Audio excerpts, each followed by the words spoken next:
Глава первая. Ночь окутала город плотным покрывалом. Шум улицы затихал, в домах светились золотые огни. Начался дождь. Он барабанил по водостоку, отдаваясь в висках Киры. Ей было холодно и страшно. Кира сидела на диване тихо, как мышка, боясь дышать. По полу разбросаны вещи. Посреди зала блестят острые осколки хрустальной вазы. В луже валяются алые розы. Алые, как кровь. Дура. Владимир раздраженно ходил по комнате взад-вперед, как тигр по клетке. Всегда была дурой, дурой и помрешь. Нет, не дура, клиническая идиотка. При каждом его слове Кира все больше и больше втягивала голову в плечи. Ей хотелось стать маленькой и незаметной. Муж то успокаивался, то снова впадал в ярость. Не о таком медовом месяце она мечтала. Как ее угораздило выйти замуж за психопата? Любовь затмила разум. Кира слушала только свое сердце. Влюбленная женщина, глупа и слепа. А ведь все начиналось как в сказке. Роман их протекал бурно, с цветами, очаровательными сюрпризами и красивыми словами. Они познакомились с Владимиром перед окончанием универа. Он приезжал к ним на фирму, где Кира проходила преддипломную практику, в командировку из Москвы. Как-то быстро уговорил ее переехать в столицу. Помог найти недорогую квартиру. С работой тоже проблем не возникло. Кира уже прошла собеседование, но Владимир убедил ее, что работать не надо. Он сможет обеспечить любимую всем необходимым. Он же настоящий мужчина. А она слабая женщина, которую надо носить на руках, холить или лелеять. Он был добрый, милый и очень симпатичный. Володя. Так Кира называла его. И как же ей нравилось его имя. 35 лет. Не слишком молод, но еще и далеко не стар. Темноволосый, с небольшой модной бородкой и карими глазами. Обаятельный, умный. Он делал блестящую карьеру в столичном банке. Однако родителям Киры Володя не нравился. Но кто же слушает родителей? А потом случилась эта ужасная авария, в которой погибли родители Киры. В один день она осиротела. Уже прошел год с момента аварии, но до сих пор в своих снах Кира видела искорёженный, обгоревший автомобиль родителей. В те страшные дни Владимир окружил ее вниманием, обещал, что будет любить и заботиться о ней всю жизнь. К тому времени они встречались уже почти 2 года. Он не торопил со свадьбой, терпеливо ждал. Кира была бесконечно благодарна ему за деликатность и такт. И вот месяц назад они сыграли свадьбу. Красивую, романтичную, хоть и излишне пышную. Гостей было много, но все со стороны жениха. Все друзья и знакомые Киры остались в далеком провинциальном городке, откуда она и приехала жить в столицу, и общение с ними со временем прервалось. Как-то незаметно для самой себя Кира от них отдалилась. Но сейчас она понимала, что способствовал тому Владимир. Коренной москвич, Володя, откровенно презирал провинцию, словно там жили люди второго сорта. Жаль, что раньше Кира смотрела на это сквозь пальцы. «Скажи мне, Кирочка», — муж навис над ней темной скалой, «сколько я должен терпеть твою тупость? Я женился на, как мне казалось, умной женщине. Я мечтал о домашнем уюте, о тепле и понимании. И что? Что, я тебя спрашиваю?» Он зло схватил ее за подбородок и заставил посмотреть на себя. Пальцы больно вдавились в кожу. «Чего ты смотришь на меня, как затравленная крыса?» — гаркнул Владимир. «Неужели сложно понять? В доме должен быть порядок. Я прихожу с работы уставшей, а ты не удосужилась накрыть на стол, не убрала глаженное белье. В квартире бардак». «Я не знала, когда ты придешь», — пролепетала Кира, стараясь не смотреть в горящие гневом глаза мужа. «У меня все готово, только разогреть. Я еще глажу, не успела закончить». «А что же ты делала весь день, позволь тебя спросить?» «Убиралась, окна вымыла, в магазин сходила», — начала перечислять Кира, не понимая, что муж хочет услышать. «Еду приготовила». «Нет, это невозможно». Он выпустил ее подбородок. «Ты не работаешь, я содержу тебя, даю деньги на хозяйство, оплачиваю все расходы, одеваю тебя как принцессу, а ты мямлишь, что не знала, когда я приду». Скандалы в семье начались через неделю после свадьбы. Владимира словно подменили. Сначала Кира думала, что муж просто сильно устает. На начальнике кредитного отдела крупного банка лежит колоссальная ответственность. Но очень скоро поняла, Владимиру нравится чувствовать себя полновластным хозяином. Сначала он отпускал колки и замечания, а если Кира отвечала на них, приходил в ярость и начинал крушить все и вся. Бил посуду, кричал. Потом успокаивался, заставлял Киру убирать осколки и даже извинялся, оправдывая вспышки гнева усталостью. «Чего молчишь?» Владимир сбросил с подоконника подсвечник. «Что ты всякой дряни тут понаставила?» «Володя, я разогрею ужин?» Не слишком уверенно спросила Кира. Она собиралась сделать это, когда Владимир вернулся. Скандал длился уже 2 часа, если не больше. Дошло, наконец. Муж недовольно снял пиджак и раздраженно бросил его на спинку кресла. Кира проскользнула на кухню и поставила в микроволновку жаркое из курицы. Из ванной доносился шум воды. Кира поспешно накрывала на стол. Муж вошел в кухню, сел за стол. Кира поставила перед ним тарелку, налила чай, положила 2 ложки сахара и размешала. Все, как он любит. «Солонка где?» — поднял он на нее тяжелый взгляд. Кира поставила солонку. Стол должен быть идеально сервирован, как в ресторане. Нож справа, вилка слева, солонка, перечница, салфетки. Все под рукой. «Посмотри сюда». Муж поднялся, держа в руке солонку. На солонке Кира увидела крохотное пятнышко от соуса, которым заправляла жаркое. «Вывез тебя из деревни, а ты как была неряхой, так и осталась». Он со стуком поставил солонку на стол. Кира взяла ее, чтобы вытереть пятно. Владимир выбил солонку у нее из руки и отвесил звонкую пощечину. Солонка запрыгала по кафельному полу и укатилась под холодильник. Кира вскрикнула от неожиданности и боли. Никогда до этого момента муж не поднимал на нее руку, только кричал и ругался, но чтобы ударить... Щека горела. Кира потерла ее, стараясь не расплакаться. «Володя!» — прошептала она, не веря в происходящее. «Что, Володя?» Он ударил ее по второй щеке. «Ленивых жен надо учить. Может, тогда из тебя что-то и получится». Лицо Владимира побагровело. Он шагнул к Кире. Она поняла, что сейчас он снова ударит ее. Все происходящее она видела словно со стороны. «Не надо, прошу!» — выставила Кира вперед руки и пятилась к двери. «Успокойся, я все сделаю». «Чего ты сделаешь?» Он надвигался медленно и неотвратимо. «Посуду как следует вымоешь? Или, наконец, в доме уберешься? Или, может, готовить научишься?» В глазах мужа Кира увидела безумную жестокость и похоть. Низкую, грязную, звериную. Ужас на мгновение сковал ее, а потом она бросилась прочь. Владимир не ожидал подобного и замер от неожиданности. В коридоре Кира опрокинула шкафчик с мелочевкой. Он с грохотом упал на пол. Может, соседи снизу услышат? Судорожно отперла дверь. К счастью, Владимир закрыл ее только на щеколду. Кира бросилась вниз по лестнице. Хотела закричать, позвать на помощь, но голоса не было. По лестнице загрохотали тяжелые шаги мужа. 3 этажа она пролетела стрелой, выскочила из подъезда под холодные струи дождя, бросилась за угол дома, свернула в сквер. Бежала без оглядки, петляя, как заяц, спасающийся от охотника. Прочь. Дальше. Еще дальше. Туда, где люди. Они помогут, спасут. Но под дождем прохожих не было. Окраина Москвы, хрущевки, подлежащие реновации. Половина уже расселена. Черные дома с пустыми глазницами окон с высокими глухими заборами. Куда теперь? В полицию? Да, больше некуда. Только Кира понятия не имела, где тут ближайший участок. Кира задыхалась от бега. Она оглянулась. Ей показалась темная тень мелькнула между деревьями. Кира судорожно выдохнула и побежала дальше. Скрип тормозов и удар. Она упала на мокрый асфальт. Перед глазами блеснул хромированный бампер. Кира обреченно закрыла глаза, ничего не чувствуя. Прошло несколько мгновений. Или вечность?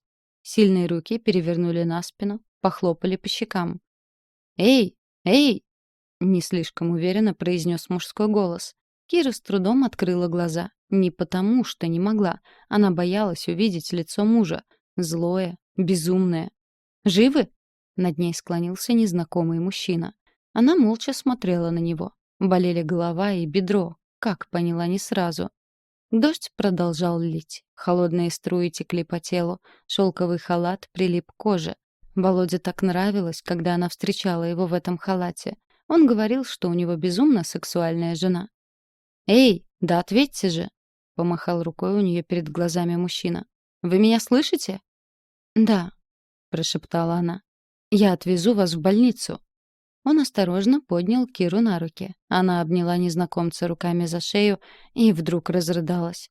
«Все будет хорошо», — пообещал он. «Мы поедем к очень хорошему врачу. Все будет хорошо. Не волнуйтесь». «Отвезите меня в полицию», — попросила Кира. «Сначала к врачу». Незнакомец открыл дверцу и положил ее на заднее сиденье, укрыл пледом. В салоне было тепло, пахло кожей и дорогим мужским парфюмом с нотками горькой полыни и степного ветра. Тихо заурчал двигатель. Машина тронулась с места, унося Киру в неизвестность. Глава 2. «Бабуль, ты же умерла». «Умерла, Кирюш, умерла», — закивала бабушка головой, отчего знакомо и смешно затряслись ее седые кудряшки. «И ты едва не последовала за мной, хоть и рано тебе сюда». «Куда, бабуль? Ты мне снишься?» Они стояли посреди густого белого тумана, за которым ничего не было видно. Хотелось обнять бабушку, ведь Кира так долго ее не видела, но руки не слушались, не получалось пошевелить даже пальцем. «Тебя не может здесь быть, значит, ты мне снишься», — повторила Кира, словно убеждая в том себя.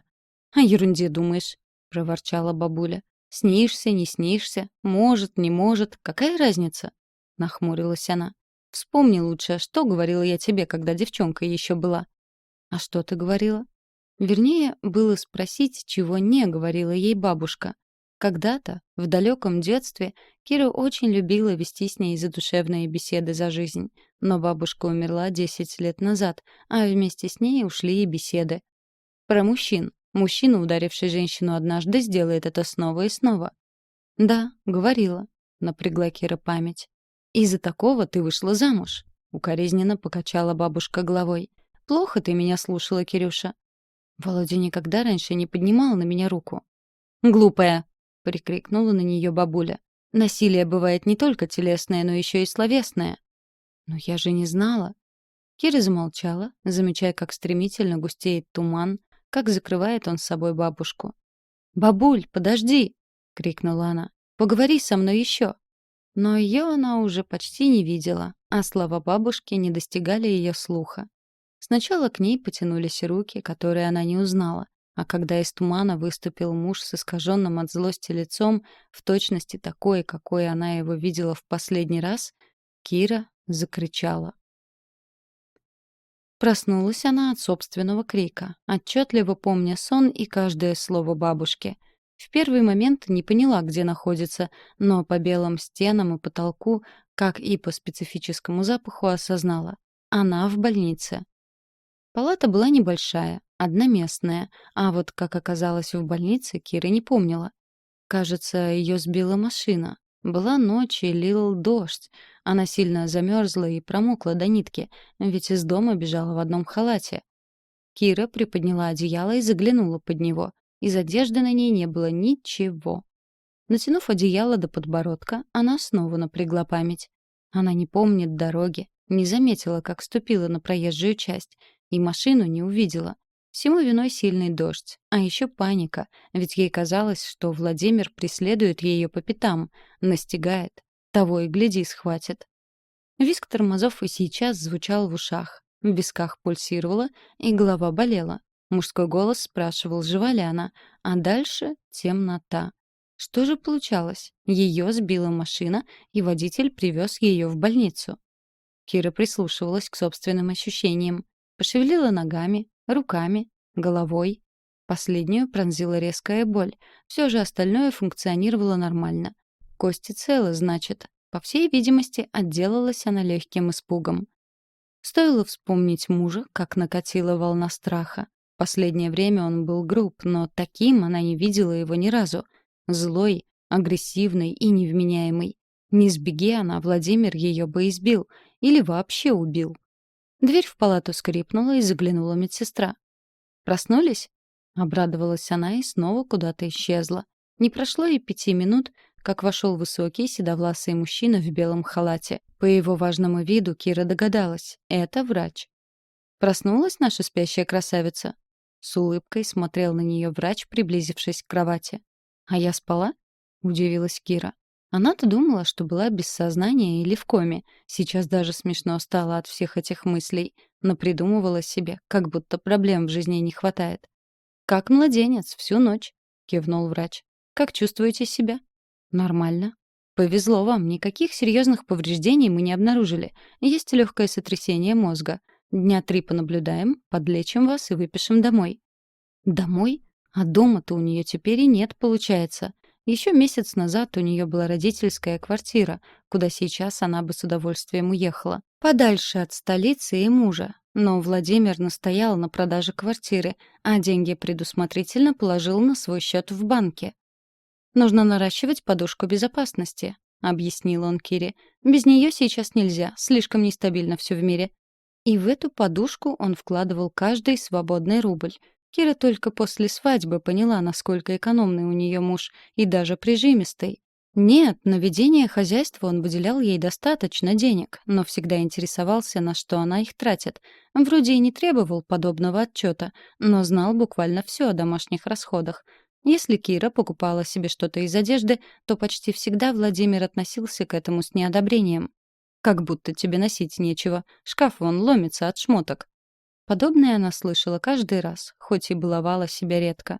И теперь у нее нет мужа, нет денег и нет жилья. И работы тоже нет. И что она будет делать, Кира понятия не имела. Судьба дала ей передышку длиной в 3 дня. Столько ее продержат в больнице. А куда она пойдет потом? Когда медсестра вкатила в палату сервировочный столик с завтраком, Кира поняла, что больница эта однозначно элитная. Вряд ли в обычной больнице на завтраке предлагают хрустящие круассаны, голландский сыр, джем из каких-то экзотических фруктов, йогурт, каких и в магазинах она не встречала. В больнице, где она лежала в детстве, на завтрак шмякали на тарелку половник водянистой манной каши с комочками. В обед к ней снова заглянул врач, и Кира с замиранием сердца поинтересовалась. «Скажите, а сколько стоит мое лечение и содержание тут?» — обвела она глазами палату. «Не забивайте себе этим голову, красавица», — отмахнулся врач. «Все уже оплачено». «Кем?» — удивилась Кира. «Тем, кто ждет за дверью, кто спас вас от переохлаждения и привез сюда», — улыбнулся врач отеческой улыбкой. «А кто он?» «А вот сейчас и познакомитесь. Он как раз интересуется, может ли нанести вам визит». «Да, да, конечно». Села Кира поудобнее в подушках и превратилась в ожидание. Стало вдруг неловко за свой вид в больничной пижаме, которую ей выдали по ее же просьбе, и волосы у нее в беспорядке. Бросила она взгляд на большое настенное зеркало, и лицо бледное, а глаза как у побитой собаки, да еще и с синяками. «Добрый день». В мужчине, что вошел в палату, когда из нее вышел врач, Кира не узнала того, кто сбил ее вчера. Вернее, кому она сама бросилась под колеса. Отдаленно знакомым показался голос. Да, вчера именно он успокаивал ее, пока нес на руках в машину, и обещал, что все у нее еще будет хорошо. А внешность его рассмотреть и возможности не было. Он, пожалуй, красив, но какой-то грубой мужской красотой. Лицо такое волевое и строгое, даже немного не по себе стало под пронзительным взглядом серых глаз. Волосы так коротко подстрижены, что придают его внешности что-то бандитское, из далеких 90-х. И даже легкая щетина его не портит, хоть больше всего в мужчинах Кира не любила небритость. Мужчина был идеально сложен, с телом спортсмена, широкие плечи, узкие бедра. Он походил на античного бога. Под пристальным взглядом посетителя Кире становилось все более неуютно. Хотелось накрыться с головой одеялом. «Как вы себя чувствуете?» — задал он тот же вопрос, что и врач. «Хорошо», — ответила Кира, и это было правдой. Даже голова уже почти не болела. «Что вы делали вчера на улице в таком виде?» — спросил мужчина в лоб, и Кира почувствовала, как краснеет. «Я... Это не важно», — решила она не отвечать на вопрос. Да и как можно на него ответить? Не рассказывать же незнакомцу всю подноготную своей жизни. «Вы просили вчера отвезти вас в полицию. Зачем? Вам что-то или кто-то угрожает?» Она просила. Об этом Кира умудрилась забыть. Да и что она скажет в полиции? Что поссорилась с мужем? Что убежала из дома раньше, чем он успел покалечить ее? И не такое сходило иным мужьям с рук. Как обстоит дело с домашним насилием, Кира знала хорошо. «Нет, это я... Нет!» — тряхнула она головой, понимая, что не говорит, а мямлет. «В полицию не нужно». Мужчина взял стул, придвинул его к кровати и сел на него, закинув ногу на ногу. «Что я могу для вас сделать?» — посмотрел на Киру каким-то тяжелым взглядом. Глава 3. Девушка молчала. Очевидно, пыталась собраться с мыслями. На вид ей лет 25, прикинул Макс. Большие испуганные глаза смотрят не просто с тревогой, с ужасом. На левой щеке девушки внушительный синяк. Правая бровь рассечена. На губе запеклась кровь. Интересно, откуда? Все эти ссадины она получила явно не под колесами его автомобиля. Блондинка. Интересно, крашеная или натуральная? Судя по бледной фарфоровой коже, скорее всего, натуральная. Хотя, может, бледность просто от испуга. Макс с раздражением думал о том, что девушка очень не вовремя попала под колеса его внедорожника. Он ехал медленно, едва полз. Будь скорость чуть выше, девушка вряд ли отделалась легким сотрясением мозга. Эта дуреха вообще могла погибнуть под колесами его Гелендвагена. И что тогда? Конкуренты на выборах быстро бы раздули скандал вселенского масштаба. И тогда прощай, Государственная Дума. Даже если кто-то сейчас узнает об этом идиотском инциденте, хлопот не оберешься. Всем рты не позатыкаешь. В дверь постучали. Девушка вздрогнула, как от удара, и испуганно посмотрела на Макса. «Чего? Испугалась?» – удивился он. «Это мой помощник. Он поможет вам решить проблемы. Как я понимаю, они у вас есть». Макс знал. Приехал его адвокат. Но не стоит пугать девушку еще больше. Она и так какая-то шуганая. Хотя кто бы не испугался, едва не став жертвой дорожной аварии. В палату энергично вошел Лев Карлович. Мужчина под 50, с пышной шевелюрой и залысинами. «Добрый день!» – расплылся Лев Карлович в лучезарной улыбке. «Простите за опоздание», – пожал он руку Макса. «Задержали в суде. Как вас зовут, милочка?» – поинтересовался он у девушки. «Кира», – тихо произнесла она. «А фамилия?» Девушка опустила глаза и ничего не ответила. «Хорошо, об этом мы поговорим позже, когда будете готовы. Вы знаете, что переходили, точнее, перебегали дорогу в неположенном месте?» «Я этого не помню», — призналась она. «Не помню, что перебегала дорогу. Я просто бежала». «Почему вы бежали, Кира?» Девушка молчала. «Вы были пьяны?» — поинтересовался адвокат. Сергей Сергеевич сказал, что нет, — вклинился Макс.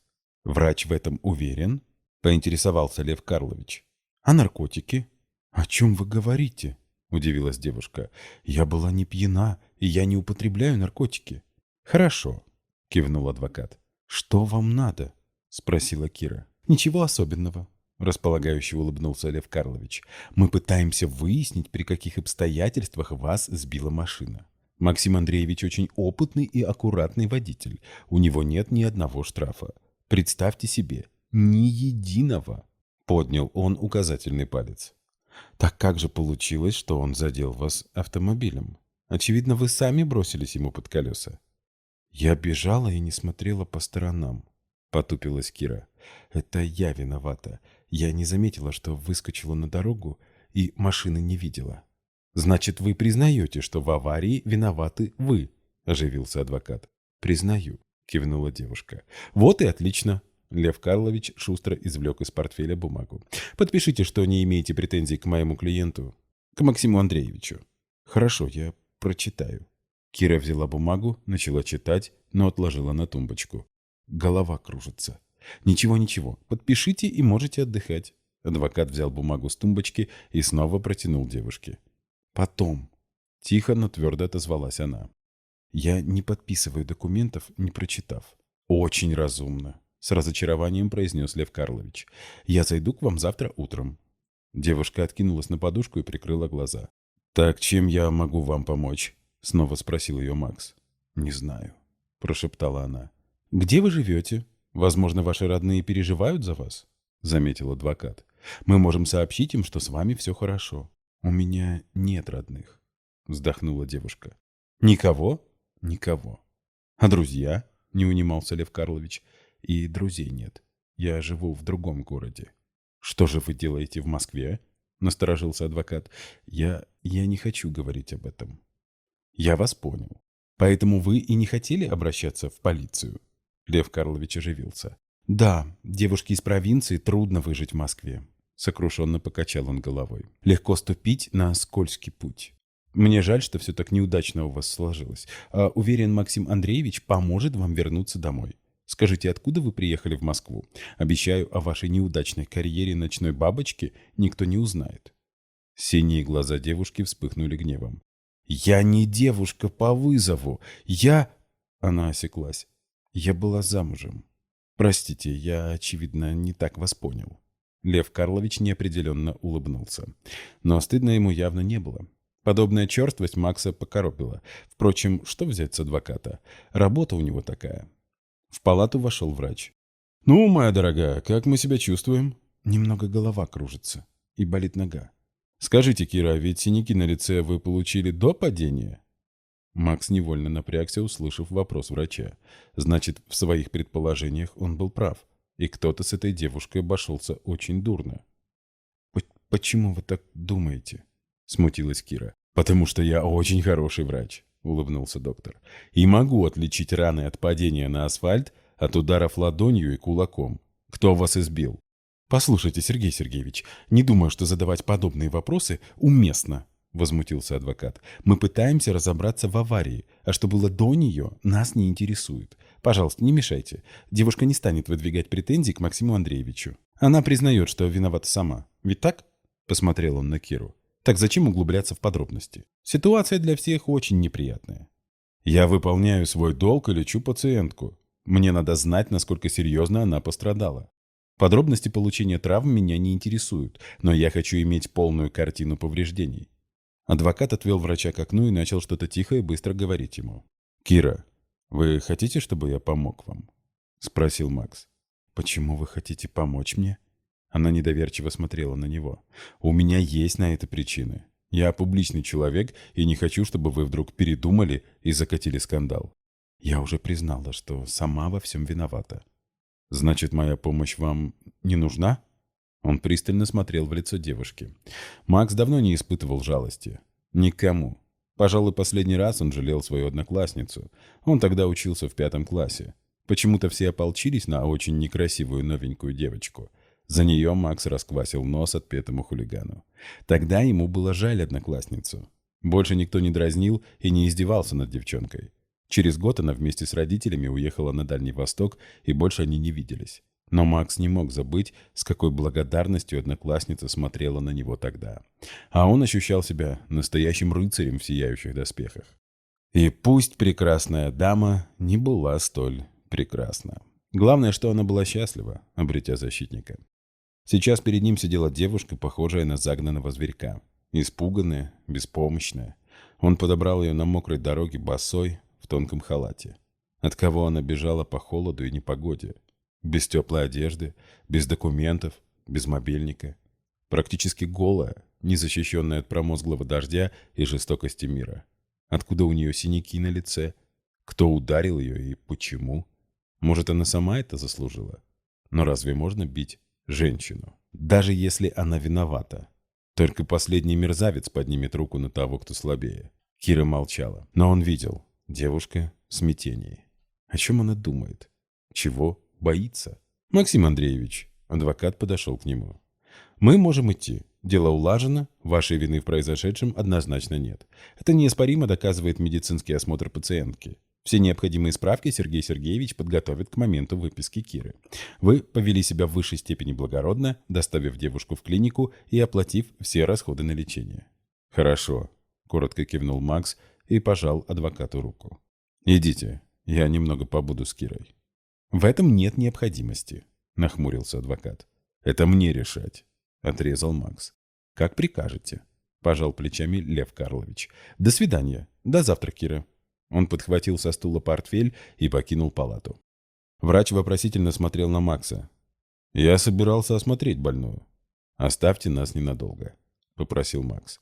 Сергей Сергеевич поспешно вышел. Кира подняла на Макса бездонные синие глаза. Глаза, в которых можно утонуть, как в море. Их пучина притягивала, манила, и в них была тайна. Кто она, эта Кира? Девушка смотрела пытливо, изучающе, словно хотела проникнуть в темную душу Макса. В ее взгляде уже не было испуга, но не было там и надежды. Глава 4. Почему он не уходит? Она ни в чем не собирается обвинять его. Уверена, в бумажке, что подсунул ей ушлый Лев Карлович, нет ничего выходящего за рамки стандартного. Завтра она ее прочитает и обязательно подпишет. А может, уже сегодня вечером, если почувствует себя легче. Как его зовут? Максим Андреевич, кажется. Так вот, перед ней он ни в чем не виноват. Скорее уж она добавила ему хлопот, оказавшись под колесами его автомобиля. И все же он остался и смотрит на нее как-то странно. Во взгляде его Кира прочитала жалость. Было там что-то еще, похожее на желание знать правду, но именно эту правду она и не могла рассказать. «Скажите, Кира, у вас ведь что-то случилось?» — заговорил мужчина, когда молчание явно затянулось. «Почему вы так решили?» — уклончиво отозвалась Кира. В любом случае, ничего рассказывать ему она не собиралась. Как говорится, незачем выносить ссор из избы, хоть и изба это уже не ее. Она знала точно, что домой не вернется. До сих пор перед глазами стояло перекошенное от гнева лицо мужа. Пока еще страх в ней был сильнее остальных чувств, и у нее была передышка. 2 дня, когда можно подумать и принять хоть какое-то решение. «Это я еще вчера понял. Вряд ли вы вышли до ближайшего магазина под осенним дождем и в домашнем халате», — усмехнулся Максим Андреевич. Усмешка его не показалась Кире доброй, скорее снисходительной, и это немного покоробило. Откровенничать с ним расхотелось окончательно. «А в любом случае, это только мои проблемы», — отвернулась она к окну, «которые вы собираетесь решать самостоятельно», — завершил мужчина недоговоренную ею фразу. Кира вынуждена была снова посмотреть на него. Нет, он не издевался, а просто высказал очевидное. Ответить на это ей было нечего. «Тогда спрошу вас прямо, есть ли у вас деньги? При вас не было сумочки?» «Нет, денег у меня нет.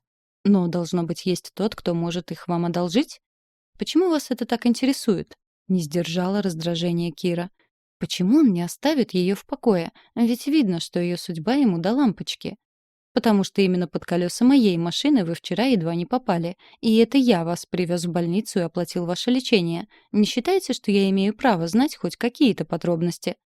Вы не обязаны были платить за меня». Кира понимала, как глупо ведет себя сейчас, но собственная гордость не давала покоя. Она его ни о чем не просила и не собирается. Но я сделал это, и меня не оставляет мысль, что со вчерашнего вечера я несу за вас ответственность. Скажите, вам есть куда идти, когда выпишетесь из больницы? Кира, только честно. Попросил он раньше, чем она заявила, что и это не его дело. Нет, идти мне некуда. Вынуждена была признаться девушка. Понятно, так я и думал.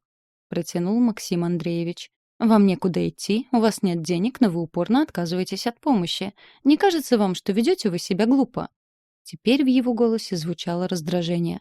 «Вот что». Решительно встал он со стула и посмотрел на часы. «Я потратил слишком много времени на беспочвенный разговор с вами. Завтра я снова навещу вас, а вы пока подумайте, нужна ли вам моя помощь. В любом случае навязываться вам не собираюсь». Он покинул палату. Когда за посетителем захлопнулась дверь, Кира поняла, что чувствует себя оплеванной. Возможно, она и вела себя глупо, но и он не проявил чудеса терпимости. Глаза жгла обида. Кира понимала, что обижается она сейчас на весь белый свет, на несправедливость судьбы, на попранные мужем чувства. Вот и на Максима Андреевича она тоже обижалась, а еще злилась, что своими расспросами заставил ее выглядеть глупой в его глазах. Она же всего-навсего не хотела быть ему в тягость. Время в больнице текло медленно, заняться особо было нечем. Пару раз приходила медсестра и делала ей уколы. Во второй половине дня ее свозили на рентген, а ближе к вечеру в палату заглянул врач. «Ну что ж, Кира, вы очень быстро идете на поправку», — радостно сообщил Сергей Сергеевич. «Долго держать вас тут не вижу смысла. Завтра еще денек понаблюдаем, ну а послезавтра утром, уверен, я вас выпишу. Повторюсь, вам очень повезло». «Спасибо вам», — проговорила Кира. «Послезавтра утром? Так быстро?» Весь день сегодня она думала, куда пойдет и что будет делать. Посетила даже шальная мысль обратиться за помощью к врачу. Он казался ей добрым и понимающим человеком. Возможно, для нее в больнице найдется какая-нибудь работа — уборщицы или санитарки. Возможно, если все сложится удачно, то ей даже могут выделить угол для ночлега на первое время, пока не сможет снять себе жилье. Но обратиться к врачу с подобной просьбой она так и не рискнула. Зато он первый заговорил на интересующую Киру тему. «Мой вам совет, Кира», — повернулся Сергей Сергеевич от двери. «Не отказывайтесь от помощи Максима Андреевича. Человек он влиятельный и точно может оказаться вам полезным. Подумайте об этом». Только об этом она и думает в последнее время. Ее мысли все время возвращаются к разговору с Максимом Андреевичем. Но как просить о помощи человека, который внушает ей опасения? Кира и сама не понимала, почему так настороженно относится к этому мужчине, ведь ничего плохого он ей не сделал. Но то, как он вел себя с ней, с каким видом задавал вопросы, все это ей почему-то претило. Вечером, когда отделение погрузилось в тишину и покой, Кире не спалось. Вспомнился сон, что приснился ей накануне. Бабушка. А ведь в последний раз она ей снилась очень давно. И странно еще было то, что сон этот она помнила отчетливо. Хотела ли бабуля ее о чем-то предупредить? Или усопшая ругала ее за неосмотрительность и беспечность? Но о какой беспечности может идти речь, если до свадьбы Володя был одним человеком, а после свадьбы его как будто подменили? Разумеется, Кира слышала, мужчины меняются после свадьбы, якобы букетно-конфетный период не может длиться вечно, что в жизнь врывается быт, который все расставляет по своим местам. Но могла ли она подумать, что перемены в ее избраннике будут настолько кардинальными? Нет, конечно. Свое замужество ей рисовалось совершенно иным, и сейчас Кира понимала, что строила воздушные замки.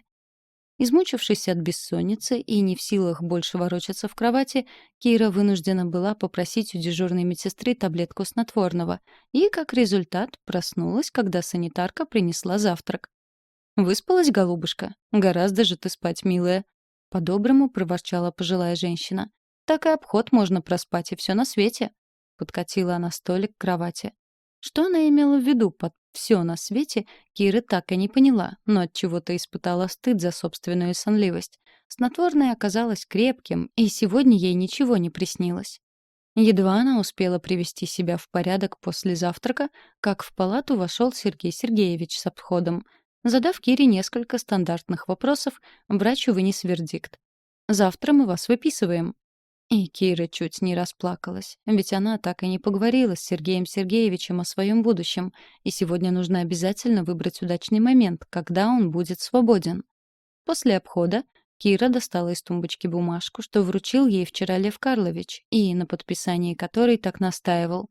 Она не забыла про документы, сейчас решила подписать его, чтобы и с этим делом покончить. Обычный отказ от всех претензий. Ничего необычного или завуалированного Кира там не вычитала. Максим Сергеевич нанес ей визит в то же время, что и вчера. Кира его ждала и к разговору готовилась, но все пошло не так с самого начала. «У вас есть одежда?» — привел ее в замешательство первый же вопрос посетителя. Сегодня он был один. Во всяком случае, Льва Карловича с ним не было. «В каком смысле?» «В самом прямом. Вам есть в чем завтра выписываться?» «Нет», — вынуждена была признаться Кира. «Хорошо», — кивнул Максим Андреевич с видом, мол, так я и думал. «Вечером моя помощница привезет вам все необходимое». «Спасибо». А что еще она могла сказать? Не спрашивать же, зачем он это делает. Врач сказал, что завтра вы выписываетесь. Выписка будет готова к 11. К этому же времени за вами заедет мой водитель. Зачем? Вот тут этот вопрос показался уместен. Он отвезет вас в мой дом. Все остальное предлагаю обсудить завтра. Извините, но сейчас мне некогда. Глава 5. Макс гордился тем, что умел делать деньги. Никогда не тратить время попусту и легко завоевывать женщин. Сейчас у него вышла осечка по всем 3 пунктам. Он тратил время на Киру, которая того не стоила. Вместо того, чтобы заниматься делом, Макс торчал в больнице рядом с девицей, которая сама кинулась ему под колеса. Мало того, она с удивительным упорством отказывается от помощи, да еще и огрызается. Словно он виноват в том, что едва не задавил эту ненормальную. По-хорошему надо плюнуть и забыть об упрямой Кире. Не нужна ей помощь? Ну и прекрасно. Пусть сама решает свои проблемы. А их у нее, судя по всему, немало. Но что-то в этой девушке есть. Почему-то, глядя на нее, у Макса щемит сердце. Какое ему дело до этой убогой, с такой гордостью отвергающей протянутую руку? У Киры красивые глаза. Таких глаз он никогда не видел. Так бы и смотрел в них, не отрываясь. В них нет порока. Взгляд у девушки чистый, открытый. Даже страх не может скрыть этого.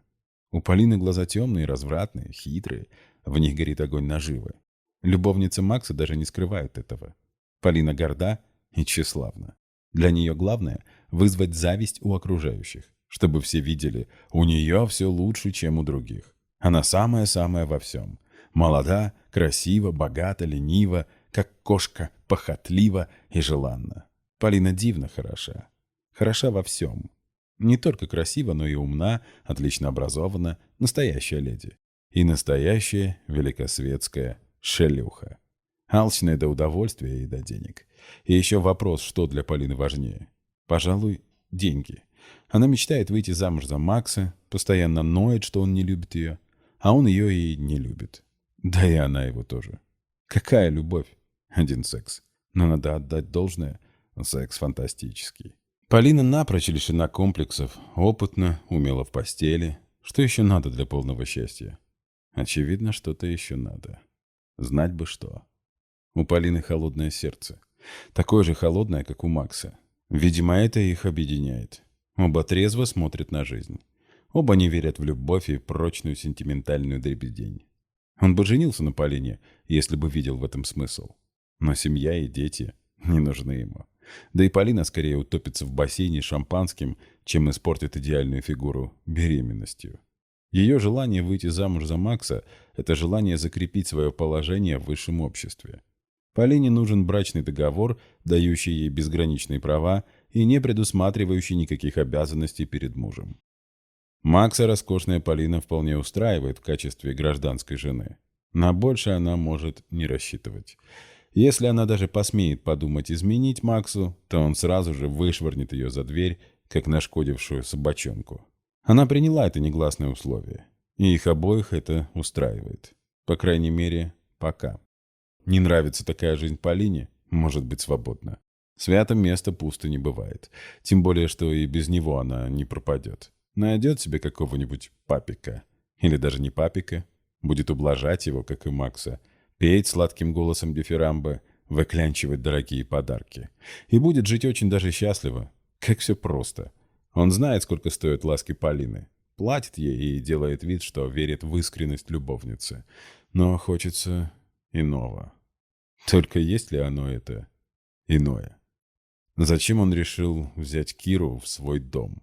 В качестве кого? Макс и сам не знал ответа на этот вопрос. Однозначно странная девушка не пожелает стать его любовницей на пару раз. Тем более не стоит ссориться с Полиной из-за минутного душевного порыва. Так зачем принимать участие в судьбе пострадавшей не по его вине?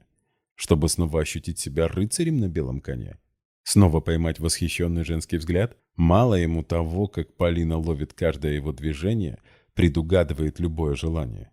Это совсем не то. Это куплено за хорошие деньги. Тогда, в далеком детстве, девчонка смотрела на него с неподдельным восторгом и безграничной благодарностью. Такое не купишь. А может, ему захотелось новых ощущений? Надоела продажная Полина с ее дурными капризами. Чего он ищет?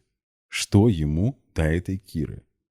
Макс очнулся от философских размышлений и глянул на наручные часы в платиновом корпусе. Из-за Киры он опаздывает на встречу в предвыборном штабе. Ничего, волонтеры подождут. Шофер распахнул перед ним дверцу автомобиля. «Сначала заедем в детский дом», — велел Макс. Денис молча кивнул. Макс набрал номер своего помощника и назвал адрес. «Буду на месте через четверть часа.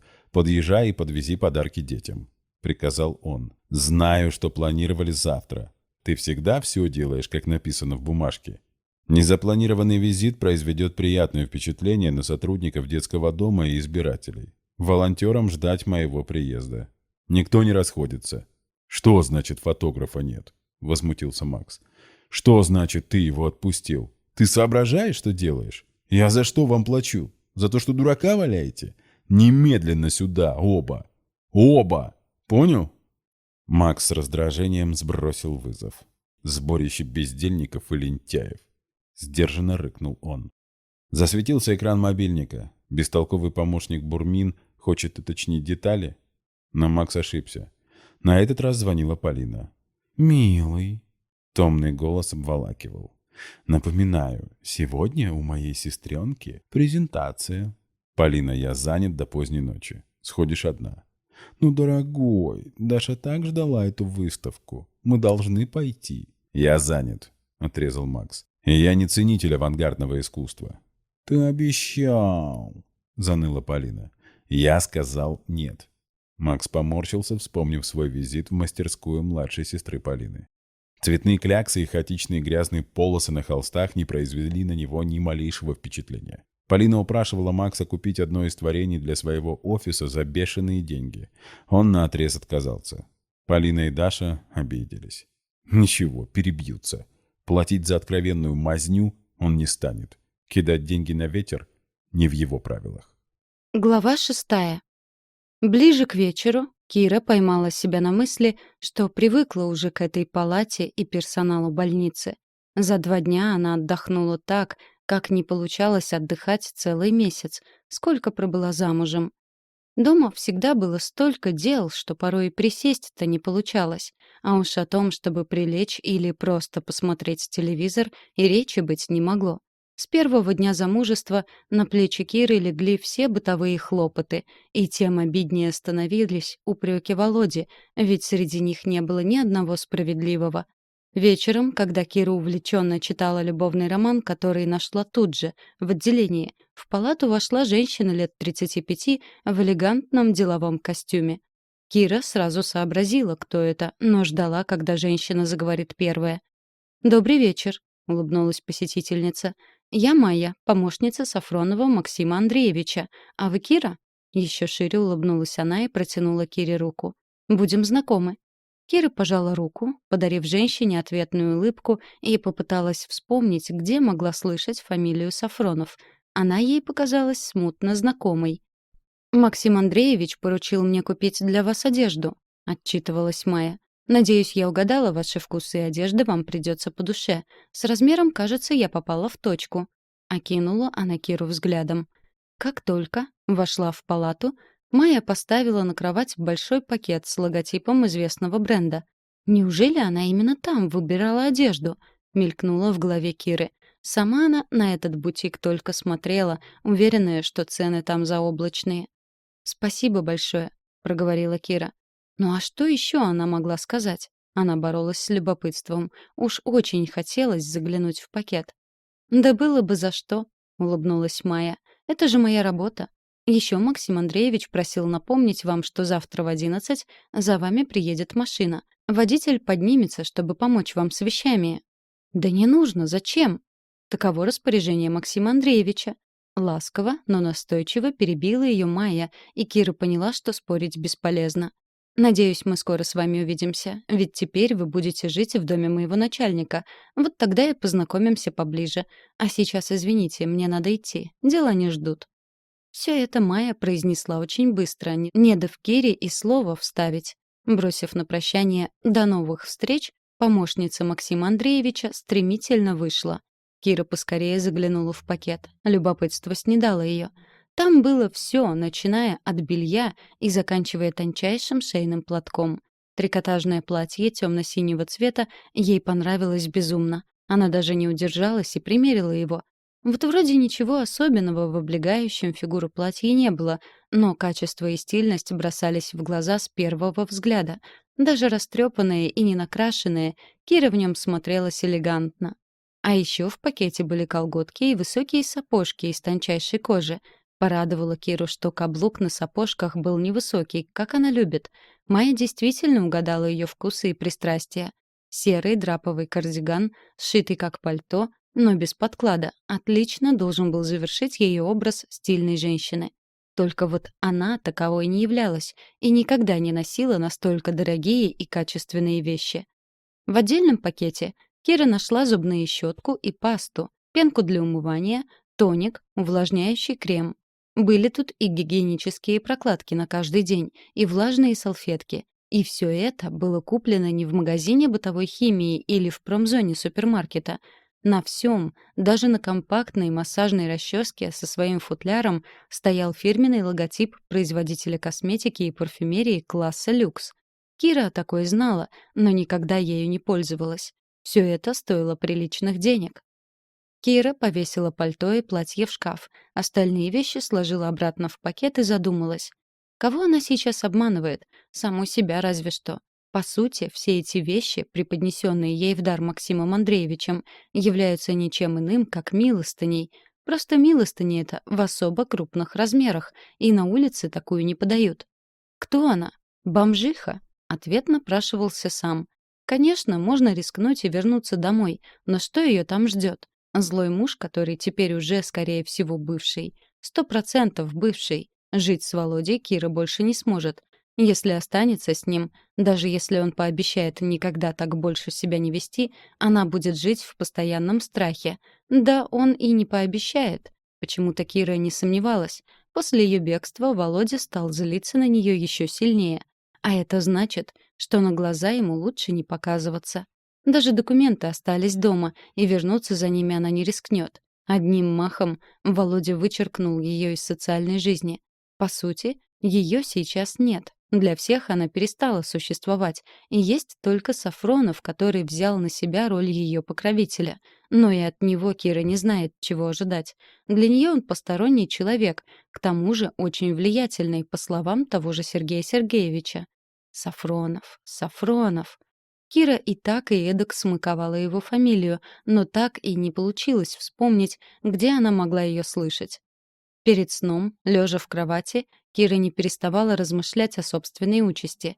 Не допустила ли она ошибку, приняв помощь Максима Андреевича? Кажется, завтра он собирается отвезти ее к себе домой. Зачем? Что она там будет делать? Он обещал. Обо всем они поговорят завтра. Но как же тяжело оставаться в неведении и целиком и полностью зависеть от кого-то. Не лучше ли было набраться смелости и обратиться за помощью к лечащему врачу? С другой стороны, нет никакой гарантии, что он пошел бы ей навстречу, хоть и кажется ей порядочным человеком. Да и клиника эта далеко не самая простая. Должно быть, сюда даже уборщицей устроиться не так просто. «Ладно, утро вечера мудренее», — решила Кира. «Завтра будет новый день, и завтра начнется ее новая жизнь. А какой она станет, будущее покажет». Одно Кира знала точно — в новой жизни не будет Володи. Глава 7. Директриса детского дома только что с бубном не скакала перед Максом. Рассыпалась в благодарностях, охала и ахала от подарков для ее подопечных и, несмотря на суетливость, была очень мила. Фотограф, разумеется, не опоздал. Он кружил вокруг Макса, фотографировал будущего депутата Государственной Думы, обнимающего счастливых детей с подарками, сияющую директрису и улыбающихся нянечек. Настоящая идиллия. Максу всегда нравилось ощущать себя благодетелем. Он становился почти богом, спустившимся с небес на грешную землю и осыпающим милостью простых смертных. Похоже, именно поэтому он решил принять участие в судьбе Киры. Макс решил, что так оно и есть, и перестал думать о девушке. Завтра будет завтра. Тогда и станет понятно, зачем она ему нужна. Помощник Бурмин давал дельные указания фотографу и работникам детского дома. Что взять в руки, как сгруппироваться вокруг будущего депутата, куда смотреть и когда следует притушить подобострастные взгляды, заменив их на искреннюю признательность и безграничную благодарность. После чая в кабинете директрисы детского дома Макс прямиком отправился в штаб-квартиру своей предвыборной кампании. Там царили суета, шум и полная неразбериха. Волонтеры сверяли списки избирателей, разбирали агитационные листовки и перетаскивали объемные коробки с места на место. «Что за бардак?» — обернулся он к помощнику. «Пришли новые листовки, половина с опечатками. Разбираем и возвращаем в типографию». «Почему мне не доложили?» — возмутился Макс. «Вам не стоит беспокоиться, все под контролем. Уже доставили новые, исправленные. Завтра волонтеры разнесут по почтовым ящикам. График предвыборной кампании не нарушен». Макс отдал несколько распоряжений и понял, что бестолковая суета предвыборного штаба сегодня его безумно раздражает. «Приехала корреспондент успешных и богатых». Бурмин возник перед ним, словно из-под земли вырос. «Вы дали согласие на интервью». «Да помню», — кивнул Макс. «Проводи ее в мой кабинет. Я буду через 10 минут». Он остановил молодого волонтера, несшего коробку к выходу, извлек листовку и пробежал глазами. «Бараны!» — тихо выругался. Как можно было фамилию Сафронов превратить в Сарафанов? Получилось что-то бабское, мягкотелое, бесформенное. Хорошо, что сотрудники штаба вовремя заметили эту идиотскую опечатку. Бурмин набрал отличную команду. В рвении и преданности ему нет равных. Хотя, разумеется, не последнюю роль в его усердии играет более чем приличное вознаграждение. В небольшом кабинете Макса у чайного столика расположилась длинноногая шатенка. Девица одарила его томным взглядом и поднялась. «Ирина Маркушина», — протянула она руку, как для поцелуя. Макс на подобные штучки не велся. Он холодно пожал руку корреспондентки и опустился в глубокое кресло. Последовали стандартные вопросы. Позже ответы скорректирует Бурмин. Маркушина откровенно строила глазки, эротично улыбалась и умело заигрывала с будущим депутатом. Пожалуй, можно будет после победы на выборах пригласить ее в приличный ресторан и продолжить более близкое знакомство в каком-нибудь не менее приличном отеле. Ирина явно не станет возражать. Такие, как она, не возражают. Они уверенно поднимаются по карьерной лестнице, находя нужные знакомства и предлагая себя сильным мира сего. Одно плохо. Подобных Ирин в жизни Максима было так много, что он уже давно потерял им счет. Но Маркушину он взял на заметку. Ее вопросы были нестандартные, даже оригинальные. Это далеко пойдет. Умна, напориста, иронична, даже дерзка. Но все в меру. Возможно, стоит оказать пробивной Ирине поддержку. «Я очень благодарна вам за интервью». На этот раз Ирина подала ему руку правильно. Она еще и понятливая, что тоже немаловажно. Макс милостиво улыбнулся. «Был рад знакомству. Надеюсь, ваш журнал поможет мне победить на выборах, а ваша статья станет мне хорошей поддержкой и донесет до ваших читателей мои жизненные принципы. Я приложу к этому все усилия», — заверила его Ирина. «Пришлите мне номер журнала с вашим автографом», — велел Максим. Ирина сдержанно улыбнулась, но не смогла погасить вспыхнувший в ее глазах огонь торжества. Она поняла, что смогла заинтересовать его. Да он и не скрывал. Эта женщина ему понравилась. Почему бы и не провести с ней несколько приятных ночей? После ухода Ирины Макс вызвал Бурмина. «Маркушина сама вызвалась написать статью, или ты ее нашел?» «Я», — скромно сообщил помощник. «Хорошо. Она производит приятное впечатление. Не глупа и быстро соображает. Привлеки ее к компании. Пусть напишет пару статей для предвыборных листовок». «Сделаю, Максим Андреевич», — кивнул помощник. Потом снова была суета, поездка на нефтеперерабатывающий завод для встречи с рабочими, пламенная речь, богатый фуршетный стол в актовом зале для всех сотрудников, независимо от занимаемых должностей. Это должно объединить людей и убедить их голосовать за кандидата Сафронова. Демократия должна быть демократичной, так же, как экономика экономной. От подобных слоганов пухла голова. Хотелось попасть на маленький остров в океане, где плещут лазурные волны, зеленеют пальмы, а шоколадные полуобнаженные красотки подают пряные коктейли. Звучит гавайская гитара или банджо, никаких выборов, никаких листовок и фуршетов с зажравшимися директорами заводов. Макс вспомнил, что Полина звала его на открытие Дашкиной выставки. На открытие он не попал, но разве это так важно? Пожалуй, цветные кляксы, если и не заменят тропический остров, то, по крайней мере, вполне могут отвлечь от предвыборных хлопот. И он решил порадовать Полину. Посетить выставку ее сестры. Глава 8. Ровно в 11 Кира сидела на кровати, полностью готовая к тому, чтобы покинуть больницу. Выписка была на руках, а рядом стоял фирменный пакет, куда она сложила весь свой немногочисленный скарб. Водитель Максима Андреевича не заставил себя ждать. В 5 минут 12-го дверь в палату распахнулась. «Добрый день», — вошел в палату мужчина лет 40, не менее представительный, чем сам Сафронов. На водителя вошедший походил мало. «Кира Михайлова?» — уточнил он. «Да, это я». Отчего-то подскочила Кира. Чувствовала она себя, как на важном экзамене. Волновалась ужасно. А в водителе Сафронова сейчас видела строгого экзаменатора. «Приятно познакомиться». К великому облегчению улыбнулся мужчина и сразу из строгого экзаменатора превратился в просто приятного человека. У Киры даже с души отлегло, и улыбка сама собой тронула губы. «Денис», — протянул ей мужчина руку. На пальце она заметила обручальное кольцо. Почему-то от этого ей стало совсем спокойно. «А по отчеству?» — пожала она руку. «Просто Денис. Не такой уж я и старый», — отозвался водитель и взял с кровати пакет. «Это все ваши вещи?» — немного удивился он.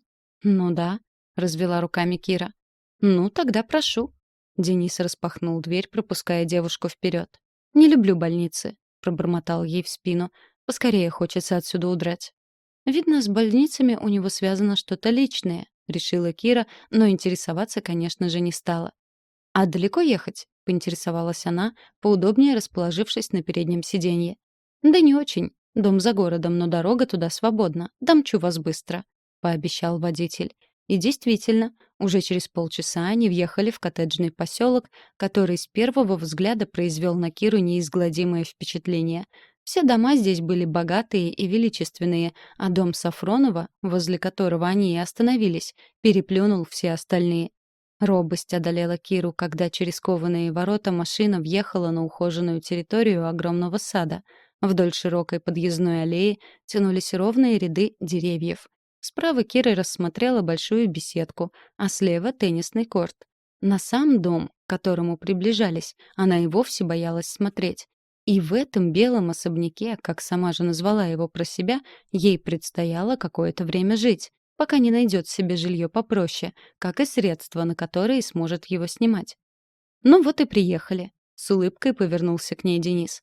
«Пойдемте, сдам вас в руки Лиличке и поеду по делам. График, знаете ли, не только у будущих депутатов плотный». «Депутат! Ну точно!» Постерами с портретом Максима Андреевича был увешан едва ли не весь город. Вот где Кира видела не раз его лицо, только в оригинале она его и не признала. На фото Сафронов выглядел несколько иначе. «Лиличка Петровна, где вы, моя красавица?» — зычно выкрикнул Денис, как только они с Кирой переступили порог богатого дома. «Принимайте гостью». Кире казалось, что после увиденного за последние несколько минут уже ничто не сможет впечатлить ее сильнее. Но холл, в который она попала и рассматривала с открытым ртом, в очередной раз удивил ее.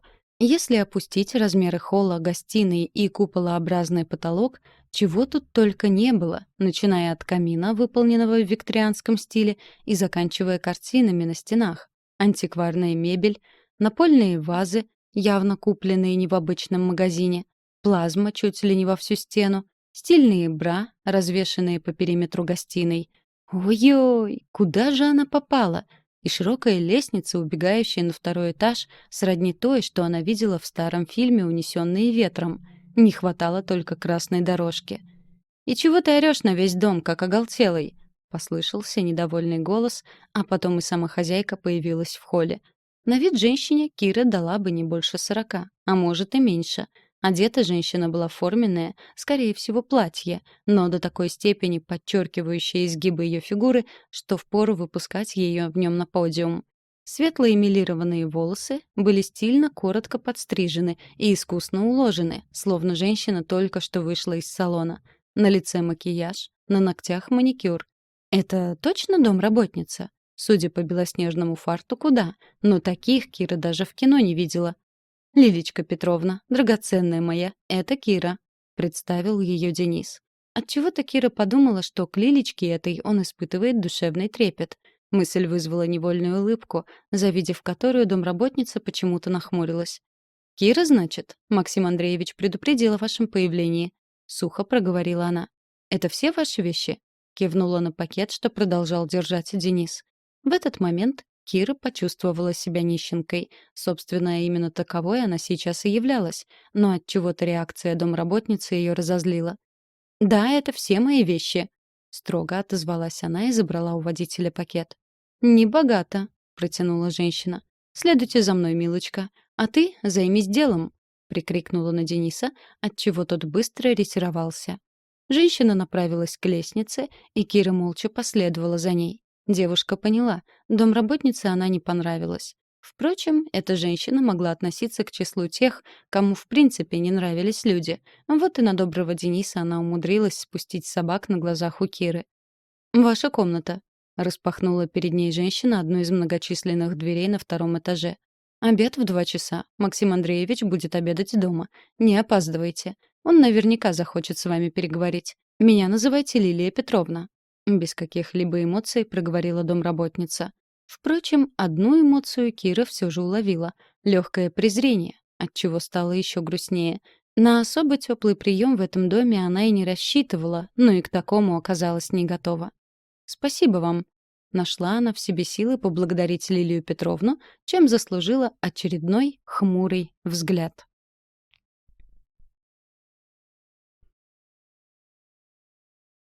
Глава 9. На обед домой Макс приехал не в 2 часа, как планировал, а в половине четвертого. «Лилия Петровна, вы покормили Киру?» — поинтересовался он. «Нет, она ждет вас и ваших распоряжений», — опустила глаза домработница. «Сама ждет? Или ты решила ей свою власть показать?» — повысил голос Макс. «Не забывайся!» «Нет, что вы, Максим Андреевич!» — стушевалась домработница. «И в мыслях не было». «Вот и отлично. Можете накрывать на стол, Лилия Петровна». Сменил он гнев на милость. «Полина Михайловна просила передать, что обедать не будет и ждет вас вечером на выставке». Макс молча кивнул. «Добрый день». В столовую вошла Кира. Синее трикотажное платье сидело на ее изящной фигуре идеально, подчеркивая все достоинства, но не делая девушку вульгарной. «Добрый», — отозвался Макс. Его порадовало, что Кира не вышла к обеду в шелковом халате. Девушка понимает, что к месту, а что нет. «Молодец, сообразительная. Садись», — кивнул он ей на стул напротив себя. Она молча села. Он чувствовал ее напряжение. «Голодная?» «Нет», — отрицательно качнула она головой. В столовую вошла домработница и поставила на стол супницу. «Лилия Петровна женщина суровая, но не страшная», — улыбнулся Макс. «Есть захочешь или еще что понадобится, говори ей, сделает. Не сделает, скажешь мне. Я разберусь». Выразительно посмотрел он на Лилию Петровну. Домработница метнула на Киру короткий пронзительный взгляд и подала ей тарелку. «Спасибо». Кира нерешительно взяла кусок хлеба. Лидия Петровна вышла и закрыла за собой дверь. Мегера каких поискать. Но Мегера преданная и, что самое главное, знает свое место. За это он и держит ее, как и ценит. «Ешь», — кивнул Макс Кире. Обедали молча. Домработница бесшумно меняла блюда, убирала со стола. Наконец дошла очередь до чая. «Черный или зеленый?» — поинтересовался Макс. «Все равно», — тихо ответила Кира. «Я заварила черный», — заметила домработница. «Надо было спросить. Завари мне зеленый с жасмином». Кира сидела неподвижно и смотрела прямо перед собой. При этом она старательно не смотрела на него. «Ничего спросить у меня не хочешь?» Максим отправил в рот шоколадную конфету. «Почему вы привезли меня к себе домой?» Она подняла на него бездонные голубые глаза. «Потому что, как понимаю, идти тебе некуда. Будешь работать тут». «Кем?» В ее голосе Макс уловил испуг, и это его развеселило. «Горничной. Или не устраивает?» «Устраивает». Быстро кивнула Кира. «Но вы же ничего про меня не знаете. Может, я воровка?» «Не похожа ты на воровку», — усмехнулся Макс. «А на кого же я похожа?» Снова вскинула она глаза. «На женщину, которую сильно потрепала жизнь». «Зачем я вам? Потому что могу подпортить предвыборную кампанию?» «Да кто ж тебе поверит? У тебя даже документов нет. Хочешь верь, хочешь нет, но я добрый», — усмехнулся Макс. Это прозвучало глупо. Он криво усмехнулся своим же мыслям. И правда, зачем он приволок эту девушку в дом? Просто ему стало ее жаль. Тут же и ответил самому себе. Чисто по-человечески. Напуганная до полусмерти, босая, едва одетая в холодном городе под дождем. «Что я должна буду делать?» — осторожно осведомилась Кира. «Не бойся. Любовницей не сделаю. Даже не мечтай», — рассмеялся Макс. «Будешь помогать Лилии Петровне по хозяйству». «А потом?» «Что потом? Если хорошо проявишь себя, возможно, повышу тебя до домашнего секретаря». Домработница вошла бесшумной поступью и разлила чай по чашкам.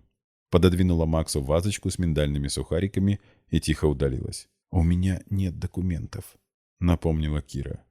«Предлагаешь мне их тебе сделать?» — отхлебнул чай Макс. «Нет». Тогда зачем об этом говорить? Ты сама можешь их восстановить? Подозреваю, что нет. Мне кажется, или ты очень боишься того, от кого бежала полуголая по темным улицам?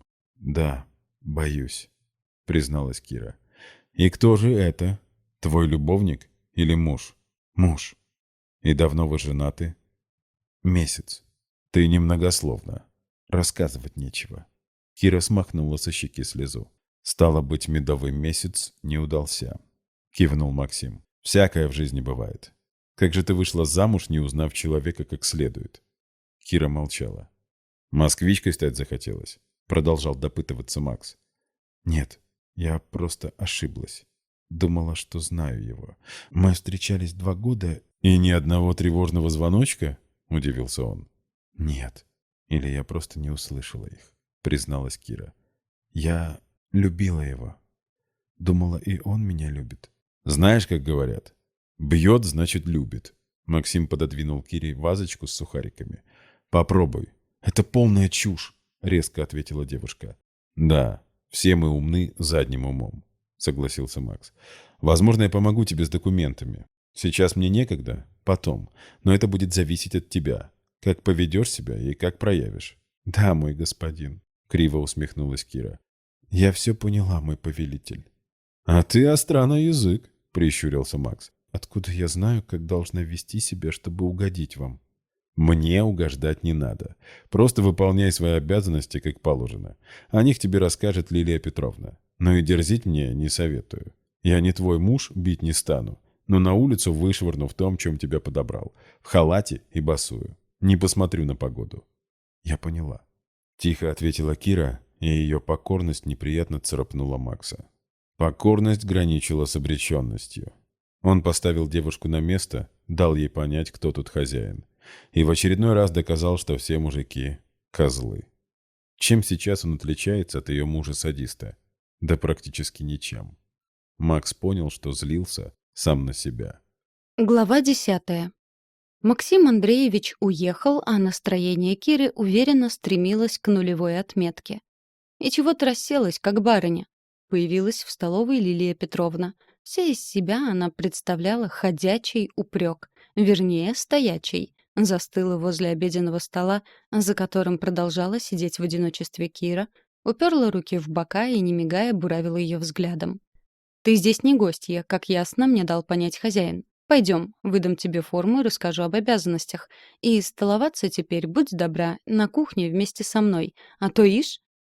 Домработница развернулась, даже не сомневаясь, что Кира безропотно последует за ней. Впрочем, выбора ей и не оставили. Подавив тяжкий вздох, Кира отправилась следом. От работы она никогда не отлынивала. В бытность самостоятельной жизни с удовольствием занималась домашними делами. Готовила, убиралась. Да и потом, когда они с Володей поженились, ей нравилось поддерживать в доме чистоту и уют, радовать мужа чем-нибудь вкусненьким и изысканным. На глаза навернулись слезы, стоило только вспомнить себя счастливой. Как быстро все ушло в никуда. Кануло в лету. «Держи, по размеру должно подойти», — сунула ей в руки форменное платье. Лилия Петровна. «Вот тут чистые фартуки. Выгладишь для себя сама. И меняй почаще. Хозяин не любит неопрятность в одежде». Это Кира уже заметила. До сих пор помнила, как смотрел на нее Сафронов, когда только подобрал. Комната, в которую привела ее домработница, была довольно просторной. Здесь имелось все для стирки, уборки, глажки. Эдакая подсобка, но королевских размеров. «Это твое рабочее место», — усмехнулась Лилия Петровна. «На тебе стирка и глажка. Еще уборка 2 этажа. На первый не суйся, сама убирать буду, а то весь антиквариат хозяйский переколотишь. Какая-то ты... рохля!» — оглядела она Киру с головы до ног. «Вы же меня совсем не знаете». Едва не расплакалась Кира, так стало обидно. Откуда эта предвзятость? Почему люди позволяют себя вести так с малознакомыми людьми? Ну вот и узнаю. Со временем. Если ты, конечно, тут продержишься. Чего застыла? Тут же прикрикнула на нее женщина, и Кира вздрогнула. Переодевайся и приступай к работе. Видишь, сколько стирки и глажки накопилось? И не вздумай отлынивать. Мигом доложу хозяину. Да, она и не собиралась. Не в том она положении, чтобы отлынивать от работы. Да и за работой день пролетит быстрее. А что готовит ей завтрашний день, Кира понятия не имела.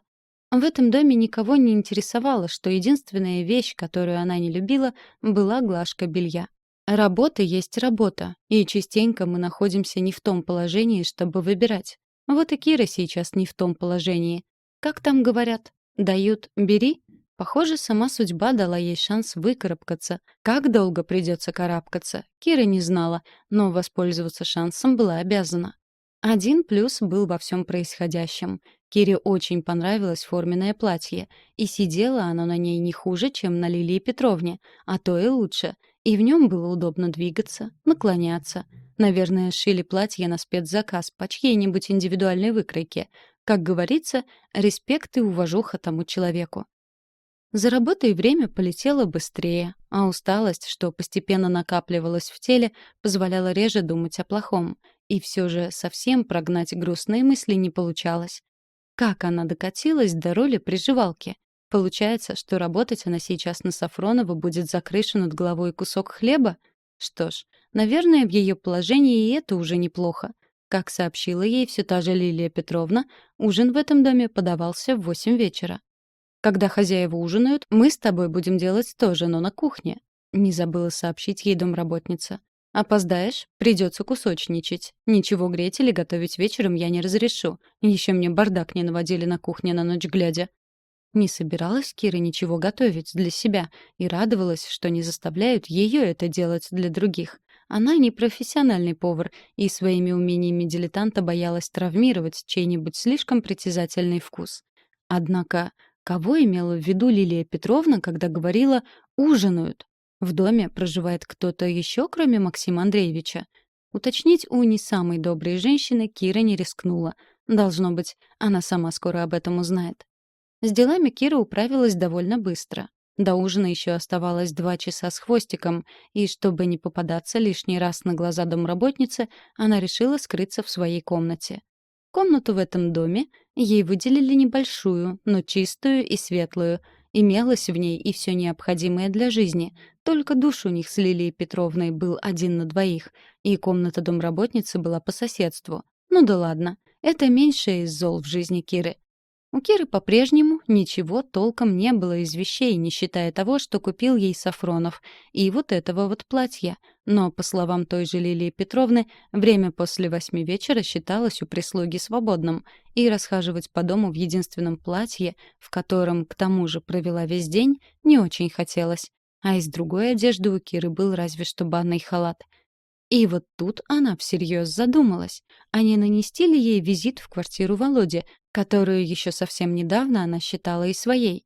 Пока он на работе, а освобождается он не раньше 8, пока доберется до дома все 9, быстро собрать свои вещи, забрать документы и успеть уйти. Своих ключей у нее не было, но зато есть запасной экземпляр у соседки, тети Клавы.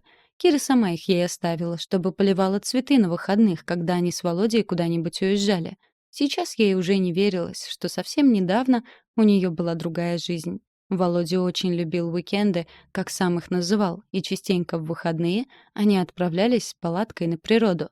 Иногда к ним присоединялись друзья мужа, ну а друзья Киры остались в ее далеком и родном городе. Глава 11. Мог выбрать время и прийти на открытие. Недовольно нахмурилась Полина, задумчиво водя вилкой по тарелке с форелью. «Я посетил одну выставку твоей сестры, и этого вполне достаточно», — холодно ответил Макс и поморщился. «Не люблю абстрактное искусство».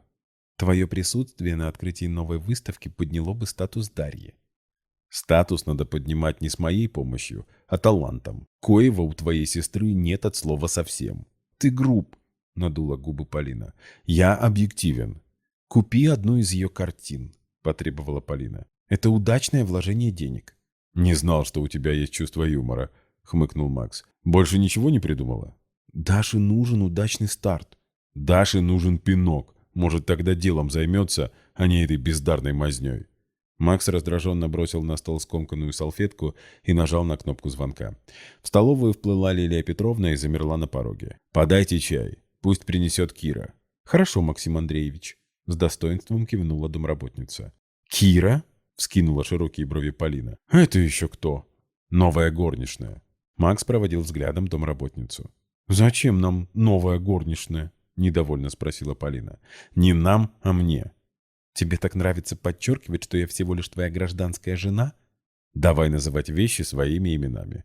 Ты моя любовница». «Макс, милый!» Полина примирительно положила узкую ладонь на руку Макса.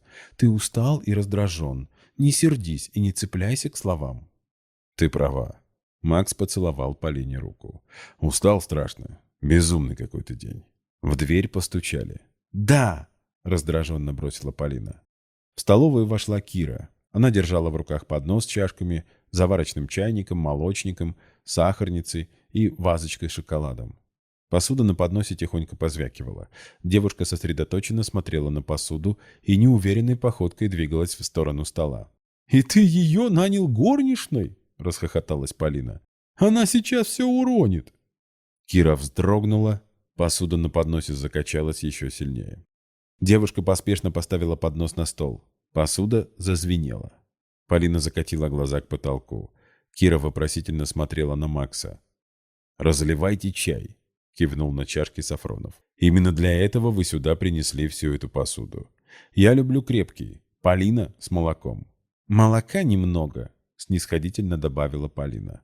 Девушка начала разливать чай. От волнения она забыла придержать крышку заварочного чайника, и она со звоном упала в чашку. Чай пролился на поднос, забрызгал белоснежную льняную скатерть. «Простите», — прошептала Кира. «Ужасно», — вздохнула Полина. «Легким движением руки развести такую свинарню. Это надо талант иметь». «Ничего, научится». «А что, в агентстве не могли подобрать нормальную горничную?» — скривила полные губы Полина. «Я сказал научиться», — рыкнул на нее Макс.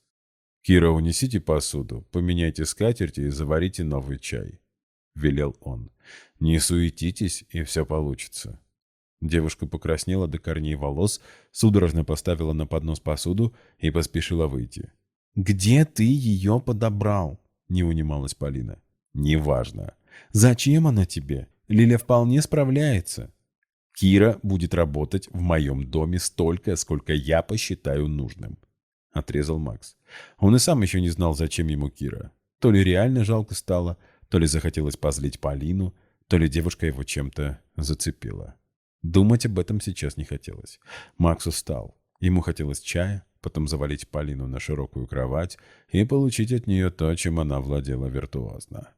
В этой красивой ухоженной стерве не было души, зато в постели ей не было равных. Тут нужна не душа, а умение доставлять удовольствие.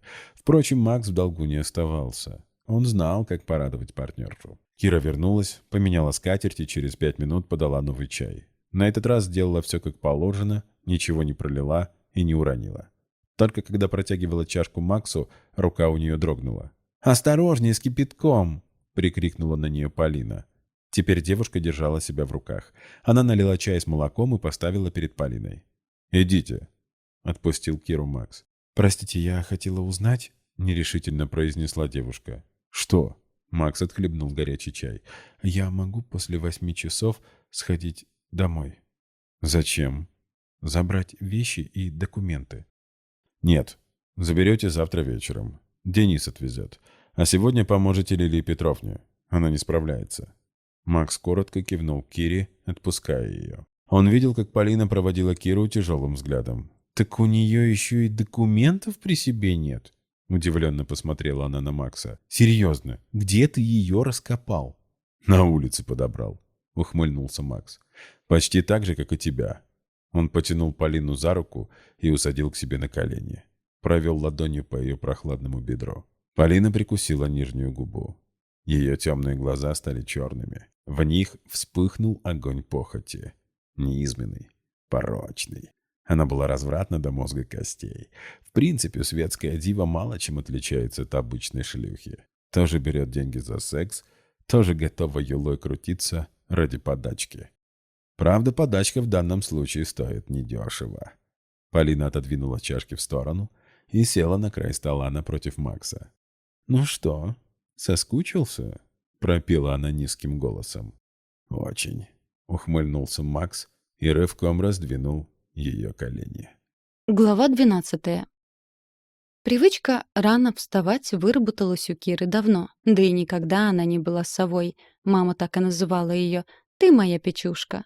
Вот и сегодня она проснулась на час раньше будильника, а завела его накануне, чтобы, не дай бог, не проспать завтрак. Ведь вечером, получив от Лилии Петровны суровый выговор за неуклюжесть, Кира была строго-настрого предупреждена. Ее рабочий день начинается в половине восьмого, когда следует накрывать стол к завтраку.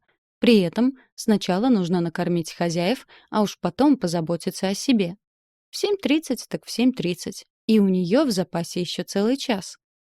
Умываясь, Кира вспомнила свой сон. События стерлись из памяти сразу же при пробуждении, но одно она запомнила четко. Снился ей Максим Андреевич, и во сне он был куда как добрее, чем наяву. Как там говорят? На новом месте приснись жених невесте? Эта мысль насмешила Киру и даже немного подняла не самое бодрое настроение. Не все поговорки верны, напрашивался сам собой вывод.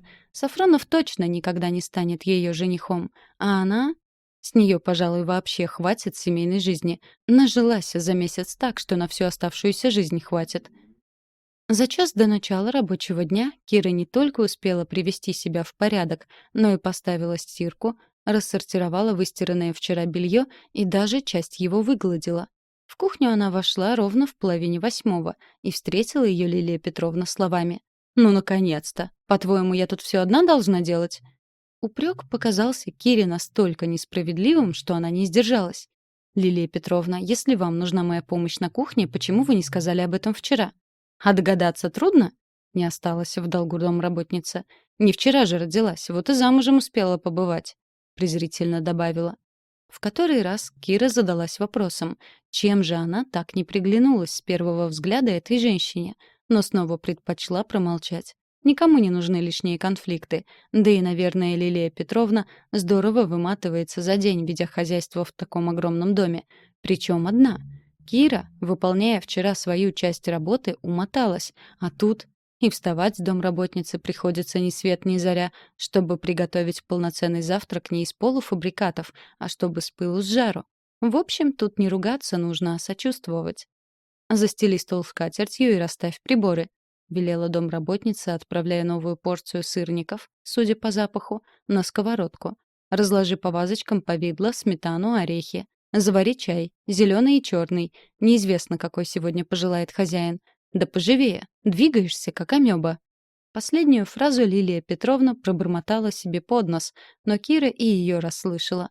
Они как раз закончили накрывать стол, когда к завтраку спустились Максим Андреевич и Полина Михайловна.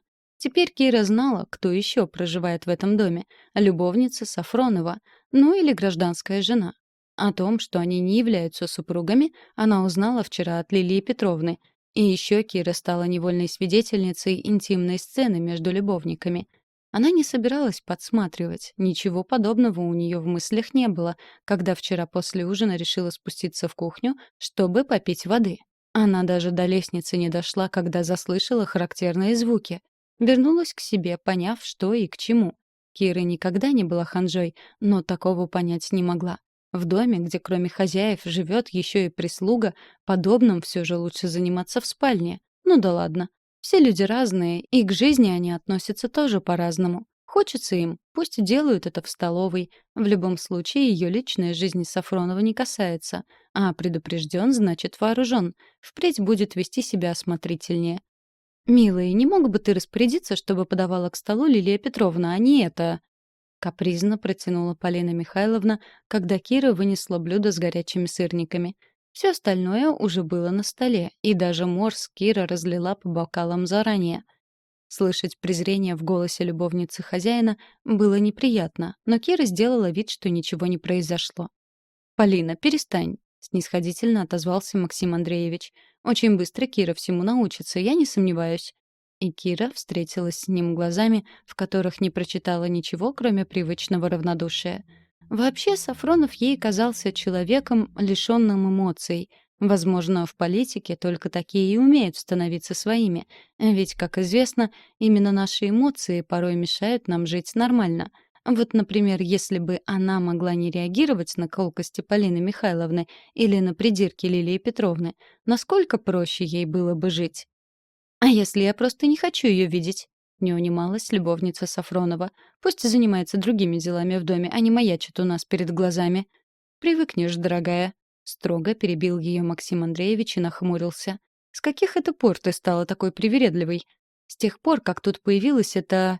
растяпа», — буркнула девушка и, к вящему удовольствию Киры, приступила, наконец-то, к завтраку. Ее последнюю реплику Сафронов оставил без комментариев, ну а Кире пришлось в очередной раз проглотить обиду. Впрочем, к такому ей тоже придется привыкнуть, ведь обижаться на хозяев прислуга не имеет права. «Отнеси в гостиную чай», — распорядилась домработница, не успела Кира вернуться на кухню. «Лилия Петровна, а не могли бы это сделать вы?» — не смогла Кира сдержаться. А вот реакция домработницы ее удивила. «Что, не хочешь видеть эту стервозину?» — улыбнулась она. «Понимаю. Ладно, сама отнесу», — махнул рукой. «Это Полина кого хочешь достанет», — пробормотала, поправляя фартук. «Вот тебе раз. Получается, Полину Лилия Петровна недолюбливает, и это мягко сказано. Как ни странно, но это обстоятельство сделало женщину чуточку ближе к Кире. Как говорится, враг моего врага — мой друг. И пусть во враги Кира Полину записывать не планировала, но что-то ей подсказывало, что не раз еще та обратит на нее свое внимание. Глава 13. Весь день Кира крутилась как юла. За столом сегодня хозяев обслуживала Лилия Петровна, но взамен она потребовала от Киры перечистить столовое серебро, вымыть полы в хозблоке цокольного этажа, вытереть пыль во всем доме. И это не считая стирки и глажки. В 8 вечера ее нашел Денис. «Шеф велел отвезти тебя за документами и вещами», — напомнил он. Кира удивилась. Не думала, что Максим Андреевич помнит об этом. Но сегодня все было против Киры. Они попали в пробку и подъехали к ее бывшему дому без 29. Скоро должен вернуться Владимир. Кира поспешила к соседке.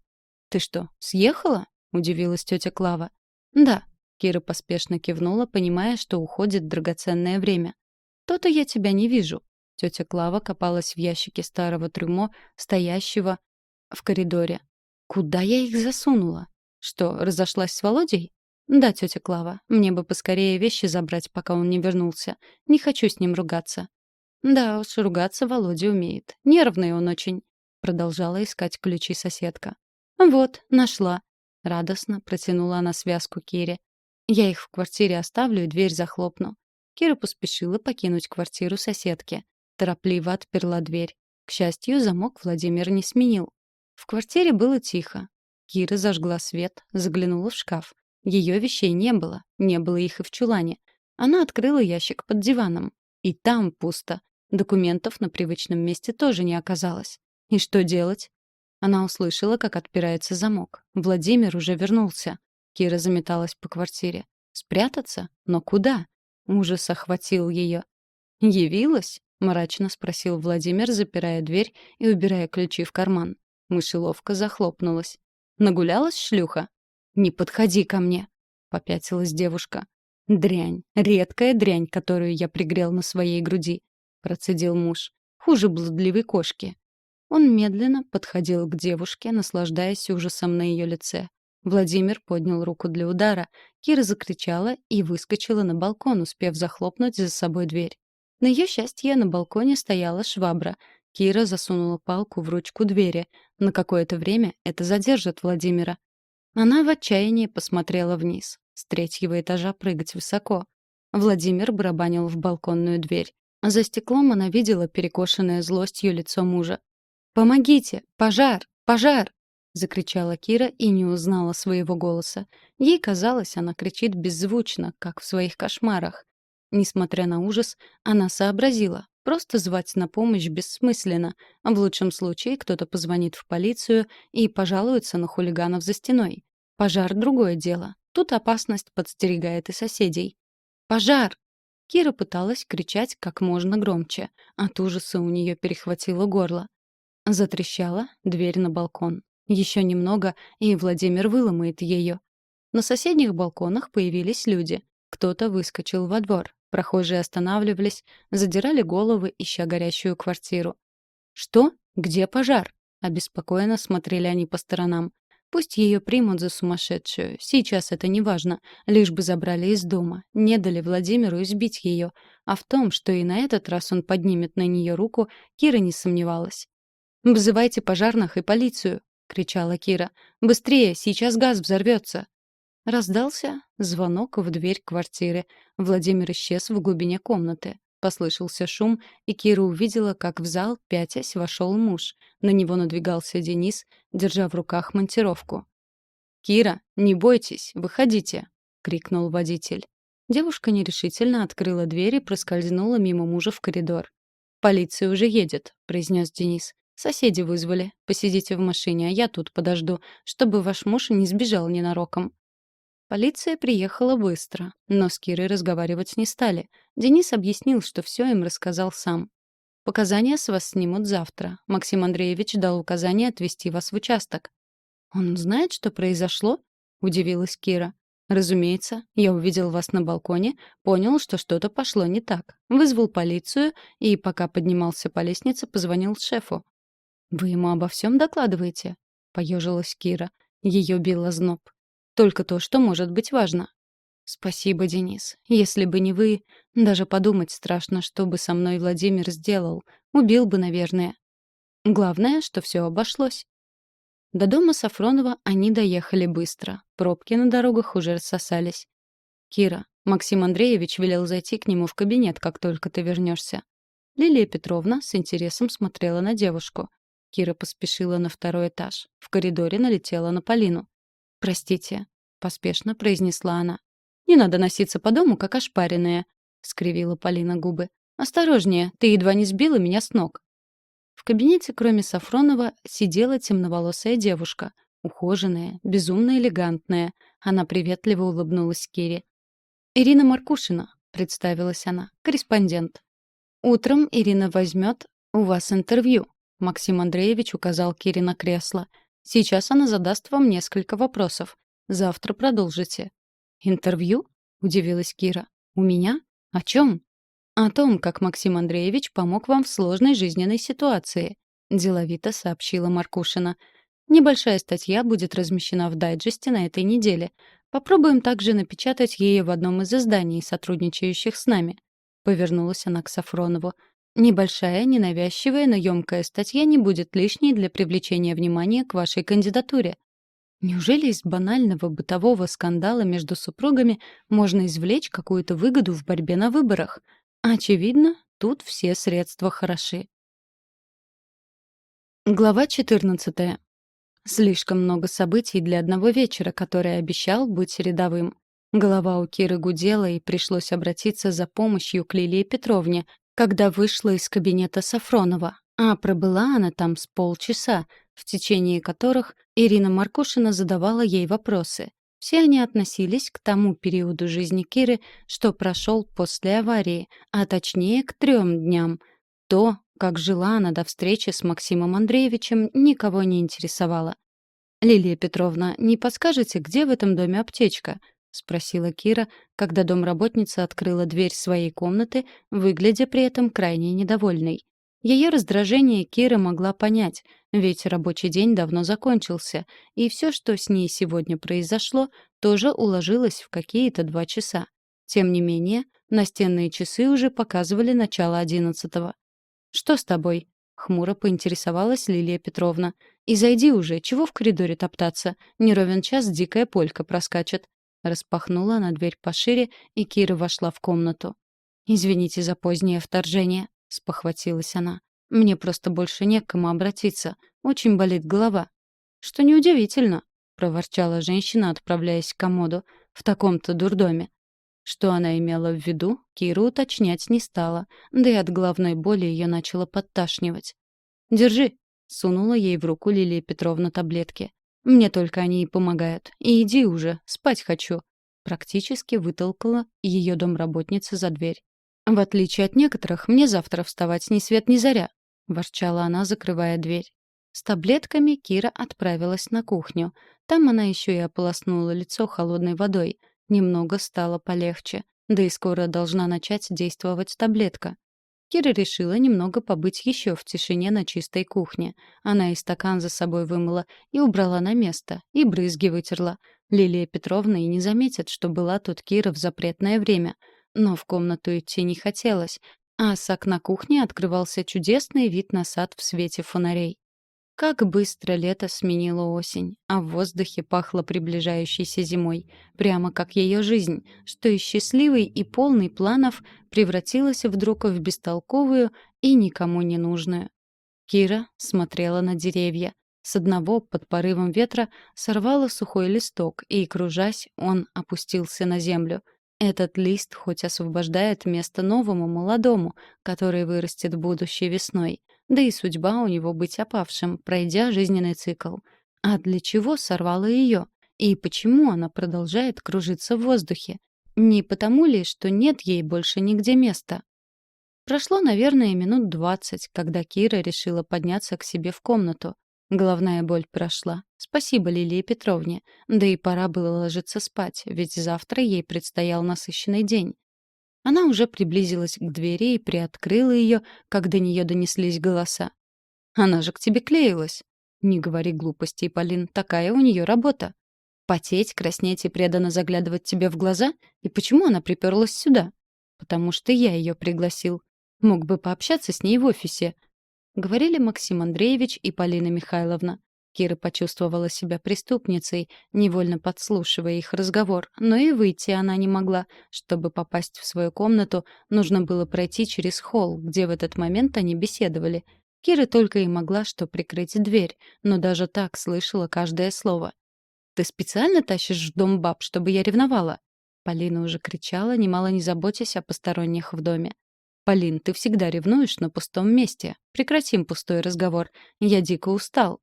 То это горничная. Откуда она только взялась? Неумеха и мямля. То журналистка это. А я, смотри, на все это и проглатывай. Если тебе что-то не нравится, ты знаешь, что делать.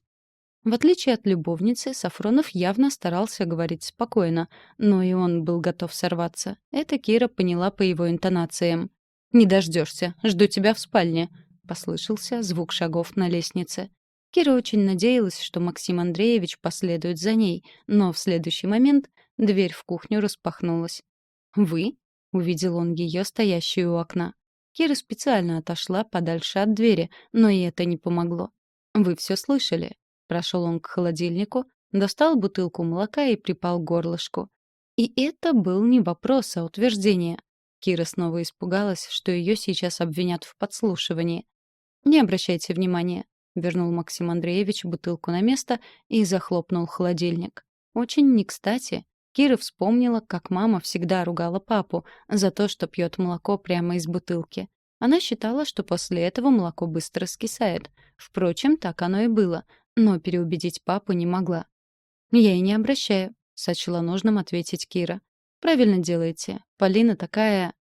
Какая такая, Кира уточнять не стала. Подумала только, что Сафронов довольно терпелив к своей любовнице.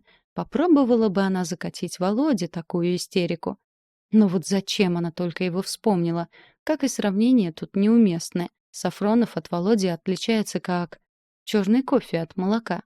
Насколько первый удачливый и уверенный в себе, настолько второй лишь создает видимость успеха. Сейчас Кира понимала, что видела своего мужа таким, каким хотела видеть, и каким он точно не являлся. «С вами все в порядке?» — раздался голос Максима Андреевича, и только тут Кира поняла, что настолько сильно задумалась, что забыла о его присутствии в кухне. «Да, все в порядке. Идите спать, Кира. Завтра вам предстоит насыщенный день». Он вышел, а Кира еще минут на 5 задержалась, и думала она о том, что живет в доме человека, которого совсем не знает. Глава 15. «Подашь кофе в постель Максиму Андреевичу», — ошарашила Киру с утра пораньше Лилия Петровна. Кира замерла от неожиданности. «Чего стоишь?» — поторопила ее домработница. «Бери поднос и вперед». «Может, лучше вы?» — неуверенно спросила девушка. «Хозяин так приказал. Хочет тебе дать указания по поводу интервью», — усмехнулась Лилия Петровна. Похоже, домработница в курсе всего, что происходит в доме, и Сафронов ей доверяет.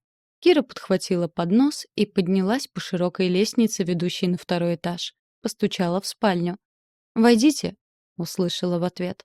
Девушка бедром толкнула дверь и боком вошла в спальню. Сейчас ей меньше всего хотелось видеть капризную Полину. Как ни странно, Полины рядом с Сафроновым на широкой постели Кира не увидела. Оформление спальни поражало роскошью и элегантностью. Она была выдержана в теплых золотистых тонах. Дизайнерская мебель, окно во всю стену не задернуто. Осеннее солнце лениво пробивалось из-за низких туч. То ли будет сегодня дождь, то ли нет. Из окна открывался вид на сад. Золотая осень в самом разгаре. Деревья стоят яркие, нарядные, несмотря на хмурое утро. Девушка поставила поднос на низенький чайный столик у окна, налила кофе в невесомую полупрозрачную фарфоровую чашечку с золотым ободком по краю. «Сколько положить сахара?» — спросила Кира, стараясь не смотреть на Сафронова. Он едва прикрыл себя шелковой простыней цвета шампанского. Мускулистые руки, роскошный торс, как у античного бога. Как Кира ни старалась, а все равно украдкой кидала взгляд на Сафронова. «Один кусочек и немного сливок». В его голосе она уловила иронию. Разумеется, Максим Андреевич увидел смущение девушки и, очевидно, упивался произведенным эффектом. Однозначно, женщина от него без ума. Кира выполнила указание и протянула Сафронову чашку на блюдце. На этот раз она посмотрела ему в глаза. Ей нечего смущаться. Пусть ведет себя как хочет. Он тут хозяин.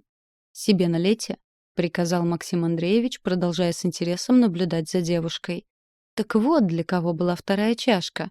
Кире стало интересно, а где же Полина? Или у них разные спальни? Но вчера она слышала, как Полина объявила, что ждет Сафронова в спальне. Хотя Кира с трудом представляла, как можно что-то приказывать Максиму Андреевичу. Однозначно он не подкаблучник.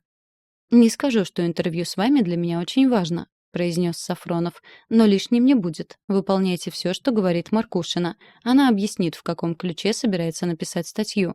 Ирина — человек занятой. Ей некогда тратить на вас время». «Да, Максим Андреевич». Кира стояла у кровати и держала в руке чашку с кофе. «Сядьте», — кивнул Сафронов Кире на пуфику постели. Она повиновалась.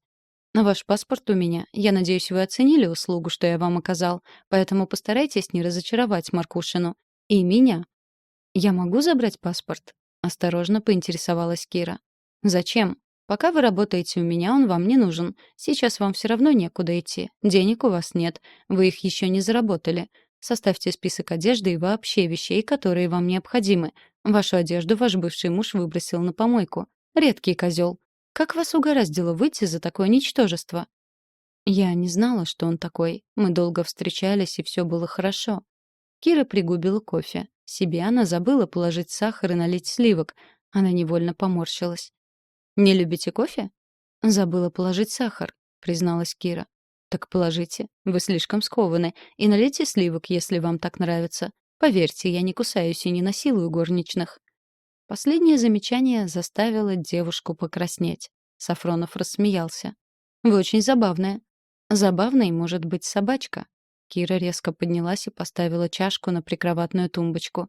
«Я могу идти? Меня ждет работа. Сядьте и не дуйтесь, как сыч на крупу. Съездите в обед с Майей в магазин. Подберете, что вам необходимо». Кира решила, что деньги на одежду Максим Андреевич вычтет у нее из жалования. Значит, ничего дорогого она покупать не станет. У нее есть прекрасное синее трикотажное платье, а на остальном вполне можно сэкономить. «Будете подавать мне кофе по утрам», — велел Сафронов. «Я пью кофе в половине восьмого». «Что вас смущает?» Он заметил замешательство Киры. «Полина Михайловна может быть недовольна».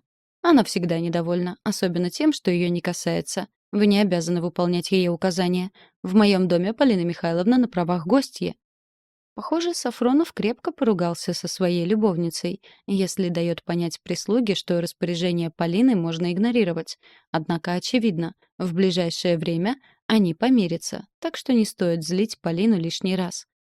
«Скажите, Кира, вы когда-нибудь думали, что станете прислугой?» Пытливо посмотрел на нее Сафронов. «Нет, конечно же». Кире стало неуютно. К чему этот допрос? «Вас это смущает?» «Нет, я очень благодарна вам», — искренне призналась девушка. «За то, что едва не сбил насмерть?» За то, что не бросили на дороге, и за то, что помогли с паспортом, и за работу. «Чувствую себя благодетелем», — усмехнулся Сафронов. Но сейчас его улыбка была доброй. «Вы будете пить кофе со мной по утрам. Когда я один, разумеется. Намного приятнее пить этот благородный напиток, беседуя с кем-то».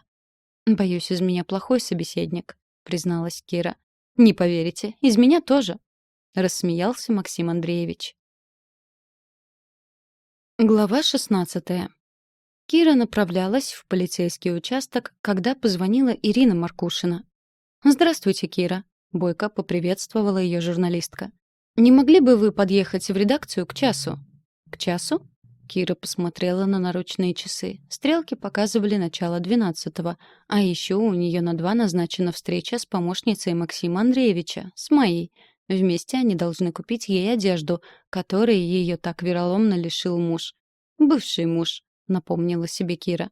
«Боюсь, в час никак не получится», — честно ответила Кира. Да и вообще, положа руку на сердце, отвечать на вопросы журналистки ей больше не хотелось. Она и вчера немало их ей задала. «А где вы будете находиться в час дня?» — не отставала Маркушина. «Я могла бы сама подъехать». Так и пришлось Кире отчитываться перед ней, куда едет, и сообщать, что понятия не имеет, сколько там пробудет. «Давайте, Кира, вы позвоните мне, как освободитесь, и мы договоримся, где пересечемся», — предложила журналистка. «Ну, давайте», — нехотя согласилась Кира и отключилась. «Кажется, Кирочка, вы сегодня на расхват», — проницательно подметил водитель Денис. «Вот она, цена славы», — философски протянул он, вызывая на губах Киры улыбку. «Скажете тоже, славы, если только скандальный, ну или дурной», — добавила тише. «Да бросьте вы, Кирочка, знаете, чего у вас не хватает?» «И чего же?» «Оптимизма, душенька», — вполне себе оптимистично изрек водитель. «Поверьте мне, стакан куда как веселее считать наполовину полным, чем наполовину пустым». Подмигнул он ей в зеркало заднего вида. «И с таким покровителем, как Максим Андреевич, вы точно не пропадете». «Покровителем?» Это слово Киру удивило и заставило задуматься. В конечном итоге она пришла к выводу, что Сафронов действительно покровительствует ей. Вот и документы ее забрал из квартиры Владимира. Что ж, наверное, это не самое плохое покровительство, и она должна радоваться. Почему же тогда вся эта ситуация ее скорее напрягает? И в который раз Кира испытала прилив благодарности к Денису, что появился вчера так вовремя и спас ее от Володи. Ведь если бы не он... В полицейском участке царила суета, и Кира еле нашла нужный кабинет, а вот следователь показался ей сонным и как будто с бодуна. Первой реакцией его, когда Кира вошла, стал широкий зевок. Он даже рот не потрудился прикрыть. «Пишите, Кира Дмитриевна». Положил он перед ней лист бумаги и шариковую ручку. «Что писать?» Недоуменно смотрела она на небритого и какого-то неопрятного мужчину. В кабинете были еще 2 стола, но в данный момент они пустовали, и в воздухе висел тяжелый запах пота и немытого тела. Кире даже захотелось попросить открыть окно, хоть на улице и было довольно холодно, но она решила потерпеть. «Что было? Как было? Когда? Все пишите».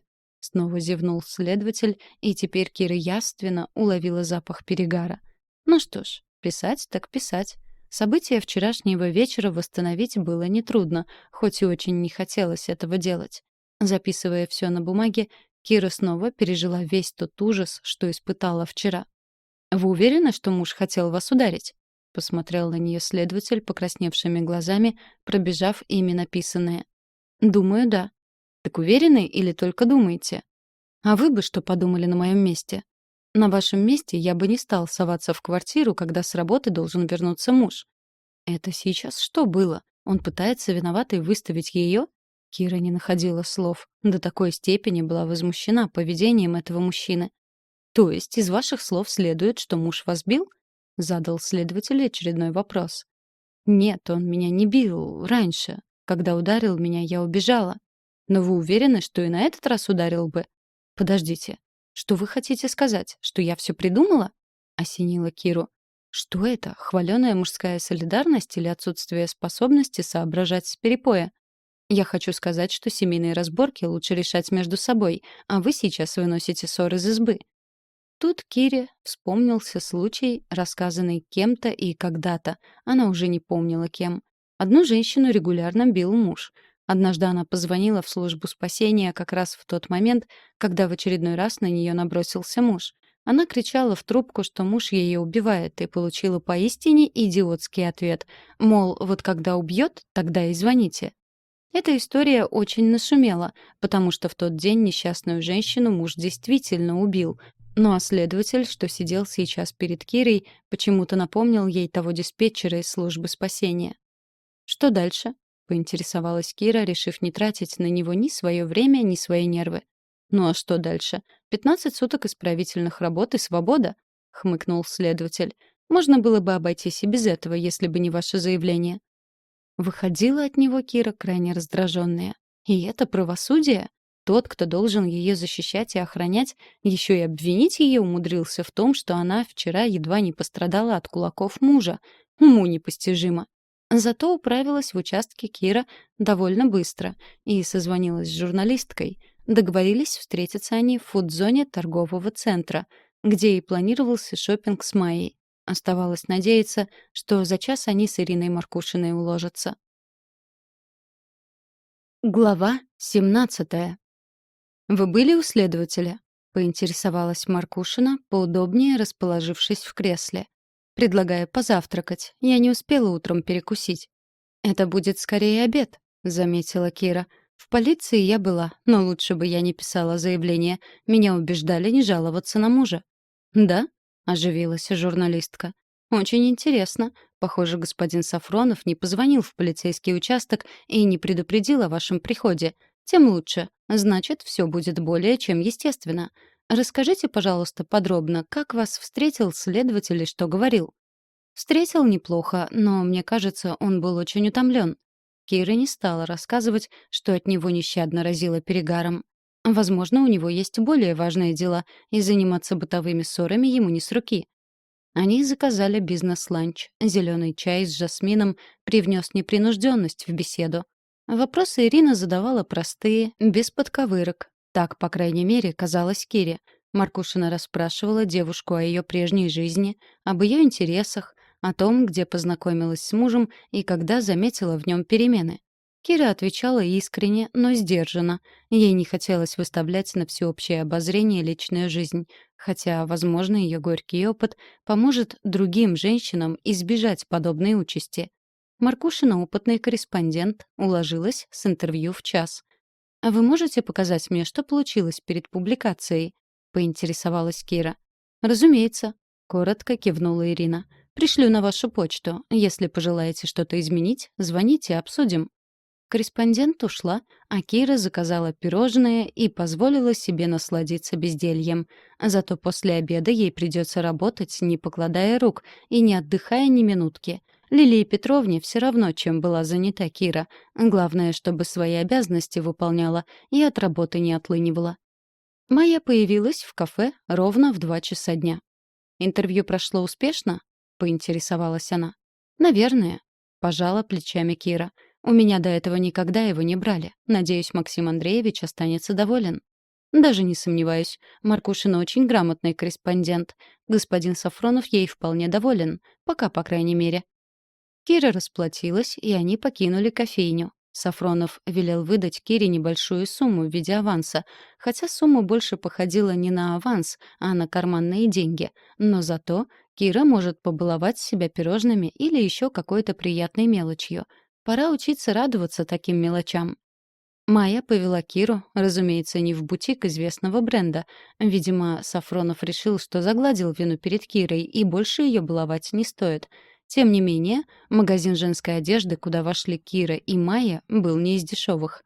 «Выбирайте, что вам необходимо». Майя жестом подозвала менеджера.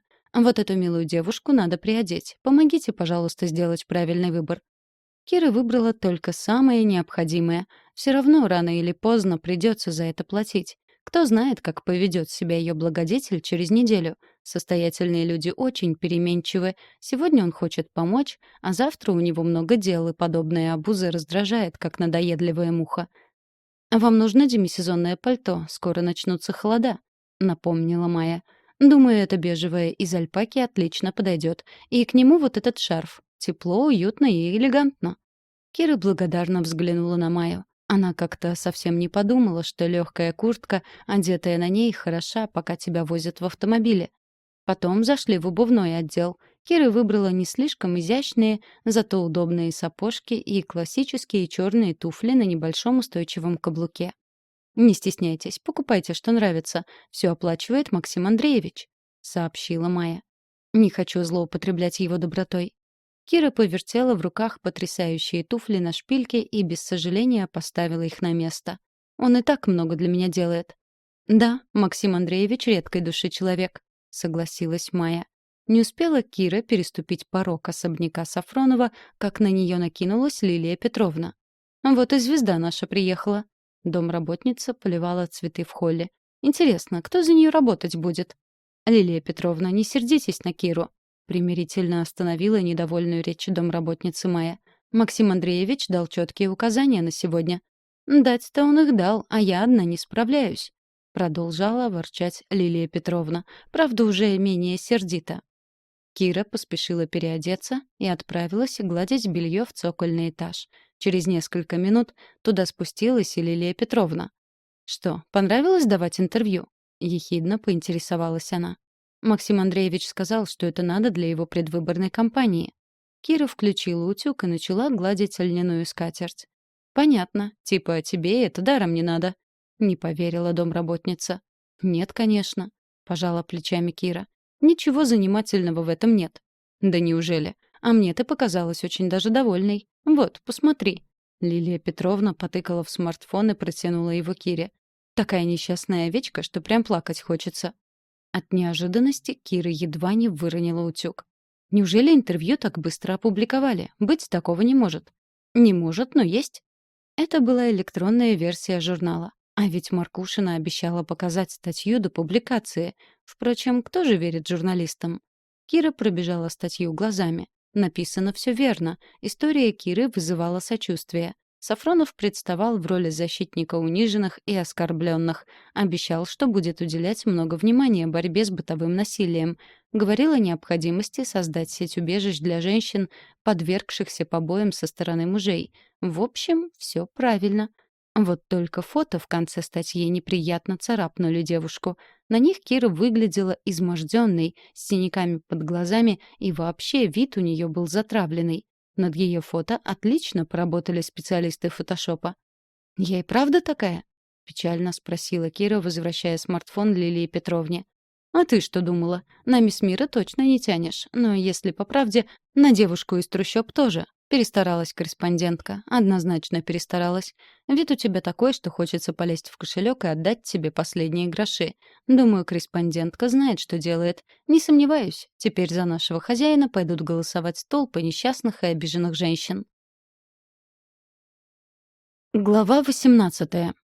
Несмотря на то, что половину дня провела в разъездах и беседах, нужных и ненужных, важных и неважных, Кира благополучно справилась со всей вверенной ей работой и даже помогла Лилии Петровне накрыть стол к ужину. Похвалы от домработницы она не дождалась, но даже удовлетворительное посапывание и молчание той сочла за хороший признак. «У Максима Андреевича сегодня гости?» — удивилась Кира, когда стол накрыли на 4 персоны. «Ну, можно и так сказать», — хмыкнула Лилия Петровна. «Вместе с хозяином и Полькой будут ужинать твоя новая знакомая и Витька». «А Витька это кто?» — не сдержала любопытства Кира. Она уже поняла, что под знакомой домработница имела в виду Маркушину, и немало насмешило ее то, как Лилия Петровна называет девушку Сафронова. «Полька». И с таким одинаковым выражением лица всегда, словно говорит не о человеке, а о кукле. «Да помощник же его, правая рука», — недоуменно посмотрела на нее женщина. «Виктор Бурмин. Витька, то есть». «А вам он не нравится?» — вспомнила Кира шустрого молодого человека, которого видела пару раз. «С чего ты взяла?» — с возмущением взглянула на нее Лилия Петровна. «Парень он неплохой, соображает быстро. Максим Андреевич им доволен, а значит, и мы тоже. Кто мы такие, чтобы кто-то нам нравился, а кто-то нет?» — фыркнула она. И тем не менее, себя она считает вправе недолюбливать людей, даже тех, кого ценит Сафронов, — отметила про себя Кира. Ну да ладно, такой уж характер у этой женщины. Больше она предпочла не задавать вопросов, а то домработница и так косилась на нее подозрительно. Еще подумает, что Кира шпионит в этом доме. У самой девушки эта мысль вызвала улыбка. «Вот что, дорогуша, иди-ка ты к себе». Нахмурившись, посмотрела на нее Лилия Петровна, когда сервировка стола подошла к концу. «А работу свою ты выполнила, а на стол подавать буду сама. Выглядишь, мягко говоря, не очень».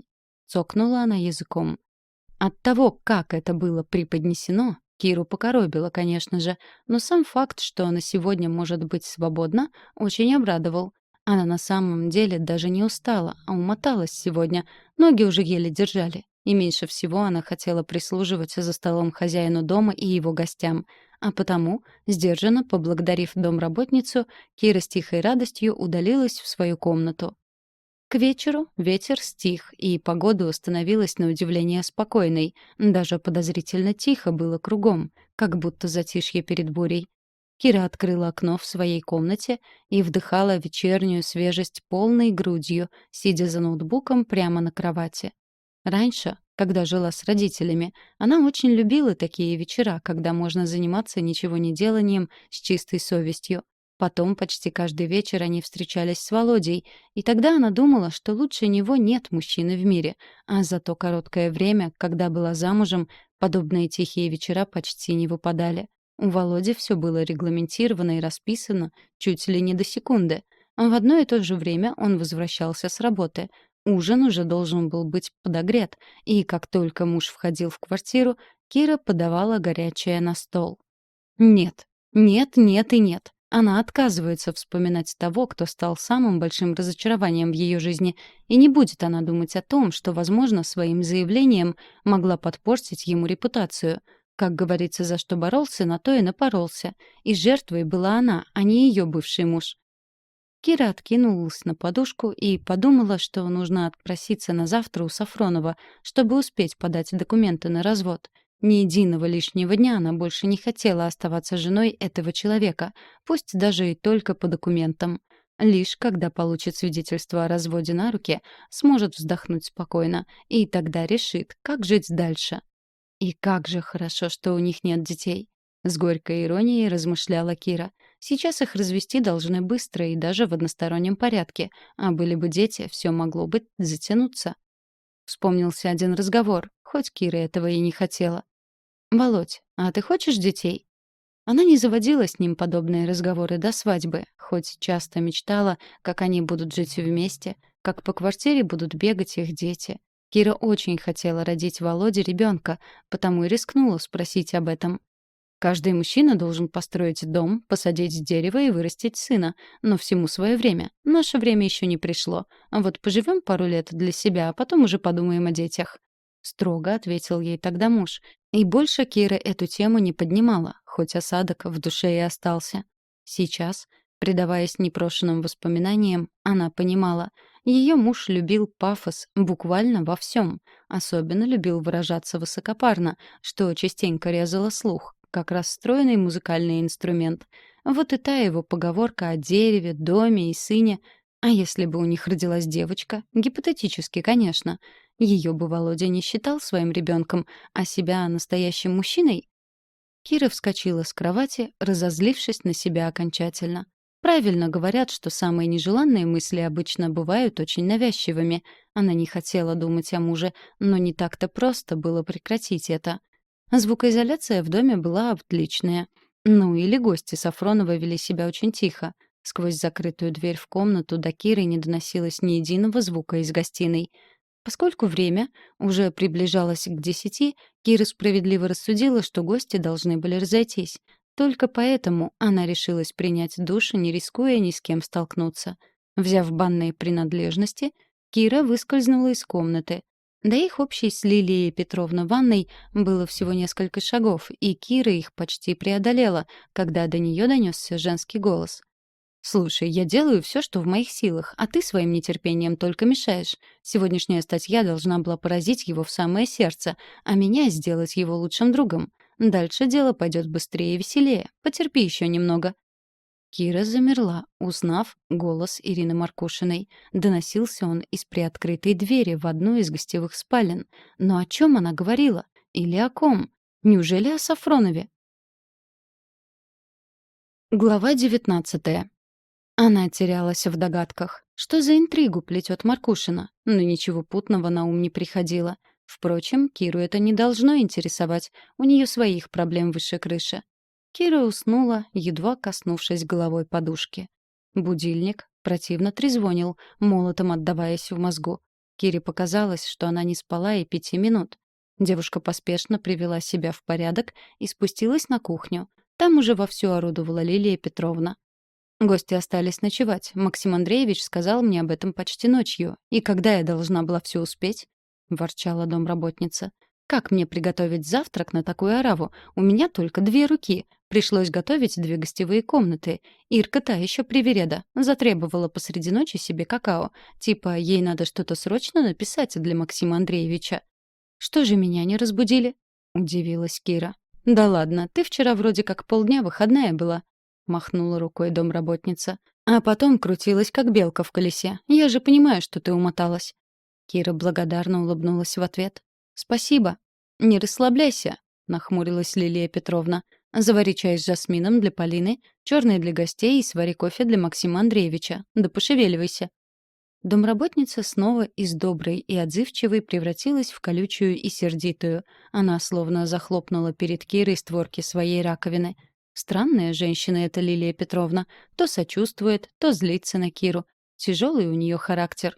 Но и это ее не касается. Они обе прислуги. Каждая должна хорошо выполнять свои обязанности, а помогать и поддерживать друг друга им вовсе не обязательно. «Подавать буду я». Домработница расставляла на подносе тарелки и чашки.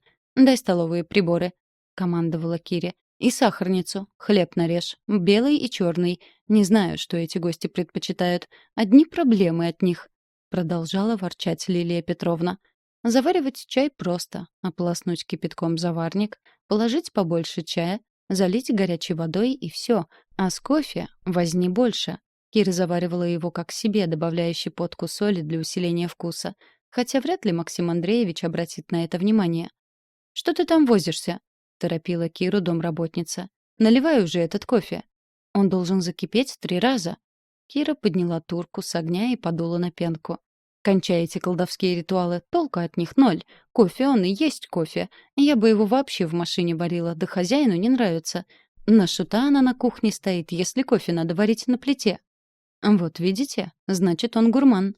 Кира перелила кофе в чашку, положила кусочек сахара и добавила немного сливок. «Думаешь, выучила привычки хозяина?» — хмыкнула домработница. «Надо было черный без сахара и сливок. Он сам добавит, сколько захочет». Кира замерла. «Я не знала. Я сейчас новый кофе сварю. А ему ждать?»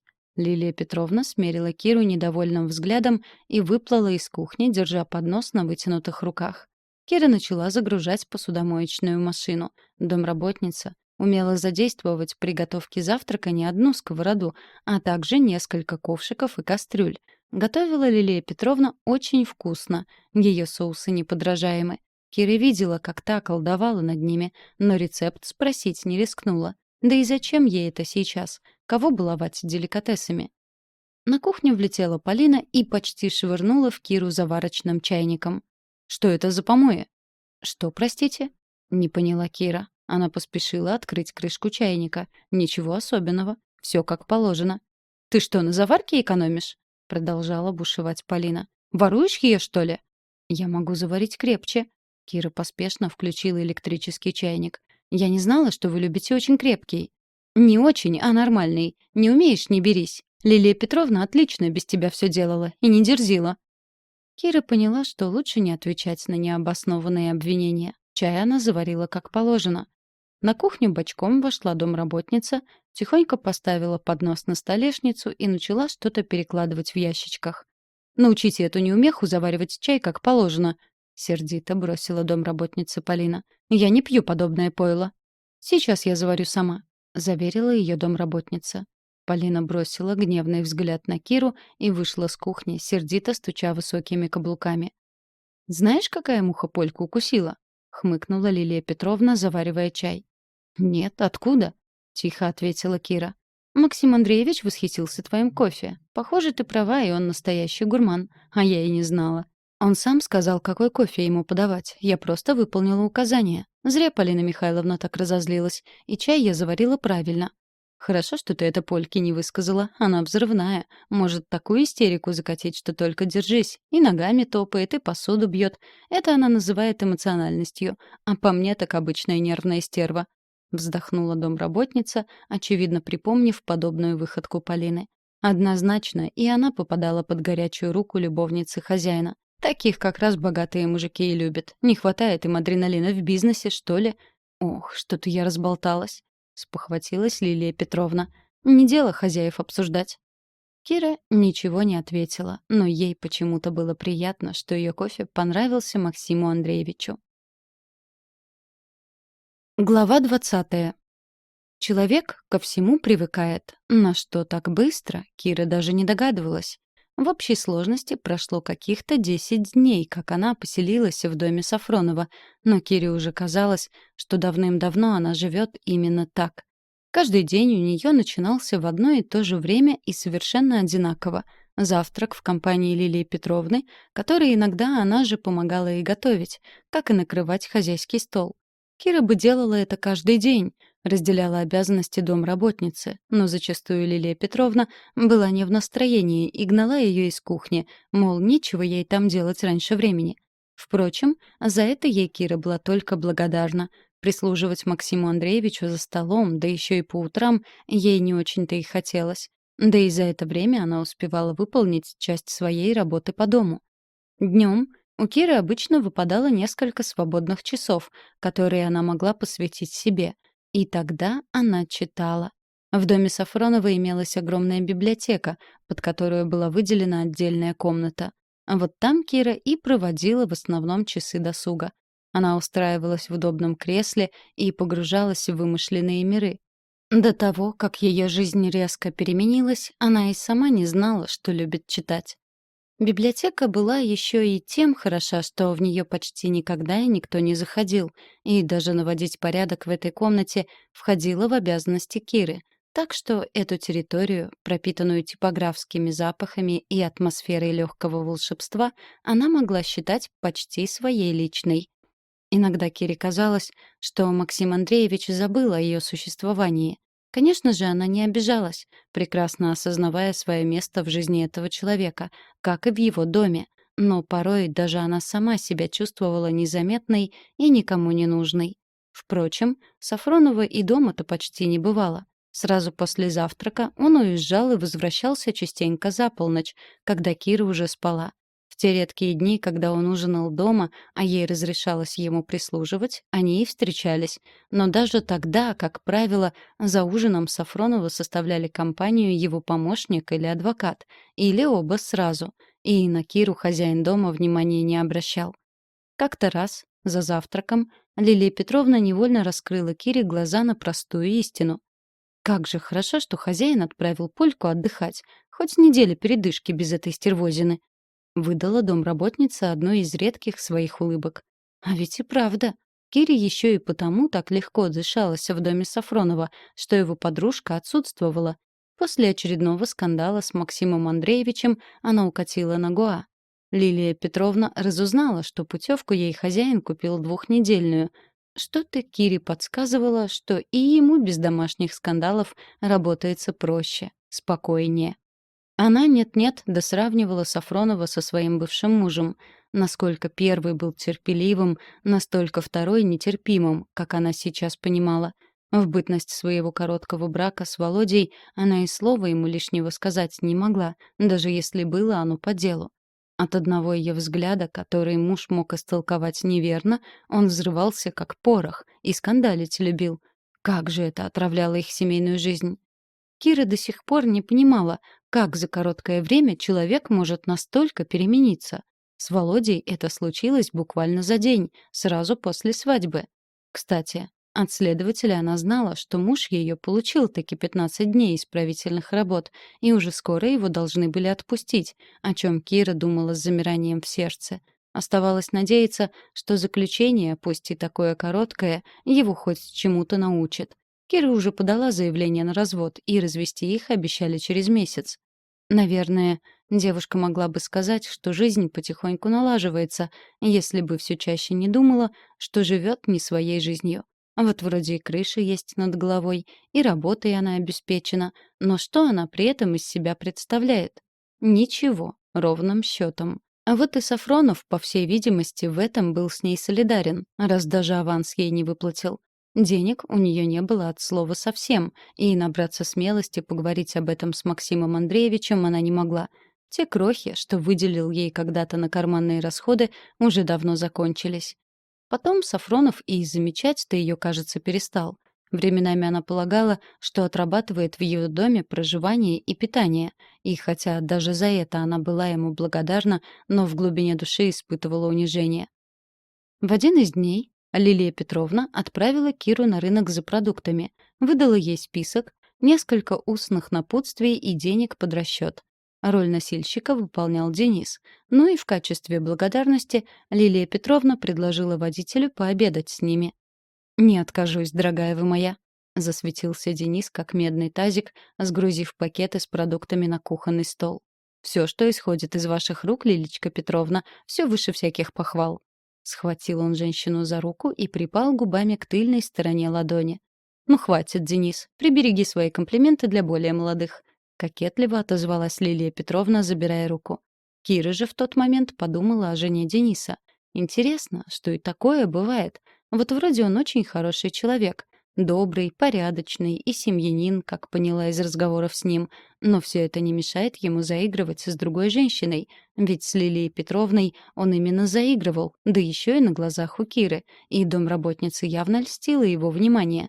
Понять такого Кира не могла, хоть и старалась никого не осуждать. «А давайте посмотрим дебаты», — предложил Денис, когда все они устроились за столом, и перед каждым Лилия Петровна поставила по тарелке с борщом. Максим Андреевич волновался перед сегодняшним эфиром, хоть и долго к нему готовился. Кира слышала про дебаты, но не думала, что они сегодня, и ей тоже захотелось увидеть Сафронова на экране телевизора. Оппонент Максима Андреевича всем был хорошо знаком. Плакатов с его изображением развешано в городе не меньше, чем с Сафроновым, но вживую он выглядел несколько иначе, и Кире сразу не понравился. Было в его внешности что-то по-лисьему хитрое, что ли, и глаза все время бегали, как будто совесть нечиста. Но о своей программе он говорил сознанием дела, выглядел убедительно.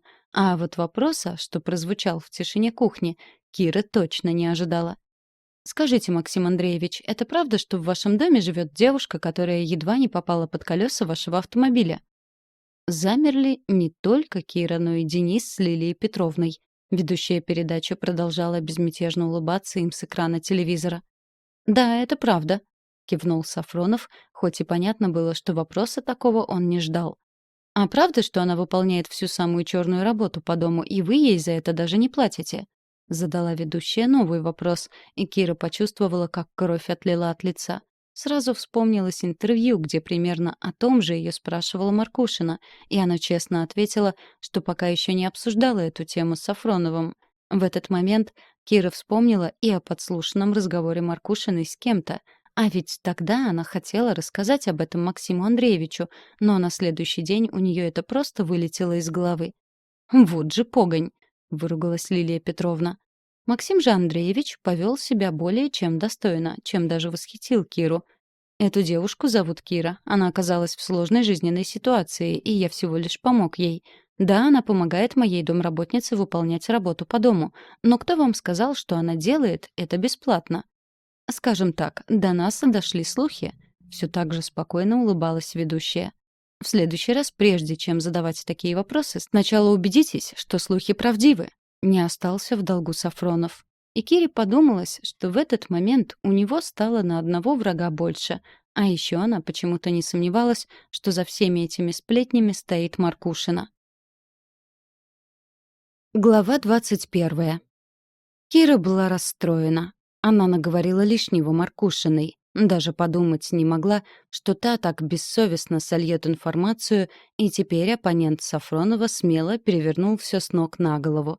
Перед обедом у нее выдалось немного свободного времени. Она поднялась в библиотеку, выбрала книгу и расположилась в кресле у окна.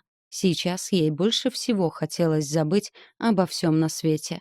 Кира чувствовала свою невольную вину. Нельзя быть такой до дурости наивной и доверчивой. Кто вообще верит корреспондентам и их благим намерениям?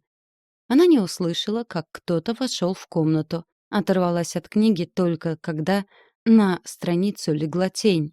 Вот тогда Кира вздрогнула и подняла голову. Но, к своему удивлению и ужасу, увидела не разгневанную Лилию Петровну, а Сафронова, строго смотревшего на нее. «Читаете?» — выгнул он бровь. «Простите, Максим Андреевич», — пролепетала Кира. «Я тут вытирала пыль, не удержалась, взяла посмотреть». «Ну да, и удобно расположились в кресле», — хмыкнул Сафронов. «А где та тряпка, которой вы вытирали пыль, позвольте спросить?» Кира поняла, что ее поймали на лжи, покраснела и опустила голову. Сафронов взял из ее рук книгу. «Цвейк?» — удивился он. «Нетерпение сердца не лучший выбор для девушки. Слишком тяжелый финал». «Почему?» — удивилась Кира. «Расстрою вас. В конце героиня покончит жизнь самоубийством, а герой останется на всю жизнь с чувством вины». «Я знаю», — кивнула Кира. «Я уже читала этот роман. Просто перечитываю. Очень люблю Цвейга.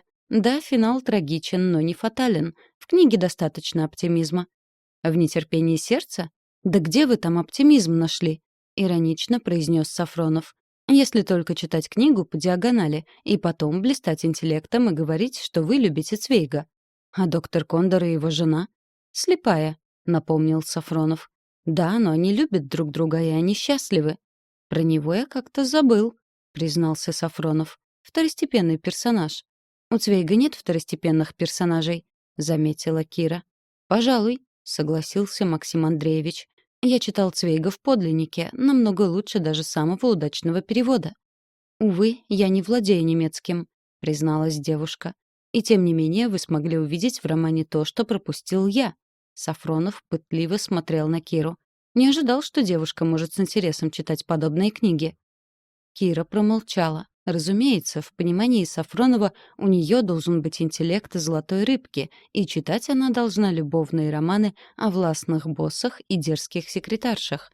Сафронов вернул ей книгу.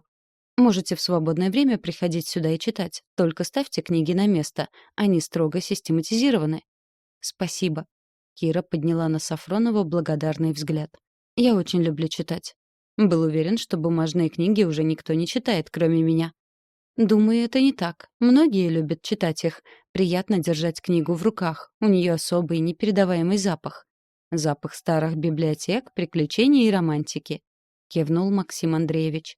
Сафронов удивил Киру своим отношением к книгам. Очевидно, его библиотека не ради статуса и не ради модных тенденций в оформлении интерьера. И, что самое удивительное, он тоже читает Цвейга. Но Максиму Андреевичу повезло больше. Он читает его на языке оригинала. «Кстати, раз уж мы встретились наедине и без посторонних», — усмехнулся Сафронов.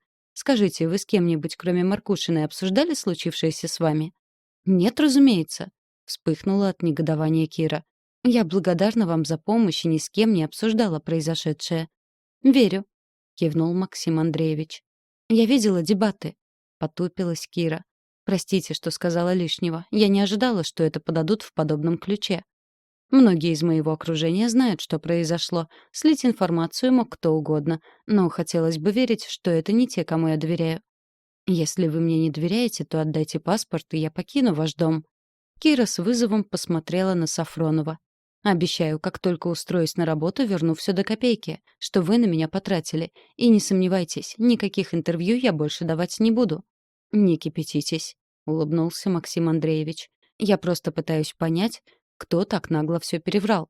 Я скажу вам, кто это сделал. Не так давно я случайно услышала разговор Маркушиной по мобильнику, но не до конца поняла его смысл. Хотела рассказать вам утром, но вы уже уехали, а потом я просто забыла о разговоре». Кира повторила все, что слышала.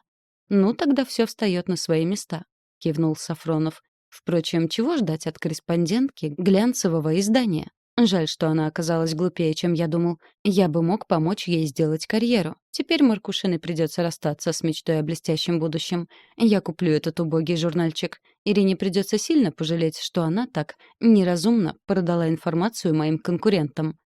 Решительность Сафронова заставила Киру поежиться. Он быстро принимает решения и легко расправляется с теми, кто встал на его пути. Впрочем, все правильно. Дай Максим Андреевич хоть небольшую слабину, и конкуренты безжалостно затопчут его. «Я рад, что вы не причастны», — кивнул Сафронов. «Но вам пора перестать быть наивной и так безоглядно доверять людям». «Я поняла, что сказала лишнего», — признала Кира. «Но Ирина так ловко задавала вопросы». «Рад, что вы сделали правильные выводы», — заметил Сафронов. «Завтра мне придется очень рано встать. Важная встреча, на которую я не хочу опоздать. Предупреждаю заранее. Подадите мне кофе в половине седьмого». «В столовую?» — уточнила Кира. «В постель». Сафронов вышел из библиотеки. Кира поставила книгу на место и поспешила на кухню. Возможно, Лилия Петровна даст ей задание. Все-таки место прислуги не в хозяйской библиотеке. Глава 22. «Это что еще за блажь? Опять кофе в постель?» Неподдельно изумилась Лилия Петровна. «Раньше пил в столовой, и на тебе. С чего бы?» «Не знаю», — вздохнула Кира.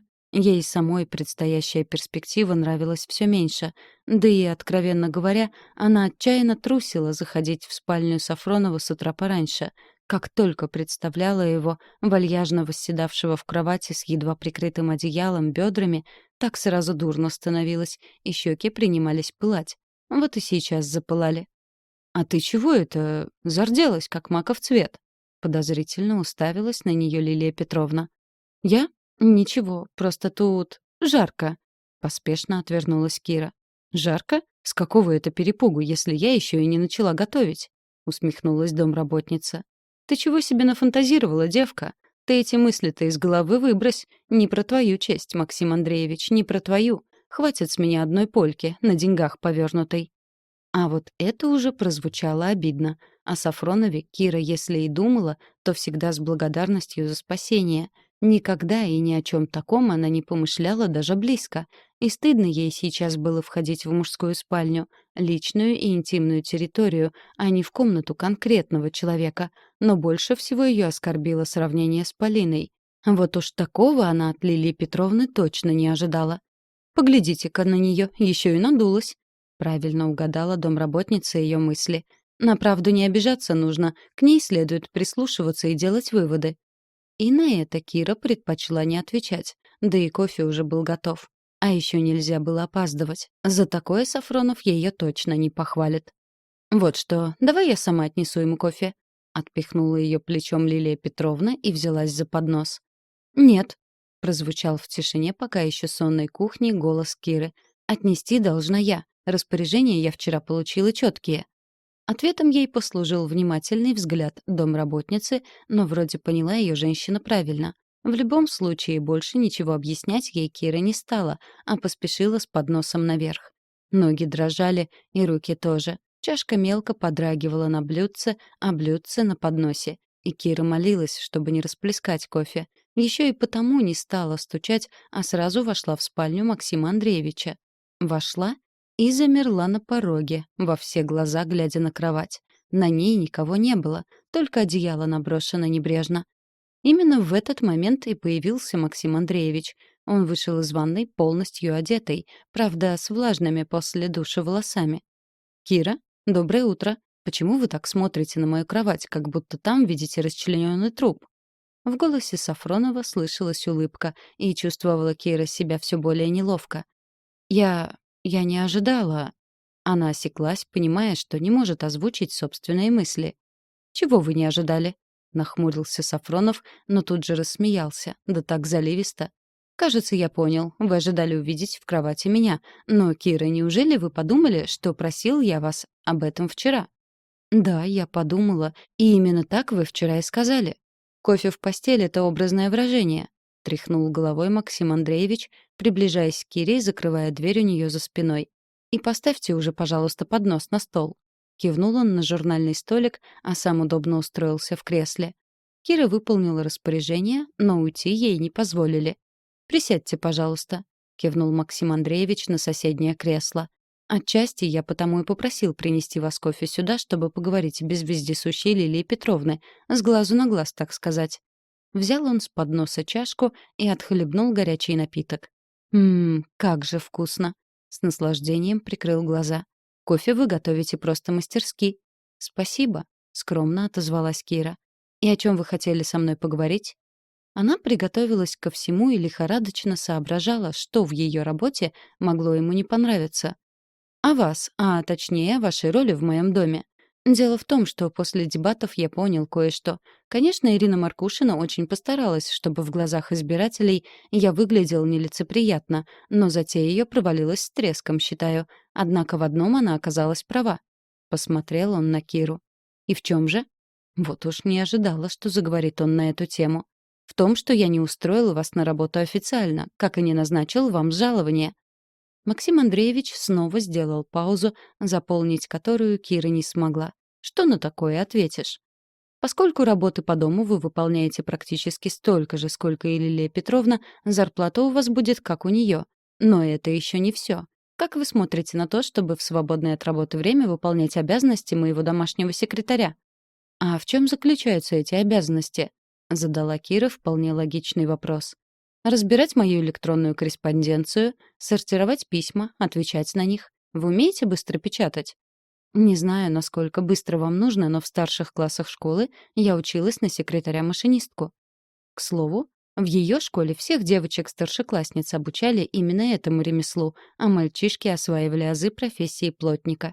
«Вот и отлично. Значит, мы договорились? Не боитесь печатать под мою диктовку?» «Уверена, что это не страшно», — не сдержала улыбки Кира. «А то, что на чтение будет оставаться меньше времени, вас не расстраивает?» Лукаво поинтересовался Сафронов. «Нисколько. На это я найду время. Тогда уже сегодня днем вы приступите к выполнению своих новых обязанностей, и за работу секретаря я буду платить вам отдельно. «Максим Андреевич, можно задать вам вопрос?» Невольно подалась к нему Кира, чтобы лучше видеть его глаза. «Конечно. Вы это делаете из жалости?» «Что именно?» — неподдельно удивился он. «Предлагаете мне работу секретаря, ведь у вас, наверное, немалый штат сотрудников». «Штат действительно немалый, как вы выразились, но, во-первых, я хочу больше времени проводить дома, а во-вторых, никого из своих сотрудников я видеть еще и у себя дома не хочу, а в-третьих...» Он тоже приблизился к ней, и теперь глаза его Кира видела отлично. «Я никогда и ничего не делаю из жалости, и вам, поверьте мне, она нужна меньше всего». Глава 23.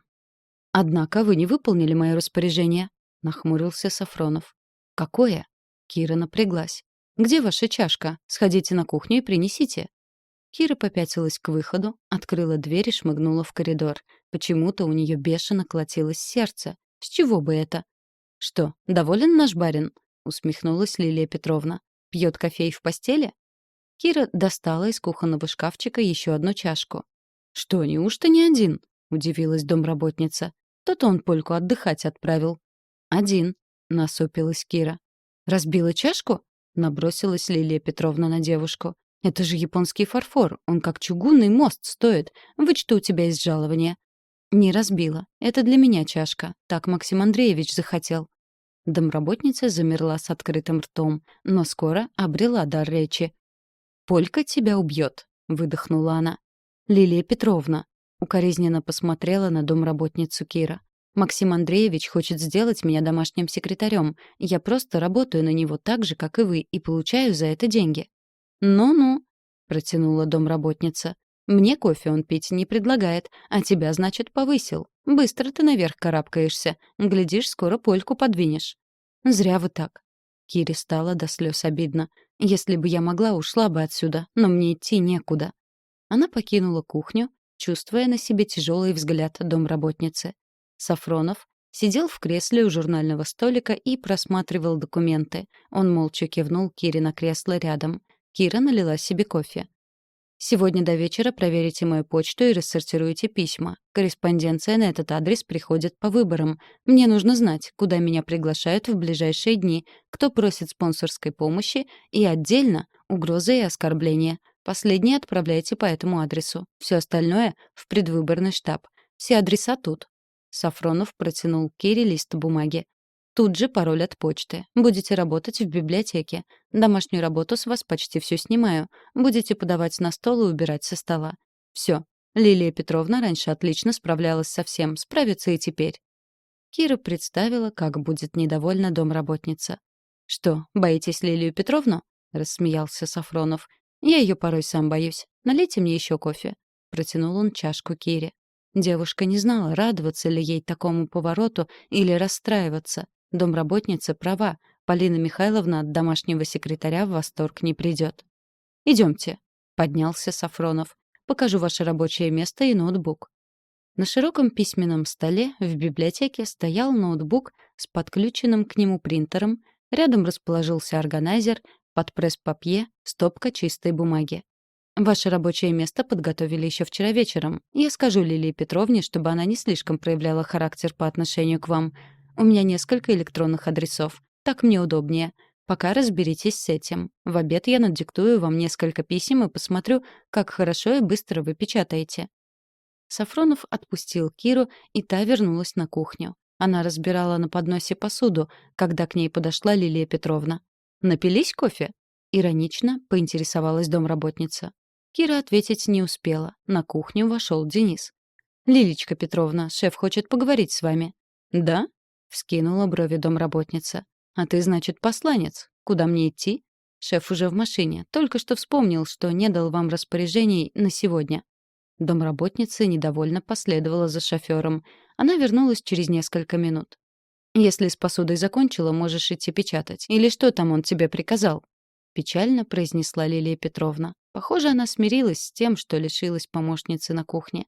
«В обед придешь, поможешь на стол накрыть, если он приедет».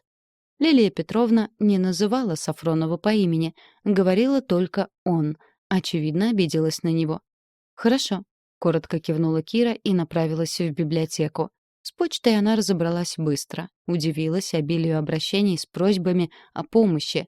Тут были и городской детский дом, и несколько школ, приют для животных, и даже общество астрологов-любителей. Угроз и оскорблений было много. Ни одной серьезной она не увидела. В основном пожелание сдохнуть, не дойдя до выборов, или разориться и пойти просить милостыню. Оскорбления отличались банальностью и отсутствием фантазии. С непривычки Кира провозилась с заданиями Сафронова до обеда и едва не опоздала на кухню, однако Лилия Петровна не высказала ей своего недовольства. Кира почувствовала возникшее между ними отчуждение, хотя домработница никогда и не благоволила ей раньше. Напряжение висело в воздухе, и разрядить его у Киры не получилось. Она несколько раз пыталась заговорить с Лилией Петровной, но та отвечала односложно и даже не ворчала на Киру. После обеда Сафронов продиктовал ей несколько писем и остался доволен. «До вечера распечатайте это». Он протянул ей несколько листов. Набросал в машине. Мне проще писать на бумаге, чем тыкать пальцем в гаджет. Почерк разберете? Кира пробежала листок глазами. Почерк у Сафронова был мелкий, с резким наклоном вправо, но четкий. Такой почерк графологи называют волевым. Кира одно время увлекалась этой наукой. «Разберу», — кивнула она. «Распечатать в одном экземпляре?» «Я проверю, внесу поправки. Будет лучше, если вы перестанете носить форму». Как бы невзначай заметил Сафронов. «Помнится, у вас есть элегантное синее платье. Оно больше подойдет вашему новому статусу в моем доме». «Есть», — улыбнулась Кира. «Его мне принесла ваша помощница Майя». «Подробностей я не знаю», — пожал плечами Сафронов. «Но вам оно очень идет». Неужели Максим Андреевич обращает внимание, во что одеты его подчиненные? «Завтра суббота. Можете пройтись по магазинам, купить, что вам требуется». Сафронов вручил Кире карточку. «Сюда уже перечислен ваш аванс». «Я еще должна вам», — напомнила Кира. «За одежду и за все необходимые мелочи». «Считайте это премией за кофе в постель», — усмехнулся Сафронов. «Завтра извольте повторить. В 9 утра жду вас с 2 чашками». Глава 24. Кира и Максим Андреевич ужинали, когда в гостиной появилась Полина. Загорелая и очень злая. Она демонстративно отшвырнула чемодан ногой, не успел Денис его поставить и выйти. «В чем дело, Полина?» — нахмурился Сафронов. Кира же замерла с недонесенной до рта вилкой, стоило только встретиться со сатаневшим взглядом любовницы босса. «В тебе, дорогой!» — взвизгнула Полина. «Почему вместо тебя в аэропорту меня встретил этот недомерок? Почему я должна была ждать его, пока он заправится? И почему ты не предупредил, что не приедешь за мной сам?» Все это она провизжала, и голос ее еще какое-то время вибрировал под сводами комнаты, даже когда Полина закрыла рот. «Все сказала?» — спокойно поинтересовался Сафронов. Но Кира заметила, как ходят под кожей его желваки. Полина его взбесила, что и неудивительно. Кира вообще отказывалась понимать настолько истеричную манеру вести себя, но эту женщину не впервые видела такой, хоть сталкивалась с ней редко. Да и вообще, появление Полины было для нее неприятным сюрпризом. Во-первых, она и думать про нее забыла, а во-вторых, Сафронов не потрудился предупредить, что та сегодня возвращается из поездки. «Нет, не все. Это что тут делает?» — ткнула она пальцем в Киру. «А разве место прислуги за этим столом?» В этот момент в столовую вошла Лилия Петровна. Естественно, последнюю фразу Полины она расслышала и разозлилась, как ни странно, не на нее, а на Киру, что подтвердил ее злой взгляд. «Добрый вечер, Полина Михайловна», — сухо поприветствовала Лилия Петровна, мазнув по ней взглядом. «Максим Андреевич, принести еще один прибор?» «Нет, Полина уже уходит». «И не подумаю!» — снова взвизгнула та. Однако больше ее слушать не собирались. Сафронов резко выдвинул стул и в 2 шага преодолел расстояние между ними, довольно грубо взял Полину за предплечье и повел к лестнице. «Что ты делаешь?» — заверещала она. «Отпусти меня сейчас же!» Реакции на это не последовало. Все так же молча Сафронов припроводил ее вверх по лестнице. Она что-то говорила, но Кира уже не слушала. На душе было противно, как будто ее выкупали в грязи, и Лилия Петровна подлила масло в огонь. «Доигралась?» — хмыкнула она, собирая со стола грязную посуду. «Нечего из себя барыню корчить». «И когда это я такое корчила, Лилия Петровна?» — не сдержалась Кира. Кажется, на сегодня с нее достаточно было оскорблений. «Не стыдно вам?» «А с чего это мне должно быть стыдно? Это не я отлыниваю от своих обязанностей, играя в незаменимого секретаря». Упреки были не только беспочвенными, но еще и обидными. Кира предпочла промолчать, нежели вступать с домработницей в словесную перепалку. За почти неделю, сколько длилось ее новое положение в этом доме, от Лилии Петровны она успела наслушаться всякого. Оставалось надеяться, что когда-нибудь эта женщина успокоится и перестанет злопыхать в ее сторону. Минут через 5 Кира поняла, что ужин закончился, и принялась убирать со стола. Слава богу, Лилия Петровна больше не извила, а лишь молча сопела, наблюдая за ней. Когда стол был уже чист, в столовую вошел Сафронов. Выглядел он обычно спокойным, как будто не ему только недавно закатили истерику. Ну и Полины не было ни видно, ни слышно. «Кира, через полчаса жду вас у себя в кабинете. Примерно с час мы еще поработаем», — сообщил он и удалился. Эти полчаса Кира провела на кухне, помогая Лилии Петровне наводить там порядок и загружая посуду в посудомоечную машину. И так она делала все время, когда выдавалась свободная минутка. Упреки домработницы были тем обиднее, что искажали правду. Да, Кира не успевала выполнять всю ту работу по дому, что когда-то ей вменили, но ее вины в том не было. Сафронов теперь много времени проводил дома, и почти все это время Кира работала с ним бок о бок. К вечеру, бывало, она так уставала, что буквально валилась в кровать, а на утро все начиналось по новой, и в субботу с воскресеньем свободного времени у нее оставалось разве что немного побольше. Кира сидела за журнальным столиком и торопливо нажимала на клавиатуре ноутбука кнопки под довольно быструю диктовку Сафронова, когда в кабинет вошла Полина. Выглядела она уже более миролюбиво и даже улыбалась. В руке держала чашку с чем-то дымящимся. По запаху Кира догадалась, что это кофе. «Тебе чего?» — остановился Сафронов. Передышке Кира была даже рада. Порой он так увлекался и надиктовывал текст со скоростью, превышающей ее навыки печатания, и тогда она едва за ним поспевала. «Да ничего, зашла вот проведать тебя». Еще лучезарнее улыбнулась Полина. Говорила она с Максимом Андреевичем и на Киру не смотрела, но остановилась прямо возле диванчика, на котором Кира и сидела. Печатать ей было удобно именно за журнальным столиком, а не за столом Сафронова. Как бы невзначай, рука Полины дернулась, и щедрая порция горячего кофе вылилась прямо на ноги Киры. Боль была резкой и обжигающей. Она не сдержалась и вскрикнула, оттягивая с обожженных коленок бежевую ткань брюк. «Господи, какая же я неловкая!» — заухала Полина. «Выйди!» — раздался окрик Сафронова. На памяти Киры он впервые повысил на кого-то голос. Даже ей стало страшно, правда, не за себя, и выглядел Максим Андреевич так, словно готов был пустить в ход кулаки. «Что?» — округлила глаза Полина. «Я сказал, выйди отсюда и никогда больше не переступай порог этой комнаты». Без лишних слов буквально вытолкал ее Сафронов за дверь. «А вы?» — посмотрел он на Киру. «Быстро снимайте брюки». «Что?» Сделала она то же, что не так давно Полина. Вытаращилась на Сафронова.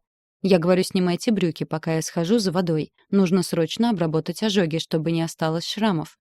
Он вышел за дверь, а Кире ничего не оставалось, как подчиниться. Она быстро стянула брюки, с ужасом рассматривая свои бордовые коленки, которые к тому же нещадно пекло. За неимением ничего лучшего прикрылась пледом, лежащим на спинке дивана, и уже через минуту вернулся Сафронов со стеклянной миской, в которой плескалась вода. Не говоря ни слова, он присел перед ней на корточки, а миску поставил у ног. Какое-то время рассматривал ее коленки, а потом проговорил. «Ожоги неглубокие, шрамов не должно остаться, а болевой синдром мы сейчас снимем». Кира глазам своим не верила, наблюдая, как занимается Сафронов ее коленками.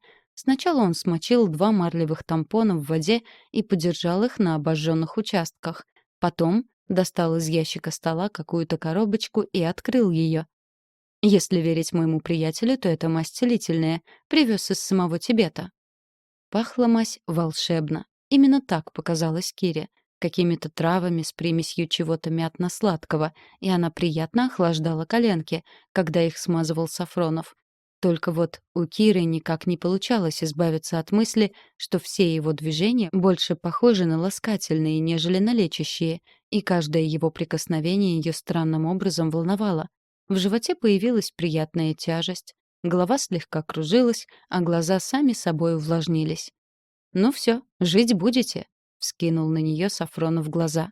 И в этот момент Кира почувствовала, как краснеет. Его взгляд отражал все то, что чувствовала она. Глава 25. Сафронов встал на колени, снова зачерпнул мазь и еще раз коснулся ее правого колена, которое пострадало больше. «Если через час появятся волдыри, поедем к врачу, но, думаю, все ограничится покраснением кожи. Будем наблюдать. Сильно болит?» «Нет, совсем не болит». «Неправда», — тихо произнес Максим Андреевич. «Неправда». Он наносил мазь легкими, невесомыми движениями. «У вас очень нежная кожа, как шелковая. Вам больно?» — повторил вопрос Сафронов. «Немного», — также тихо ответила Кира. Максим Андреевич склонился над ее коленом и коснулся его губами. Осторожно, если не сказать трепетно. Наверное, так рыцари целовали колени своих прекрасных дам. «Что вы делаете?» — прошептала Кира. «Не знаю». Сафронов медленно поднял голову и посмотрел ей в глаза. Так на Киру никто и никогда не смотрел. В его взгляде не было вожделения или похоти, но была нежность и грусть. Кира поняла, что он бесконечно одинок.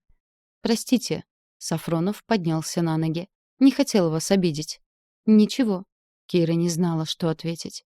«Все нормально, спасибо за мазь». Она поплотнее закуталась в плед, но на колени его натянуть не могла. Мазь, хотя и приглушила боль, но кожа все равно горела. «Хотите что-нибудь выпить? Несколько глотков коньяка или виски вам не повредят». Сафронов шагнул к бару. «Нет, спасибо, я не пью крепкие напитки. Тогда предложу вам дамский вариант — сливочный лимончелло. Вы пробовали его когда-нибудь?» «Нет», — призналась Кира. «Он вам понравится. Вкус прекрасной знойной Италии». Сафронов налил в небольшую рюмочку непрозрачный напиток бледно-желтого цвета. Кира поднесла его к лицу и вдохнула аромат ликера. Он пах лимоном и югом. «Удивительный запах», — улыбнулась она. «Поверьте, вкус еще лучше. Напиток довольно крепкий, однако его не надо закусывать, но если хотите, можно темным шоколадом». Он протянул ей вазочку с конфетами. «Спасибо, попробую без шоколада». Кира отхлебнула из рюмочки. Необыкновенно приятный вкус обволок ее небо. Смесь крема и лимона. Крепкий и сладкий. Она сделала еще глоток. В груди стало тепло, а голова слегка затуманилась. «Это очень вкусно. Никогда ничего подобного не пробовала». Кира поставила рюмочку на столик. «Рад, что вам понравилось». Сафронов плеснул в пузатый фужер коньяк и выпил. «Сегодня был трудный день, особенно у вас». Сафронов сел на диван рядом с Кирой и посмотрел на ее колени. Они по-прежнему были красны. «Мне очень жаль. Полина редкая стерва», — признался он. Кира молчала. «Наверное, вы задаете себе вопрос, что я в ней нашел». «Это не мое дело», — потупилась Кира. «Это трудно объяснить». Он словно не слышал ее ответа. «Привязан ли я к ней? Нет, однозначно нет. Порой сам не знаю, почему терплю ее выходки». Если Сафронов не знал, то Кира знала это отлично. Мужчины любят стерв, а вот почему — это загадка природы. Наверное, в ваших глазах я выгляжу идиотом. Полина красива, умна, образована, но не это главное. У Полины холодное сердце, если только оно у нее вообще есть. Возможно, именно это мне и нравится. Я не верю в искренние чувства. Вернее, боюсь привязаться к кому-то, а потом жестоко разочароваться. «Вы не обязаны рассказывать мне об этом?» «Не обязан», — кивнул Максим Андреевич. «Но порой мне необходимо выговориться, так что наберитесь немного терпения и послушайте мою исповедь. Возможно, это поможет мне разобраться в самом себе. Будете еще лимончелло?» «Да». Сафронов налил ей ликер и протянул рюмочку. Кира отпила глоток и посмотрела в глаза Максима Андреевича. «Вы никогда не любили?» «Никогда. Но не вам судить об этом, ведь вы преданно и искренне любили своего мужа-садиста, несмотря ни на что». «Нет. Как я теперь понимаю, это было просто увлечение. Я жила иллюзией. Я была влюблена, но не любила». Разговор получался странный. Едва знакомые люди открывали друг другу душу. Их сближало то, что они оба одиноки. Кира из-за своей глупости, а Сафронов из-за богатства и безумно высокого положения в обществе, и он находился в худшей ситуации. Сложно поверить, что кто-то полюбит его просто так, не ради благ, которыми он обладает. Сафронов поставил рюмку с коньяком рядом с Кириной рюмочкой, положил ладонь на бедро девушки. Кира замерла. В ней боролись благоразумие и первородное желание, жалость и стыдливость. Буря эмоций бушевала в ее груди. За окном пошел дождь. Он забарабанил по водостоку. От этого в комнате стало уютно. Теплая ладонь Максима Андреевича скользнула вниз к лодыжке и замерла на щиколотке. «Я не буду торопить вас, Кира. Я понимаю, насколько глупо выгляжу в ваших глазах, но мне сейчас нужна искренность. Нужна как никогда. Я не могу купить ее, но я могу попросить вас не отталкивать меня. Когда я поднимал вас с мокрого асфальта, со мной что-то произошло. Не спрашивайте, что. Я не знаю». Кира положила руку на голову Сафронова и погладила его волосы. Слезы потекли по ее щекам. «Я расстроил вас?» «Нет, нет. Никто давно не спрашивал меня, больно мне или нет. Вот я и расчувствовалась. Плохо, если женщину не балуют. Некому было баловать, но я сама виновата. Никогда не вините себя и не позволяйте другим внушать вам чувство вины. Это проще сказать, чем сделать», — улыбнулась Кира. Она потянулась за конфетой, но Сафронов опередил ее. Он держал лакомство и был словно в замешательстве. Кира протянула руку, но Максим Андреевич приблизил конфету к ее рту. Она осторожно взяла ее губами, невольно коснувшись кончиков его пальцев. Они дрогнули. Неужели Сафронов может быть смущен? От одной этой мысли Кира улыбнулась. Максим Андреевич тоже улыбнулся. «Вы испачкались». Сафронов провел пальцами по краю ее губ. «Вот и все». Он коснулся своих пальцев губами, испачкав их шоколадом, словно получил поцелуй от Киры. «Вы удивительная девушка. Никогда не забывайте об этом». Глава 26. «Ты вчера специально Польку провоцировала, что ли?» Таким вопросом встретила Киру Лилия Петровна, когда она спустилась в кухню, чтобы помочь домработнице с завтраком. «В каком смысле провоцировала? Ее истерика, кажется, случилась на пустом месте». «Да ладно тебе», — ехидно усмехнулась домработница, повернувшись к ней всем корпусом и подперев бока руками. «А ничего, что хозяин не поехал ее встречать лично?» «А я тут при чем?» — еще сильнее удивилась Кира. «А при том, милочка, что сделал он это из-за тебя, чтобы поужинать в твоей компании», — фыркнула Лилия Петровна и отвернулась, всем своим видом выказывая презрение. «И не слишком ли много времени вы проводите наедине в его кабинете?» — добавила она, уже не глядя на Киру. Подобные обвинения были очень обидны. Кира почувствовала, как на глаза просятся слезы, и, что самое главное, она не могла считать их беспочвенными после вчерашнего вечера, но от этой мысли плакать хотелось только сильнее. Ничего особенного вчера между ней и Максимом Андреевичем не произошло, а то, что случилось, так в том вина алкоголя, как считала Кира. Они оба выпили, оба были расстроены, им хотелось тепла. Просто тепла и понимания, ничего больше. Сафронов, скорее всего, и думать забудет об этом. Она же похоронит воспоминания о странном вечере где-то в глубине своей души и запретит себе думать о них. Ведь ничего не может быть общего у столь разных людей, и даже не социальный статус на первом месте, а то, какие они с Сафроновым разные по характеру. Ему, успешному и властному, подходят такие, как Полина, тоже знающие себе цену и умеющие себя подать. На фоне любовницы Максима Андреевича Кира выглядит более чем бледно. Таким, как он, нужно соответствовать во всем. Ну а вчерашняя истерика? Что ж, Полина не дура. Обдумав все как следует, она обязательно найдет способ примириться, лишь бы больше не задевала Киру. «В кабинете Максима Андреевича мы уединяемся, как вы выразились, чтобы работать», — сочла нужным пояснить Кира, уговаривая себя успокоиться и не обращать внимания на придирки домработницы.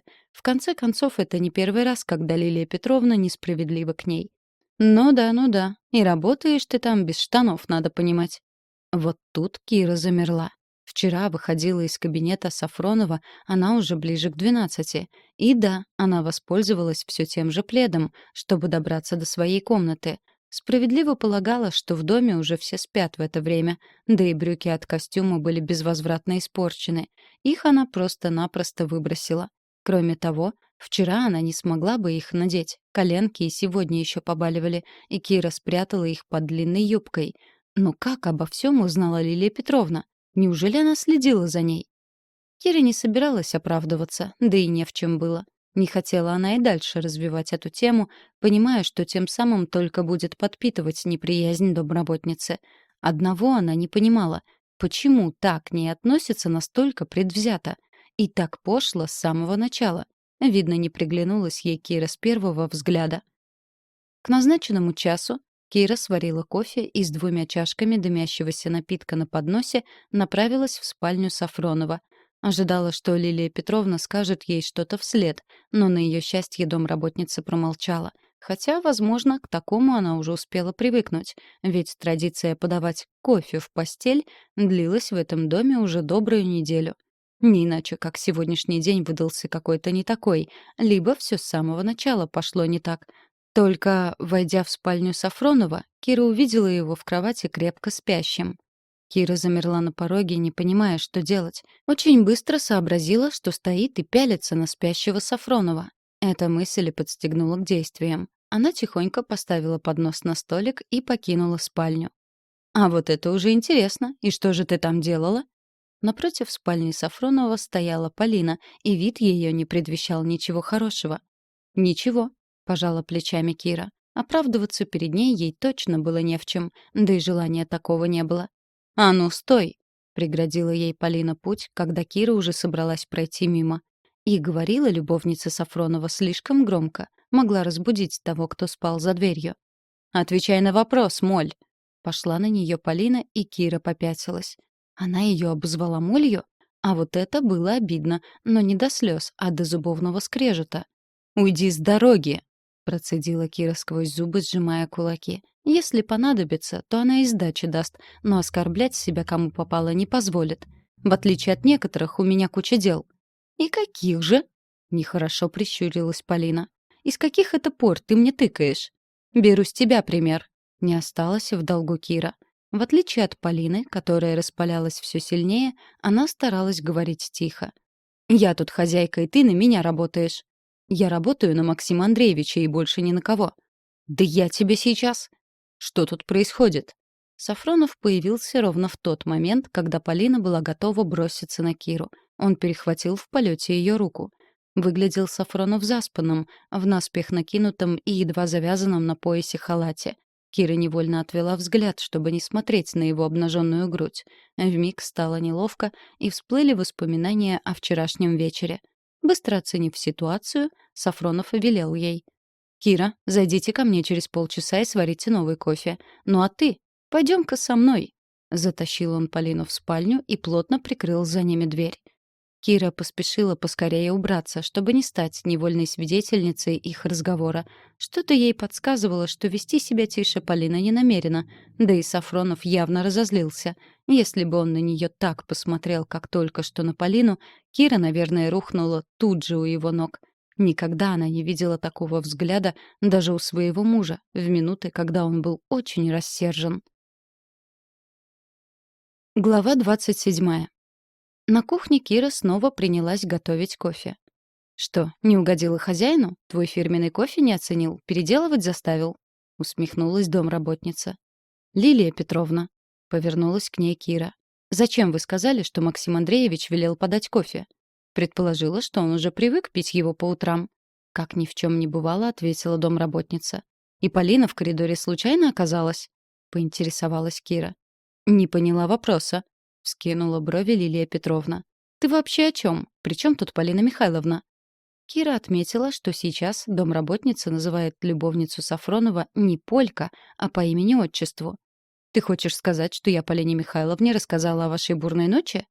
У вас очень богатая фантазия». Кира поняла, что зря начала разговор с домработницей. Девушка перелила кофе в кофейник и вышла из кухни. Вот только куда идти? В спальню или в кабинет? Чашки в спальне. Кира подумала мгновение и отнесла кофейник в кабинет, потом пошла в спальню за подносом. На этаже было тихо. Ни гневного голоса Сафронова, ни возмущенных воплей Полины не слышно. Кира тихонько постучала в дверь. Никто не ответил. Она забрала поднос с чашками и вернулась в кабинет. Скоро появился Сафронов. «Отныне вы будете выполнять только обязанности моего домашнего секретаря и только по моему личному указанию варить кофе. Больше ничьих распоряжений не выполняйте». Он взял со стола бумаги и сел на диван, пробежал их глазами и небрежно бросил на низенький столик. Кира налила кофе в чашки, подала одну Максиму Андреевичу и уже собралась сесть в кресло напротив, когда он жестом указал ей на место рядом с собой. «Как ваши колени?» — поинтересовался он. «Волдырей нет?» «Нет», — поспешно ответила Кира. «Почему я вам не верю?» — усмехнулся Сафронов. «Покажите. Ну, не стесняйтесь. Вчера мы с вами были вполне откровенны друг с другом, и ничего страшного не произошло. Мне кажется, мы стали почти друзьями». От его слов у Киры туманилась голова. «Друзьями? А почему бы и нет? Без друзей жить тяжело. Может, они и почти друзья, но девушка все равно смущалась. Она отодвинула подол платья. «Зачем вы надели чулки?» — укоризненно спросил Сафронов. «Обожженная кожа должна дышать». «Но дресс-код...» «Меня он сейчас волнует меньше всего. Уберите вы эту синтетику с ног», — попросил он. Кира покорно сняла чулки. «И чего вы ждете? Заражения?» — возмущенно спросил Сафронов. «Я же сказал, будут волдыри немедленно к врачу». «Но их всего 2. Не помогла чудодейственная мазь моего друга?» «Очень помогла. Без нее все было бы намного хуже. И ожог не болит. Совсем. Правда», — заверила Сафронова Кира. «Теперь верю. Собирайтесь, поедем к врачу». «Давайте сначала поработаем. Вы хотели мне что-то надиктовать?» «Хотел, но это подождет. И прошу вас, не надевайте чулки. С ожогами не шутят. Возьмите пальто и спускайтесь вниз. Жду вас в холле». Кира вышла. Сафронов последовал за ней. Проходя по коридору, она услышала, как открылась дверь спальни Полины. «Макс, ну прости!» — услышала она тихий голос любовницы Сафронова. «Ты же знаешь, как я тебя люблю, как ревную!» Кира ускорила шаги и не услышала, что ответил Сафронов. Денис отвез их в частную клинику. Кира думала, что она проведет там не меньше часа, ожидая приема. Даже в частных клиниках к хорошим врачам большие очереди, если идешь без записи. Но Киру привели в отдельную палату, дали тапочки и халат. «Я что, останусь тут?» — вопросительно посмотрела она на Сафронова. «Надеюсь, что нет, но осматривать врач вас будет в палате. Так проще. У него сейчас прием. Можете не переодеваться». Кира все-таки сняла ботильоны и сунула босые ноги в тапочки. Врач пришел быстро. Приказал Кире лечь на кровать, осмотрел ожог, покачал головой. «Надо было сразу обратиться ко мне, Максим Андреевич. Ожогу часов 10? 12, прикинула Кира. Это случилось вечером. Поликлиники уже были закрыты, а травмпункт далеко. В удивленном взгляде доктора читалось полное непонимание того, что только что сказала девушка. «При чем тут травмпункт?» Он перевел взгляд на Сафронова. «Один звонок мне, и я у вас. Вы же знаете, Максим Андреевич». «Что, все так серьезно?» — взволнованно спросил Сафронов. «Я так и знал. И что теперь?» «Собственно, ничего особо страшного». Врач пододвинул стул к тумбочке и выписал рецепт. «Но обратись вы ко мне сразу, кожа не горела бы огнем. Ведь вам было больно?» Посмотрел он на Киру. «И вы терпели всю ночь?» «Да», — кивнула она. «Но сейчас уже совсем не болит». «Зачем надо было мучиться?» Задал риторический вопрос доктор и вздохнул. «Пролили кипяток?» «Кофе, но сразу промыли», — заверила врача Кира. «И потом Максим Андреевич дал мне мазь». «Какую?» — строго посмотрел доктор на Сафронова. «Ваше очередное чудодейственное снадобье?» «Да», — признался Сафронов. «Но оно мне помогло, боль почти прошла». «Именно что почти», — недовольно заметил врач. «Главное, не занимайтесь самолечением. Шрама не будет. Как понимаю, именно это волнует девушку больше всего». «Нет», — отрицательно качнула головой Кира. «Я об этом вообще не подумала. Впервые вижу пациентку, которая не думает, останется на коже шрам или нет. Итак, покажитесь мне через 3 дня. Обрабатывать ожог 2 раза в день. Промывать и потом наносить мазь. В рецепте я все указал». Вошла медсестра, доктор поднялся. «Ну что ж, жду вас на приеме. Машенька, обработайте, пожалуйста, ожог и запишите пациентку на удобное для нее время. Она придет на осмотр через 3 дня». Врач пожал руку Максиму Андреевичу, кивнул Кире и удалился. «Зря вы боялись». Сафронов накинул на плечи Киры пальто. «Вы держались мужественно, и чтобы подсластить пилюлю, я веду вас завтракать в ресторан. Тут недалеко есть уютное местечко, с зимним садом и отличной живой музыкой. Это сейчас такая редкость. А потом мы подберем вам длинное платье и юбку». «Нет, не надо», — запротестовала Кира. «У вас столько дел». «Это не обсуждается. В произошедшем есть и доля моей вины. Дела я свалил на своих помощников и замов. Я им за это плачу. Пусть отдуваются», — улыбнулся Максим Андреевич. «Итак, для начала едем в ресторан». Глава 28. Завтрак в ресторане, да еще и в компании кандидата в депутаты Государственной Думы. Могла ли Кира мечтать о таком? Да и мечтает ли вообще о подобном? Все было как-то очень странно и нарушало законы логики. Но вот зачем Максим Андреевич возится с ней сам лично? Почему не поручит ее той же помощнице Майе? Почему решил отменить на сегодня работу и переложить ее на плечи подчиненных? Неужели только ради того, чтобы отвезти ее на завтрак в ресторан? «Денис, в зимнюю сказку», — распорядился Сафронов, как только они сели в машину. «Есть, Максим Андреевич», — бодро и сознанием дела отозвался водитель. «Подъедем со стороны сада?» «Само собой. Ты ж знаешь, что в зале я не люблю. Шумно и много суеты». «Знаю, знаю, Максим Андреевич». Кира отстраненно слушала разговор мужчин, размышляя на тему, что ресторан этот хорошо знаком Сафронову. Видно, он в нем частый гость, и, в отличие от нее, не видит ничего экстраординарного, чтобы заехать туда на завтрак, а название у ресторана красивое. Дорога не заняла и 20 минут. Вскоре машина затормозила возле большой, крытой и застекленной веранды. Еще не войдя внутрь, Кира по достоинству оценила оазис из зелени, цветов и журчащей воды в альпинариях, каких потом насчитала аж 7 штук. Между альпинариями велись дорожки, выложенные мелким булыжником, и на первый взгляд казалось, что столики расставлены хаотично. Но потом, приглядевшись, Кира поняла, что в видимом хаосе прослеживается система, и все в зимнем саду устроено очень гармонично. И здесь действительно была небольшая деревянная сцена, на которой расположился инструментальный ансамбль. Так странно. Я думала, что живая музыка в ресторанах начинает звучать часов с 8 вечера. Невольно восхитилась она, слушая искусную игру гитариста. «По большей части, да», — согласился с ней Сафронов. «Этот ресторан выбивается из правил». Хостес проводила их за один из столиков, недалеко от сцены. Официант тут же предложил меню, но Максим Андреевич поинтересовался. «Что у вас сегодня на комплекс?» «Картофельный омлет, салат из свежих овощей, круассаны, сок в ассортименте, чай, кофе», — заучено отрапортовал официант. «Отлично. Кира, вы разрешите заказать для вас комплексные завтраки?» — посмотрел на нее Сафронов. «Здесь они очень вкусные, особенно картофельный омлет, и круассаны тут пекут сами». «Ну, конечно», — с радостью согласилась Кира. Перед этим она все же успела заглянуть в меню, и цены ее, мягко говоря, шокировали. Этот ресторан точно был не для рядовых граждан.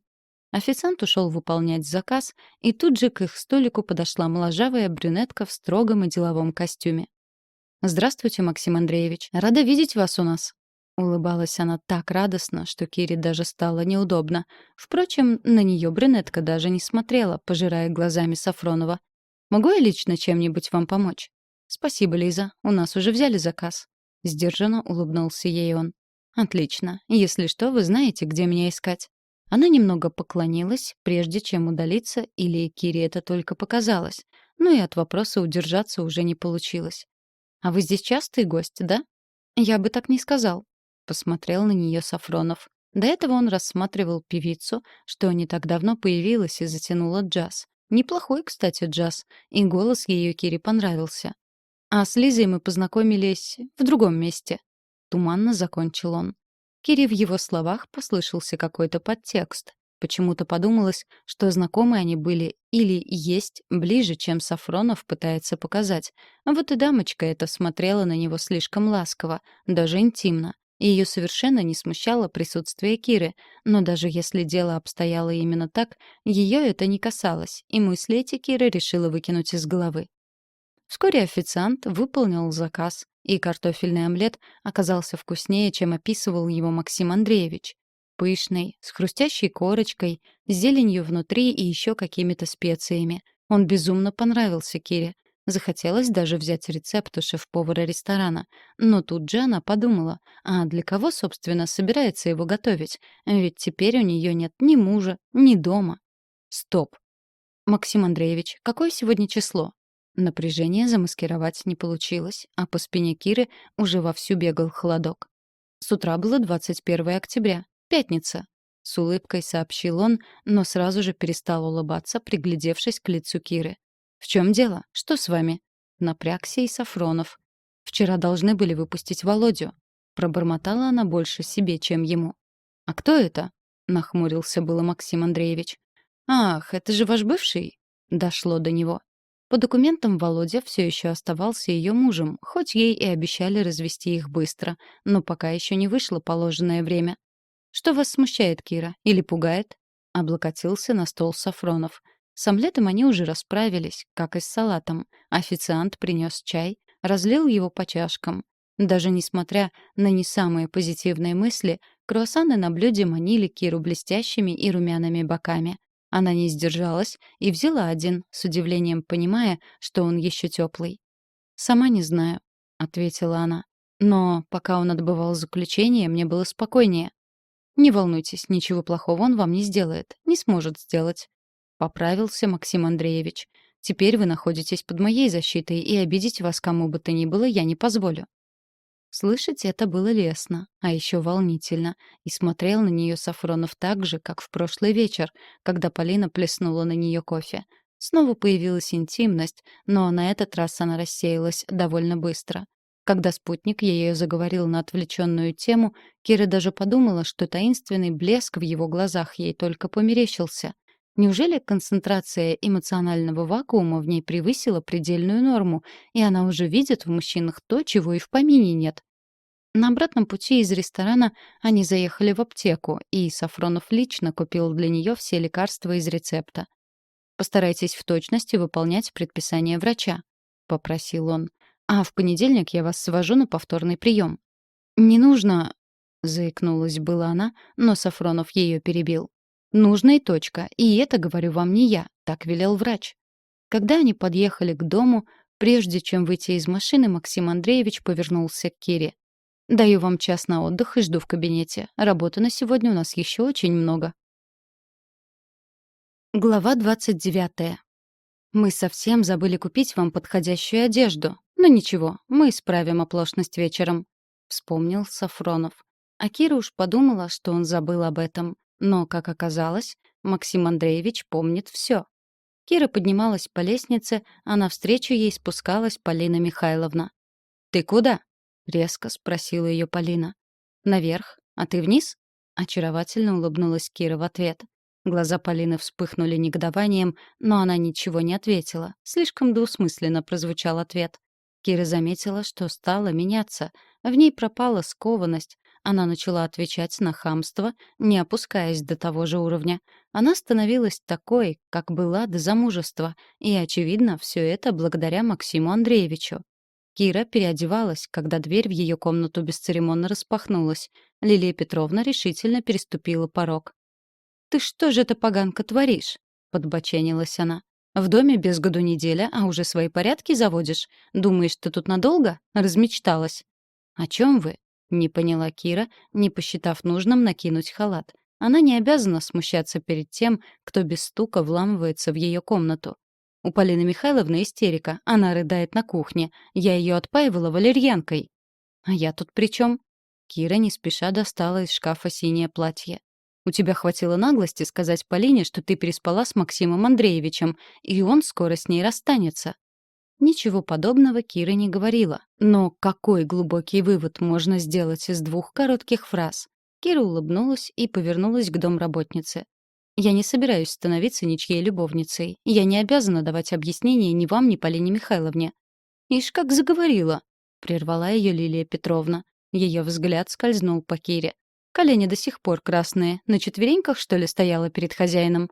Злость накрыла тяжелой волной. Это ожог от кофе, который вчера выплеснула на меня Полина Михайловна. Максим Андреевич возил меня к врачу. Домработница осеклась, потопталась на месте. «Значит, за дело она тебя кипятком ошпарила», — буркнула Лилия Петровна. «Довела ты бедняжку». Домработница спешно покинула комнату. Откуда в людях столько злости? Почему они слышат только себя? Объяснять что-либо настроенному так человеку бесполезно.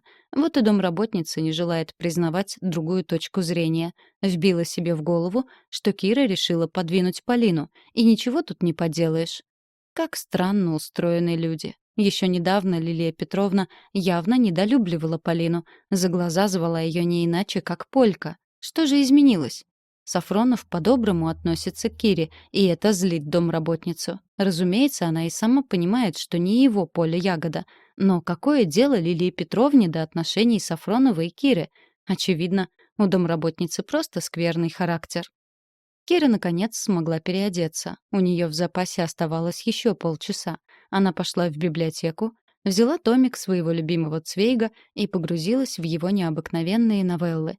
Кира вошла в кабинет точно в указанное время. Сафронов стоял у окна и пил виски. Он повернулся на ее шаги. «Вы очень пунктуальны». Он поставил на подоконник хрустальный бокал. «Итак, приступим». Сегодня Сафронов диктовал неспешно, время от времени внося изменения. «Ненавижу речи», — вздохнул он. «Для каждой встречи приходится изобретать нечто новое. Пожалуйста, вот тут...» — он указал пальцем на абзац. «Вставьте позже этот текст». Он положил рядом с ноутбуком распечатанный лист. Тут слишком замысловато позиционируется мой взгляд на развитие тяжелой промышленности. Нет сил читать это, тем более, что позже мне придется выучить его наизусть. Но Бурмин уверен, для успеха на выборах я должен показывать свою эрудицию во всех областях. Кира мельком взглянула на лист. Может быть, стоит написать тот же текст более понятными словами? Вы можете это сделать? Искренне удивился Сафронов. Я попробую. Не слишком интересно слушать сухую речь с массой технических терминов, непонятных большинству присутствующих. На встрече как раз будет много специалистов, заметил Максим Андреевич. Тогда тем более не стоит пытаться поразить их своими глубокими знаниями, которыми вы на самом деле не обладаете. Они же знают, что это не ваш профиль. Так зачем пытаться произвести впечатление на аудиторию тем, в чем вы заведомо не разбираетесь? Логично, усмехнулся Сафронов. Посмотрим, что предложите вы. Максим Андреевич закончил диктовку. Я вернусь в 6, и мы отправимся подбирать вам платье и юбку. Надеюсь, до этого времени вы сможете все распечатать и предложите мне свою версию текста. Да, коротко кивнула Кира. Она снова уткнулась в монитор и услышала, как за Сафроновым закрылась дверь. Давать советы всегда проще, чем сделать то же самое самому. Кира долго провозилась с речью о тяжелой промышленности, благо тоже имела об этом очень поверхностное представление. Наконец, она отправила текст на принтер. Тот тихо загудел и стал выплевывать из темных недр теплые распечатанные листы. Кира в очередной раз перечитывала то, что у нее получилось, и не могла определиться, нравится ей это или нет. От размышления о будущем тяжелой промышленности ее отвлекла внезапно возникшая перед ней Полина. «Предупреждаю по-хорошему, я тебе Макса не отдам, даже не мечтай». Полина смахнула со стола разложенные стопками распечатанные листы. Они плавно спланировали на пол.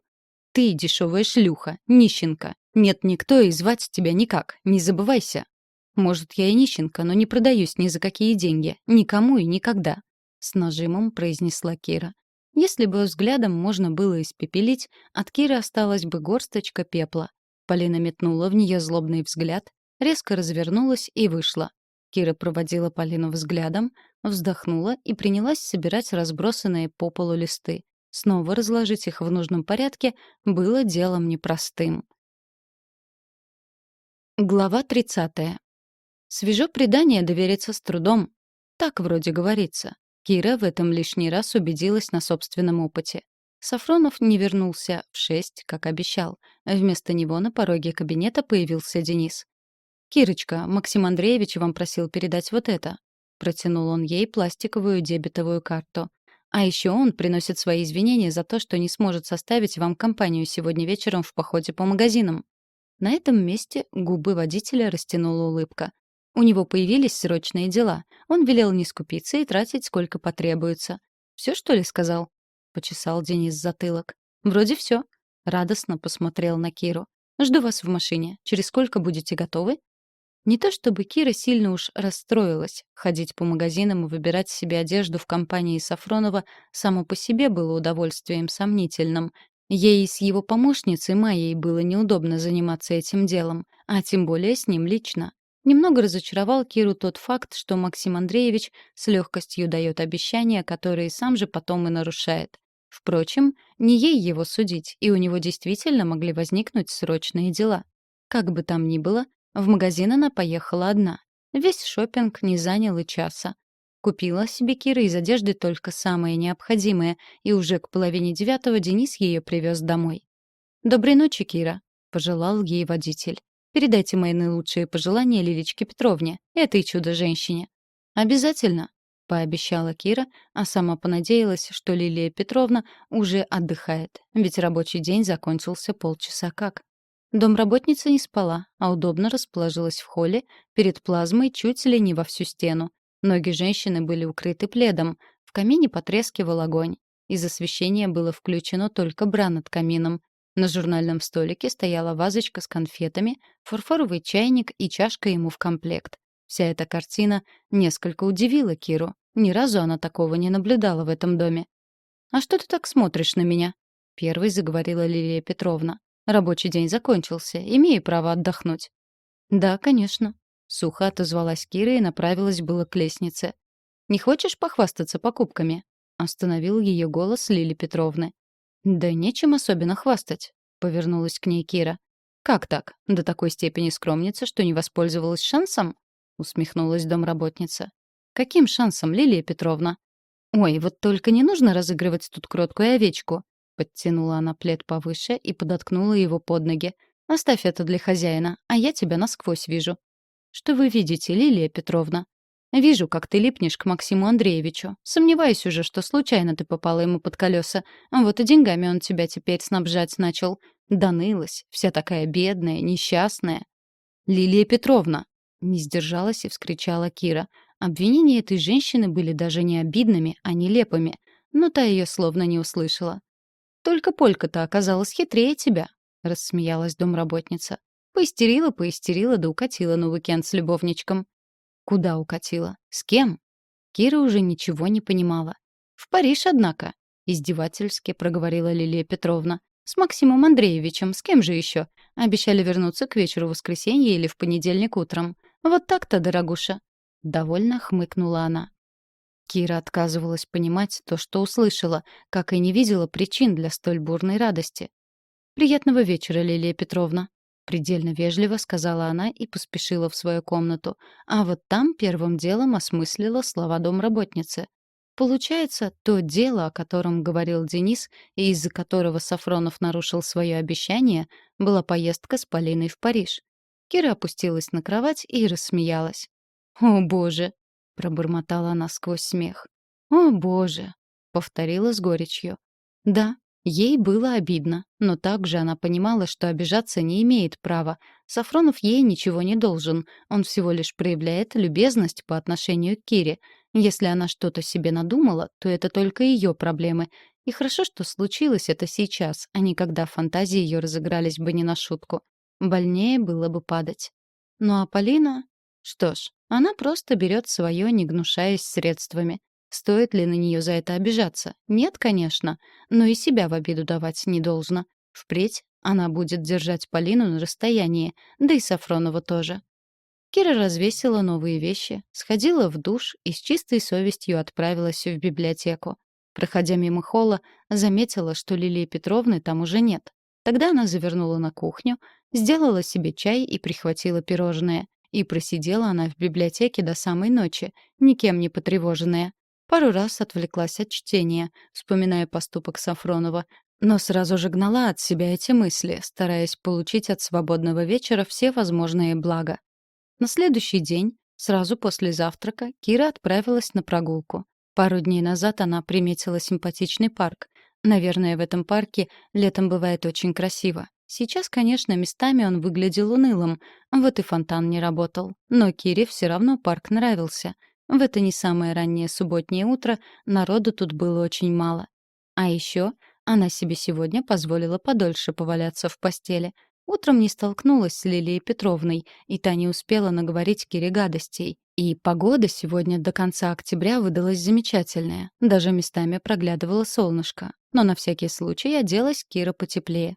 Она выбрала лавочку неподалеку от входа в парк, такую, чтобы робкие солнечные лучи на нее попадали. Удобно устроилась и раскрыла на коленях томик Цвейга. Не успела Кира прочитать и абзаца, как на плечо ее легла тяжесть, и над самым ухом раздался знакомый голос, от которого бросила в дрожь. «Соскучилась, детка?» Кира во все глаза смотрела на Володю. Вот уж кого она точно не ожидала увидеть, так это его. В последние дни она почти не вспоминала бывшего мужа, а ведь его пару дней как выпустили. «Володя?» — закрыла Кира книгу. «А ты как здесь?» Выглядел он, мягко говоря, не очень. Какой-то помятый, неопрятный и небритый. Никогда Кира еще не видела его таким. «Глупый вопрос, дорогая», — усмехнулся Владимир, присаживаясь поближе к ней. «Все знают, где живет твой кандидат, и я умею ждать». Кира поняла, что Володя подкараулил ее возле дома Сафронова и проследил за ней до парка. «Что тебе нужно?» — напряглась Кира. «Да вот, хотел посмотреть на тебя. Ты изменилась, приоделась. Не зря, значит, променяла меня на него». «Володя, перестань, ты знаешь...» «Что, классно быть подстилкой олигарха?» Зло выдохнул он ей в лицо, и Кира уловила запах перегара. «И ты думаешь, я это так оставлю?» «Володя...» Попыталась Кира призвать его к благоразумию, но он ее словно не слышал. «Какое у тебя пальтишко стильное, модное, красивое?» Взгляд бывшего мужа скользил по Кире. Хотелось встать и бежать от этого мужчины, но она словно окаменела от страха. «Я пойду», — заставила себя пошевелиться Кира.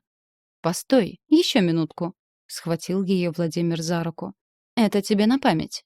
Кира и сообразить ничего не успела, как на плечо ей полилось что-то темное, что мгновенно впиталось в ткань пальто, образовывая огромную и безобразную кляксу. «Не старайся отстирать, не получится», — ухмылялся бывший муж. «Пальтишко твое испорчено навеки вечное, Кирочка, и это первое предупреждение. Даже не надейся, что оставлю тебя в покое». Больше Кира не могла оставаться рядом с ним. Она вскочила с лавки и побежала на выход из парка. И только возле дома Сафронова, убедившись, что и никто ее не преследует, она поняла, что забыла на скамейке книжку. Но и вернуться за ней Кира не рискнула. Глава 31. Париж Макс не любил. Ему намного больше нравился Питер. И вообще он предпочитал Италию. Романтичную, легкомысленную, веселую. Но Полина обожала Париж. Вернее, она обожала все роскошное. Парижские бутики – самые дорогие и самые пафосные в мире. Галерея Лафайет в понимании Полины была визитной карточкой Парижа. Куда до нее Эйфелевой башни или Лувру? Полина признала все свои ошибки, трогательно плакала, умоляла простить ее и обещала быть паинькой всю оставшуюся жизнь. Макс слышал эту песню уже раз 10. Нет, он не поверил ни единому слову Полины. Беда в том, что Макс не мог до конца понять, что с ним происходит. Но происходило нечто странное. Ему до безумия, до дрожи хотелось зацеловать Киру. Измучить ласками, заставить стонать от удовольствия. Его желание обладать Кирой начало переходить в одержимость. Чем привлекла его эта девушка, он отлично знал. Искренность. Вот чего не хватало Максу в жизни. Но он не хотел спугнуть Киру, так легко разрушить хрупкое доверие, которое начало возникать между ними. В итоге он поступил так, как поступило бы на его месте большинство мужчин. Он испытывал к Кире нежность, но невозможность перешагнуть невидимую грань толкала его в объятия любовницы, той, с кем он давно хотел расстаться. Отношения, с которой его тяготили все больше и больше. С его глаз словно спала пелена. Кроме яркой внешности, любовница Макса не обладала ничем. Ни умом, ни добротой, ни благородством. Однако в постели она была не просто хороша, а бесподобна. Великосветская, умелая проститутка. Ее даже куртизанкой язык не поворачивался назвать. Шлюха, обычная продажная шлюха. Полина ни мгновения не станет сомневаться и уйдет от него к тому, кто сделает ей более выгодное предложение. Но пока они нужны друг другу. По прибытию в славный город Париж Полина первым делом потащила Макса по бутикам. Ей до зарезу нужны были брендовые шмотки, от одного вида которых ее лучшие подруги сдохнут от зависти. Макс выдал Полине кредитку и отказался сопровождать любовницу в походах по магазинам. Она же слегка надула губы, но быстро сообразила, что без него может себя слишком не ограничивать. «А ты чем займешься?» – осторожно спросила Полина. «Пойду в Лувр». «Мы там были в прошлом году», – напомнила она. «В подобные музеи можно ходить бесконечно», — заметил ей Макс. «Зачем? Мы же видели Джаконду, спальню Наполеона и Нику, как ее там, Симаракийскую». «Самофракийскую», — поправил ее Макс. «О, это не важно», — легкомысленно махнула рукой Полина. «Все равно она без головы. И почему все от нее в таком восторге, не понимаю», — пожала она плечами. «Не опоздай на обед. Ресторан «Купол» на Монпарнасе меня вполне устроит». Полина выпорхнула из номера. Почему надо тащиться в этот пафосный кабак? Только потому, что потом Полина будет небрежно, как бы, между прочим, бросать в беседе: «А в куполе вполне сносное шампанское и довольно приличная телячья печень по-нормандски. Но серые креветки однозначно не их конек». Гурманша, блин. Единственная причина, по которой Макс повез Полину в Париж, был секс. Мужчины без него жить не могут. Лишь поэтому пока он снисходительно смотрел на капризы Полины. В постели она хороша. Очень хороша. Хотя и замену ей можно найти легко. Только зачем менять одно на другое? Займет место Полины какая-нибудь Криста, или Анжела, или Дарья. Будет также капризничать, истерить, требовать подарков и поездок в Париж. В постели эти светские дивы хороши, опытные, умелые. Но секс не равен любви. Правда, без него любовь превращается в блеклую тень. В идеале одно неотделимо от другого. Но это в идеале. Для таких, как Макс, любви быть не может. Тогда почему он в глубине души надеется на что-то? Макс вызвал такси и отправился в Лувр. Толпы туристов, как стадо баранов под предводительством пастухов-гидов, шатались по залам музея, фотографируя все подряд. Макс поспешил в зал Франсуа Буше. Ему всегда нравились галантные картины выдающегося живописца эпохи рококо. Увы, для Полины существовало только одно Буше – пирожное. Фривольные картины Франсуа Буше отличались легкостью и изяществом.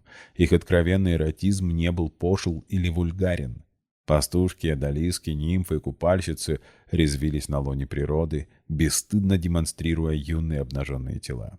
В них не было жеманства, только откровенная чувственность и беззаботность. В сувенирном киоске при выходе из Лувра Макс задержался. Среди обилия гипсово-пластиковых китайских сувениров он разглядел небольшую серебряную брошь с эмалевой вставкой. Бледно-розовая роза в стиле рококо на дымчатом серо-фиолетовом фоне. Милая вещица. Макс купил ее, не признавшись даже самому себе, для кого этот сувенир. В мозгу острой искрой вспыхнула мысль. Он поступает глупо. Вспыхнула и тут же погасла. Продавщица долго возилась с крохотной коробочкой, навязывая на нее ленту с логотипом музея. Потом положила коробочку в такую же крохотную сумочку с Эйфелевой башней на одной стороне и портретом Джаконды на другой. Макс сунул все это парижское великолепие во внутренний карман спортивного пиджака. На обед в купол он опоздал. Полина пила шампанское и изображала скучающую парижанку. Интересно, а есть в зале хоть одна француженка? Похоже, одни туристы. Интерьер в стиле арт-деко отличался лаконичностью. В принципе, ничего особенного. Но Полина жаждала попасть сюда. Она столько слышала об этом ресторане, хотя вряд ли интересовалась его историей. Уродливая надстройка 90-х годов прошлого века лишила здания лаконичного облика. «Ты, как всегда, опоздал», — лениво заметила Полина. «Прости, в этом виноват Лувр», — улыбнулся ей Макс. «Как провела время?» «Ужасно устала», — призналась Полина. «Долго не могла подобрать туфли к бордовому платью». «У тебя есть бордовое платье?» — удивился Сафронов. «Теперь есть. Очень сложный оттенок. Черные туфли к нему будут банальны. Белые — пошло. Золотые — пожалуй, цвет старого золота. Изысканно и элегантно». «Не знал, что золото от времени портится», — усмехнулся Макс. «Ты отлично понимаешь, о чем я», — надула губки Полина. «Завтра придется искать подходящие туфли», — утомленно вздохнула она. «Все то же самое продается в Москве». «Ты заблуждаешься. Там нет и половины ассортимента». «Тем не менее, завтра мы едем в Версаль на весь день». «Зачем?» — удивилась Полина. «Что я там не видела? Была уже, хватит». «Тебе не хочется погулять по садам Версаля?» Впрочем, об этом можно было и не спрашивать. Полине интереснее гулять по магазинам и тратить его деньги. «Осень, деревья стоят голые, дождь моросит», — поежилась Полина. «Скука. Хочешь, поезжай один. У меня тут дел полно, я ничего не успеваю. И не опоздай к самолету со своими прогулками под дождем». «Надо же, оказывается, походы по бутикам можно называть делом». Макс усмехнулся. «Хорошо, милая. И ты постарайся переделать все дела до отлета». Глава 32. После происшествия субботним утром Кира решила абстрагироваться от всего. Похоже, не видать ей спокойной жизни никогда. То, что, как думала, имела, потеряла в один день. В настоящий момент жизнь ее совершенно не устроена, и сама она балансирует между прошлым и будущим, ничего из себя не представляя в настоящем. Это факт, и это нужно принять. Отныне она будет работать над тем, чтобы снова зажить самостоятельной своей жизнью, пусть даже начав строить все с нуля. В конце концов, она выучилась на бухгалтера, правда, ни дня не работала по профессии, но и это ни о чем не говорит. Работу искать ей раньше не приходилось. Володя был против. Потом так получилось, что она стала горничной помощницей депутата. Но и это когда-нибудь закончится, и тогда она начнет жить по-новому. На личном фронте она потерпела крах, потратив кучу времени и сил на недостойного человека. Но и это тоже станет ей наукой на будущее. Впредь никаких поспешных выводов о мужчинах и полное недоверие собственному сердцу. Ведь когда-то она думала, что любит Володю, и чем все это обернулось? И отныне она станет сильной. Никому и никогда она не позволит себя унизить и не будет чувствовать себя униженной, кто и как ни старался бы ей это показать. Когда вернулась домой с прогулки, которая превратилась в бегство, первая, кого встретила в холле, была домработница. Конечно же, от Лилии Петровны не укрылось ни состояние Киры, ни огромная клякса на пальто. Но, как ни странно, женщина нашла в себе силы промолчать, за что Кира даже испытала приступ горячей благодарности. Она честно пыталась вывести пятно, чем только не терла, но все бесполезно. Муж как следует подготовился к встрече. Чем уж он ее облил, наверное, так и останется загадкой. Но после всего, что предприняла Кира, пятно даже не побледнело. Вот, появилась перед глазами Киры рука с визиткой. Это химчистка, лучшая в городе. Если и там не выведут эту дрянь, то пальто можешь выбрасывать. Вот уж кого Кира не ожидала увидеть, так это Лилию Петровну. И смотрела на нее женщина с сочувствием, а не как обычно, с осуждением. «Спасибо», — взяла Кира визитку. Лилия Петровна больше ничего не сказала, покидая хозяйственную комнату. Это было не свойственно ей, но, видно, даже ей стало понятно, в каком состоянии пребывает Кира. Не тратя времени и волнуясь, что всеми своими манипуляциями могла окончательно все испортить, Кира отправилась в химчистку. «Попробуем вывести пятно, но результат не гарантируем», — сообщила ей работница химчистки, принимая пальто. «Приходите завтра во второй половине дня». Такси ждало Киру, и водителя она попросила отвезти себя в ближайший магазин одежды, ведь кроме этого пальто из теплых вещей у нее больше ничего не было, а это значит, что с карточки Сафронова она потратит еще энную сумму, чтобы не замерзнуть хотя бы сегодня и завтра. Да и не факт, что пальто будет пригодно к носке после чистки. Ни о каких изысках и речи быть не могло. Кира собиралась экономить деньги Сафронова и купила себе пуховик на каждый день. Достаточно длинный и теплый, чтобы не мерзнуть. Вещь не смотрелась уродливой, хоть и элегантно, в пуховике Кира не выглядела, зато его она сможет носить и зимой. В воскресенье, сидя в библиотеке и читая «Цитадель» Кронина, Кира поймала себя на мысли, что давно не испытывала настолько полного спокойствия. Лилия Петровна еще с вечера субботы ушла, предупредив, что вернется только сегодня к вечеру. «Будь добра, милочка, если хозяин вернется раньше, позаботься, чтобы он не остался голодным», — попросила она Киру в своей обычной, немного высокомерной манере. «Ничего не готовь заранее, не трись на моей кухне», — строго предупредила. «Если только Максим Андреевич вернется раньше меня». И все же после ее ухода Кира еще какое-то время сидела с улыбкой в пустом огромном доме. А ведь ей оказали большое доверие, разрешив хозяйничать в святая святых. Должно быть, это можно считать, если не примирением с домработницей, то перемирием точно. Ночевать одной в доме Сафронова страшно не было. Чего бояться, когда на территории коттеджа круглосуточно дежурит охрана, и камеры наблюдения развешаны по всему периметру. И в эту ночь Кира спала крепко и без сновидений. Правда, под утро ей приснился Володя, такой, каким видела его в парке. Проснувшись, она снова поразилась, до какой степени он переменился за короткое время. Раньше многие считали его сверхэлегантным мужчиной, умеющим одеваться, любящим дорогие вещи. Кира тоже гордилась им, как и следила, чтобы у него всегда были чистые и выглаженные рубашки, костюмы его регулярно сносила в химчистку.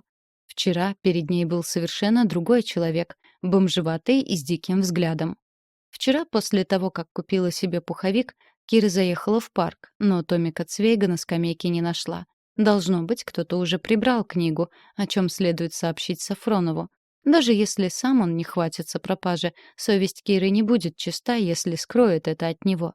Так и случилось, что все воскресенье Кира провела дома. Она ничего не готовила для себя, предпочтя кусочничать и пить чай. Много читала. Пару раз вышла прогуляться в сад, но быстро замерзала и возвращалась в дом. А около 6 вернулась Лилия Петровна. «Звонил Максим Андреевич, они с Полькой едут из аэропорта», — сообщила она. «Как раз успею приготовить ужин. Ну а ты уже сейчас можешь начинать накрывать на стол, а то поди с утра уже сходишь от безделья». Бросила на Киру домработница недовольный взгляд. Ну вот все и возвращается на круги своя. С грустной иронией подумала Кира, и сообщить ей о своем возвращении Сафронов не соизволил. Глава 33. Накрывать на стол Кира была не обязана. Максим Андреевич снял с нее работу по дому вообще и по кухне в частности. Но почему не помочь? Ей это не трудно. И вот, темноту ночи прорезали фары автомобиля. Хозяин с любовницей вернулись из Парижа. Кира поспешила поставить на стол тарелку с хлебом и поднялась к себе. Встречаться с Сафроновым ей не хотелось. Через полчаса она услышала оживленные голоса в коридоре. Полина смеялась и болтала без умолка. Сафронов отвечал мало. Похоже, устал. Наконец, в коридоре стало тихо. Кира немного почитала, лежа в постели. Сон не шел. Она встала, подошла к окну. Сегодня было холодно, накрапывал мелкий дождь. Он скучно моросил, стекая по стеклу, как слезы. Она не была в Париже и вряд ли попадет туда в ближайшее время. Разумеется, Кира мечтала о путешествиях, но это были только мечты. До знакомства с Владимиром она была 2 раза в Москве и 1 раз в Петербурге, на каникулах, когда еще училась в школе. Город Дюма и Мопассана, Бальзака и Гюго. Именно таким представляла себе Кира Париж. Загадочный, мистический, немного опасный. Безумно красивый город, где по утрам пьют кофе с круассанами в уличных кафе, где женщины до ума помрачения элегантны, а мужчины страстны и неудержимы в любви. Оказывается, кто-то может позволить себе поехать туда на выходные. Дождь все сыпал и сыпал. Мокрые камни площадки перед домом отражали золотой свет фонарей. Кира вернулась в постель. Ее мысли снова и снова возвращались к Сафронову. Она представляла, как они с Полиной гуляют по Люксембургскому саду, наслаждаются живописью в Лувре и, конечно же, пьют кофе в какой-нибудь маленькой кофейне с видом на величественный Нотр-Дам. Впрочем, даже в Париже наверняка варят кофе хуже, чем делает это Кира. Не зря ее кофе так нравится Сафронову. Девушка улыбнулась своим мыслям, свернулась калачиком и, наконец, уснула. Будильник звонил настойчиво. Кира с сожалением открыла глаза. Во сне она гуляла по какому-то красивому и незнакомому городу. Возможно, это был Париж, и, кажется, гуляла она не одна. Кира нахмурилась, припоминая сон. Это точно был Париж. Она видела Эйфелеву башню, правда, та стояла на берегу большого озера, по которому плавали парусники. Чего только во сне не бывает. И Кира гуляла по фантастическому городу с Максимом Андреевичем. Ей было очень хорошо рядом с ним. Сон оставил радостное настроение. С ним Кира и спустилась на кухню к завтраку. Лилия Петровна мрачно глянула на нее и налила чай. «Максим Андреевич велел тебе передать, чтобы ты через 20 минут была в холле». «Хорошо», — кивнула Кира. Домработница метнула на нее сердитый взгляд. Разумеется, останься Кира дома, она бы помогла убрать посуду, хотя это и не входит отныне в ее обязанности. Но сегодня Лилии Петровне придется справиться с этим самой. Тень сомнения шевельнулась в душе Киры. Может, это опять дурной розыгрыш Полины? Но нет. Скоро в холле показался Максим Андреевич. Он коротко кивнул Кире и энергичной походкой направился к автомобилю. Кира последовала за ним. «В дом малютки», — приказал Сафронов Денису. Доехали быстро. Там их уже ждала свита Сафронова во главе с Бурминым. Майя подошла к Кире и поздоровалась. «Что здесь намечается?» — поинтересовалась у нее Кира. «Обычная встреча с общественностью», — ответила Майя. Репортеры семенили рядом с Сафроновым и директрисой дома малютки, крупной дамой приятной наружности. Кира не понимала, зачем она здесь, когда у Сафронова столько опытных помощников. Фотосессия длилась недолго. Максим Андреевич вручил символический чек директрисе, пофотографировался с нянечками, вручил персоналу объемные пакеты с подарками. Затем Бурмин отобрал нескольких человек, в том числе Киру. Их обрядили в белые халаты и отвели в палату, где лежали отказники. Детей было немного, но при виде них у Киры сжалось сердце. Как можно оставить маленького беззащитного ребенка на произвол судьбы? Как можно отдать его в чужие руки? На глаза навернулись слезы. Перед лицом щелкнул затвор камеры. «Еще раз так же, пожалуйста», — попросил фотограф. «Что?» — не поняла Кира. «У вас было изумительное выражение лица. Повторите, пожалуйста», — попросил он. Легкая жалость, искреннее сочувствие и бесконечная нежность. Кира резко развернулась и вышла из палаты. Она быстро шла по коридору, на ходу снимая халат. Понятно, зачем Сафронов притащил ее сюда. Первым порывом Киры было забрать документы и уйти, покинуть его дом. Это так подло — использовать ее подобным образом. Ей жаль этих детей, искренне жаль. Так зачем делать из этого шоу? «Подождите!» Ее резко схватили за руку. Кира обернулась и гневно посмотрела на Сафронова. «Я завишу от вас, но это подло!» Она вырвала руку. «Послушайте». Он преградил ей дорогу. «Я не для того привез вас сюда. Я понятия не имел, что этот идиот так поступит». «Да неужели?» Кира попыталась обойти Максима Андреевича. По коридору быстро приближались Бурмин и фотограф. «Простите, пожалуйста, простите», — тараторил фотограф. «Я думал, вы играете, что это в рамках предвыборной кампании. Честное слово, не хотел вас обидеть». «Вы думаете, для проведения моей предвыборной кампании я нанимаю актеров?» Гневно сдвинул брови Максим Андреевич. «Нет, конечно же нет», — начал юлить фотограф. «Я приношу свои искренние извинения. И вам, господин Сафронов, и вам, девушка. Не знаю, как по имени-отчеству».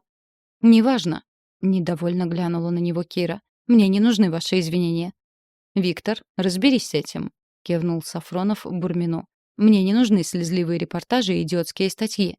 «Я все улажу», — заверил его Бурмин, взял фотографа под локоть и оттащил в сторону. «Как видите, я тут ни при чем», — повернулся Сафронов к Кире. «Признаю, я хотел, чтобы при посещении дома малютки рядом со мной были неравнодушные люди, и ничего более. Уж однозначно я не просил этого барана лезть своей камерой вам в лицо и просить повторить искреннее сочувствие». Кира улыбнулась. Конечно, это было глупо, и, разумеется, если бы Сафронову это было надо, он позвал бы Полину. Вот кто смог бы играть в драматическом театре. «Я прощен?» — тихо спросил Максим Андреевич, и в его глазах вспыхнул странный огонь. Девушка смутилась и поспешно отвела взгляд. Так он смотрел на нее, когда мазал обожженную коленку. «Приглашаю всех выпить чай». Голос радушной директрисы заставил Киру вздрогнуть. «Прошу, прошу в мой кабинет». Глава 34. «Кира, мне кажется, или вы на меня сердитесь?» — задал Сафронов довольно странный вопрос, когда они сели в машину. «Вам кажется, Максим Андреевич, мне не на что сердиться», — спокойно отозвалась Кира. Уж если на то пошло, то сердилась она сейчас вовсе не на него, а на всех остальных вместе взятых. Директриса дома малютки оказалась чересчур назойливой и гостеприимной, много говорила на чаепитии, щедро одаривала лестью Сафронова и явно упивалась собственным красноречием. Из-за нее чаепитие затянулось, а у Киры разболелась голова. Утомили ее и оператор с телеведущим. «Сядьте так, повернитесь другим боком, уберите правую руку со стола». Она все понимала, что работа у них такая, чтобы в итоге получить качественный материал, но как-то все это отдавало фальшью и наигранностью, и место было совершенно неподходящим. Но самую большую тяжесть на душе Киры оставили брошенные младенцы. Такие крохи и уже никому не нужные. Маленькие люди, лишенные любви и ласки. До сих пор перед глазами стояли эти беспомощные кулечки, которые даже плакать долго не могли, ведь вряд ли кого-то их плач может разжалобить. «Вы выглядите бледной», — пригляделся к ней Сафронов. «Немного болит голова», — призналась Кира. «Денис, останови возле парка», — велел тогда Сафронов. Самый обычный парк, такой же немного унылый в это время года, как все остальные парки. И Кира не понимала, что задумал Сафронов. «Жди нас здесь», — велел он водителю, распахивая дверцу и выбираясь на улицу. «Давайте немного прогуляемся». Подал он руку Кире. «На свежем воздухе голова ваша пройдет». Гулять в такую погоду? Не то чтобы было сильно холодно, но накрапывал дождь, и опасалась Кира не за себя. В пуховике она точно не замерзнет. А вот Сафронов был одет не совсем по погоде. На нем была довольно легкая куртка, больше похожая на ветровку. «Почему вы сегодня решили изменить элегантному стилю?» — поинтересовался Сафронов, окидывая Киру внимательным взглядом. «Не обижайтесь, но пальто вам идет гораздо больше. В этой одежде вы не такая элегантная». Кира едва не рассмеялась. «Да куда уж там. О какой элегантности может идти речь, если вещь она выбирала больше практичную и теплую? Пальто я вынуждена была отнести в химчистку», — честно ответила она. Кстати, сегодня ей еще нужно было выкроить время, чтобы забрать его. И пришлось купить эту куртку. Максим Андреевич не спросил, что стало с пальто, чему Кира только порадовалась. Рассказать всего она бы ему не смогла. Да и зачем ему знать о ее проблемах? А проблема была, и воспоминания о ней вызвали страх. «Кира, с вами точно все в порядке? Теперь я уже жалею, что оставил вас одну». Жалеет, что провел незабываемый уикенд с Полиной в Париже? В это Кира не поверила и не сдержала улыбки. «Все со мной хорошо, Максим Андреевич», — заверила его она, пытаясь понять его настроение. Чем вызвано желание прогуляться в ее обществе? Лишь состраданием, что у нее разболелась голова? И он явно мерзнет, она же видит. Так и хочется предложить ему вернуться в машину. Я все искал подходящий момент. Сафронов замялся, и Кира с удивлением подметила, что он вроде как смущен. Таким она его еще не видела. «В общем, вот, это вам». Достал он из кармана что-то небольшое и протянул ей. «Мне?» — опешила Кира. Вот уж чего она точно не ожидала, так это подарка. «А что это?» — развернула она симпатичную сумочку, украшенную изображением Джоконды и Эйфелевой башни. И сумочка эта была приятная на ощупь, бархатная и мягкая. Внутри сумочки что-то было. «Посмотрите, надеюсь, вам понравится». Еще более смущенно отозвался Сафронов. «Да что с ним такое? Нет привычки делать подарки?» В сумочке оказалась коробочка, украшенная нежно-розовой ленточкой. Все выглядело настолько миниатюрно и изящно, что вызвало в душе Киры приступ умиления. А когда она открыла коробочку и увидела брошку, то и вовсе не сдержала восторженного вздоха. «Она прекрасна!» — рассматривала Кира вещицу, любуясь ее изгибами и нежными цветами вставки. Вещь была не просто шикарной, это великолепие было ручной работы, судя по надписи на обороте, и Кира могла только представить, сколько стоит брошь. «Максим Андреевич, спасибо за подарок, но я не могу его принять», — решительно проговорила Кира, бережно укладывая брошь обратно на бархатную подушечку, закрывая коробочку и пряча ее в мешочек. «Почему?» — удивленно смотрел на нее Сафронов. «Я выбрал ее для вас. Как увидел, так сразу подумал, что именно вам она подойдет. Потому что принимать от вас настолько дорогой подарок — это неправильно», — подобрала Кира верное слово. «А если бы я подарил вам дешевую безделушку, на которую без слез не взглянешь, вы бы ее приняли с легкостью?» Неожиданно рассмеялся Сафронов. «Наверное. Не знаю». Настала очередь Киры смущаться. «Вы мне не должны делать подарков», — выпалила она. «А если я хочу?» — остановился Сафронов и смотрел на нее опять как-то странно, волнующе. «Вы не должны этого хотеть, Максим Андреевич». Кира тоже остановилась. Теперь они стояли напротив друг друга и, должно быть, странно выглядели со стороны. Хорошо, что в такую погоду парк пустовал. «Почему, Кира?» — тихо спросил он. «Потому что у вас есть кому делать подарки». Чуть громче, чем хотела, ответила Кира. Сразу же пожалела о сказанном, но слово не воробей. «Кира, позволь мне самому решать, что и кому я могу дарить».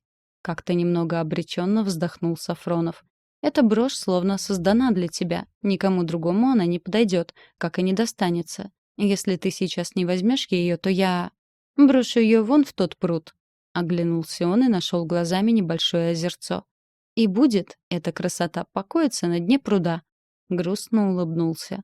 «Нет, в пруд не нужно», — испугалась Кира, когда поняла, что обещание свое Сафронов выполнит. Брошь было жалко, не заслуживал чей-то труд оказаться на дне пруда. «Я возьму ее», — забрала у него Кира мешочек и спрятала подарок в кармане пуховика. Странным образом вдруг стало теплее, а потом и жарко. Посмотрев в глаза Сафронова, Кира поняла, что виной тому его взгляд. Если бы он не был депутатом, а она лишь той, кто на него работает. Если бы когда-то он не спас ее и не приютил, а встретились они где-нибудь в другом месте и при других обстоятельствах, то Кира решила бы, что смотрит он на нее пылко. Но такого просто быть не могло.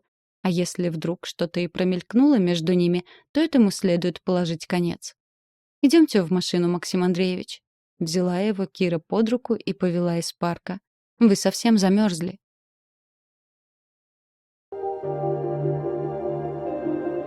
Дорогие слушатели, продолжение аудиокниги уже ждет вас. Просто нажмите на ссылку в описании и погрузитесь в историю дальше. Приятного прослушивания!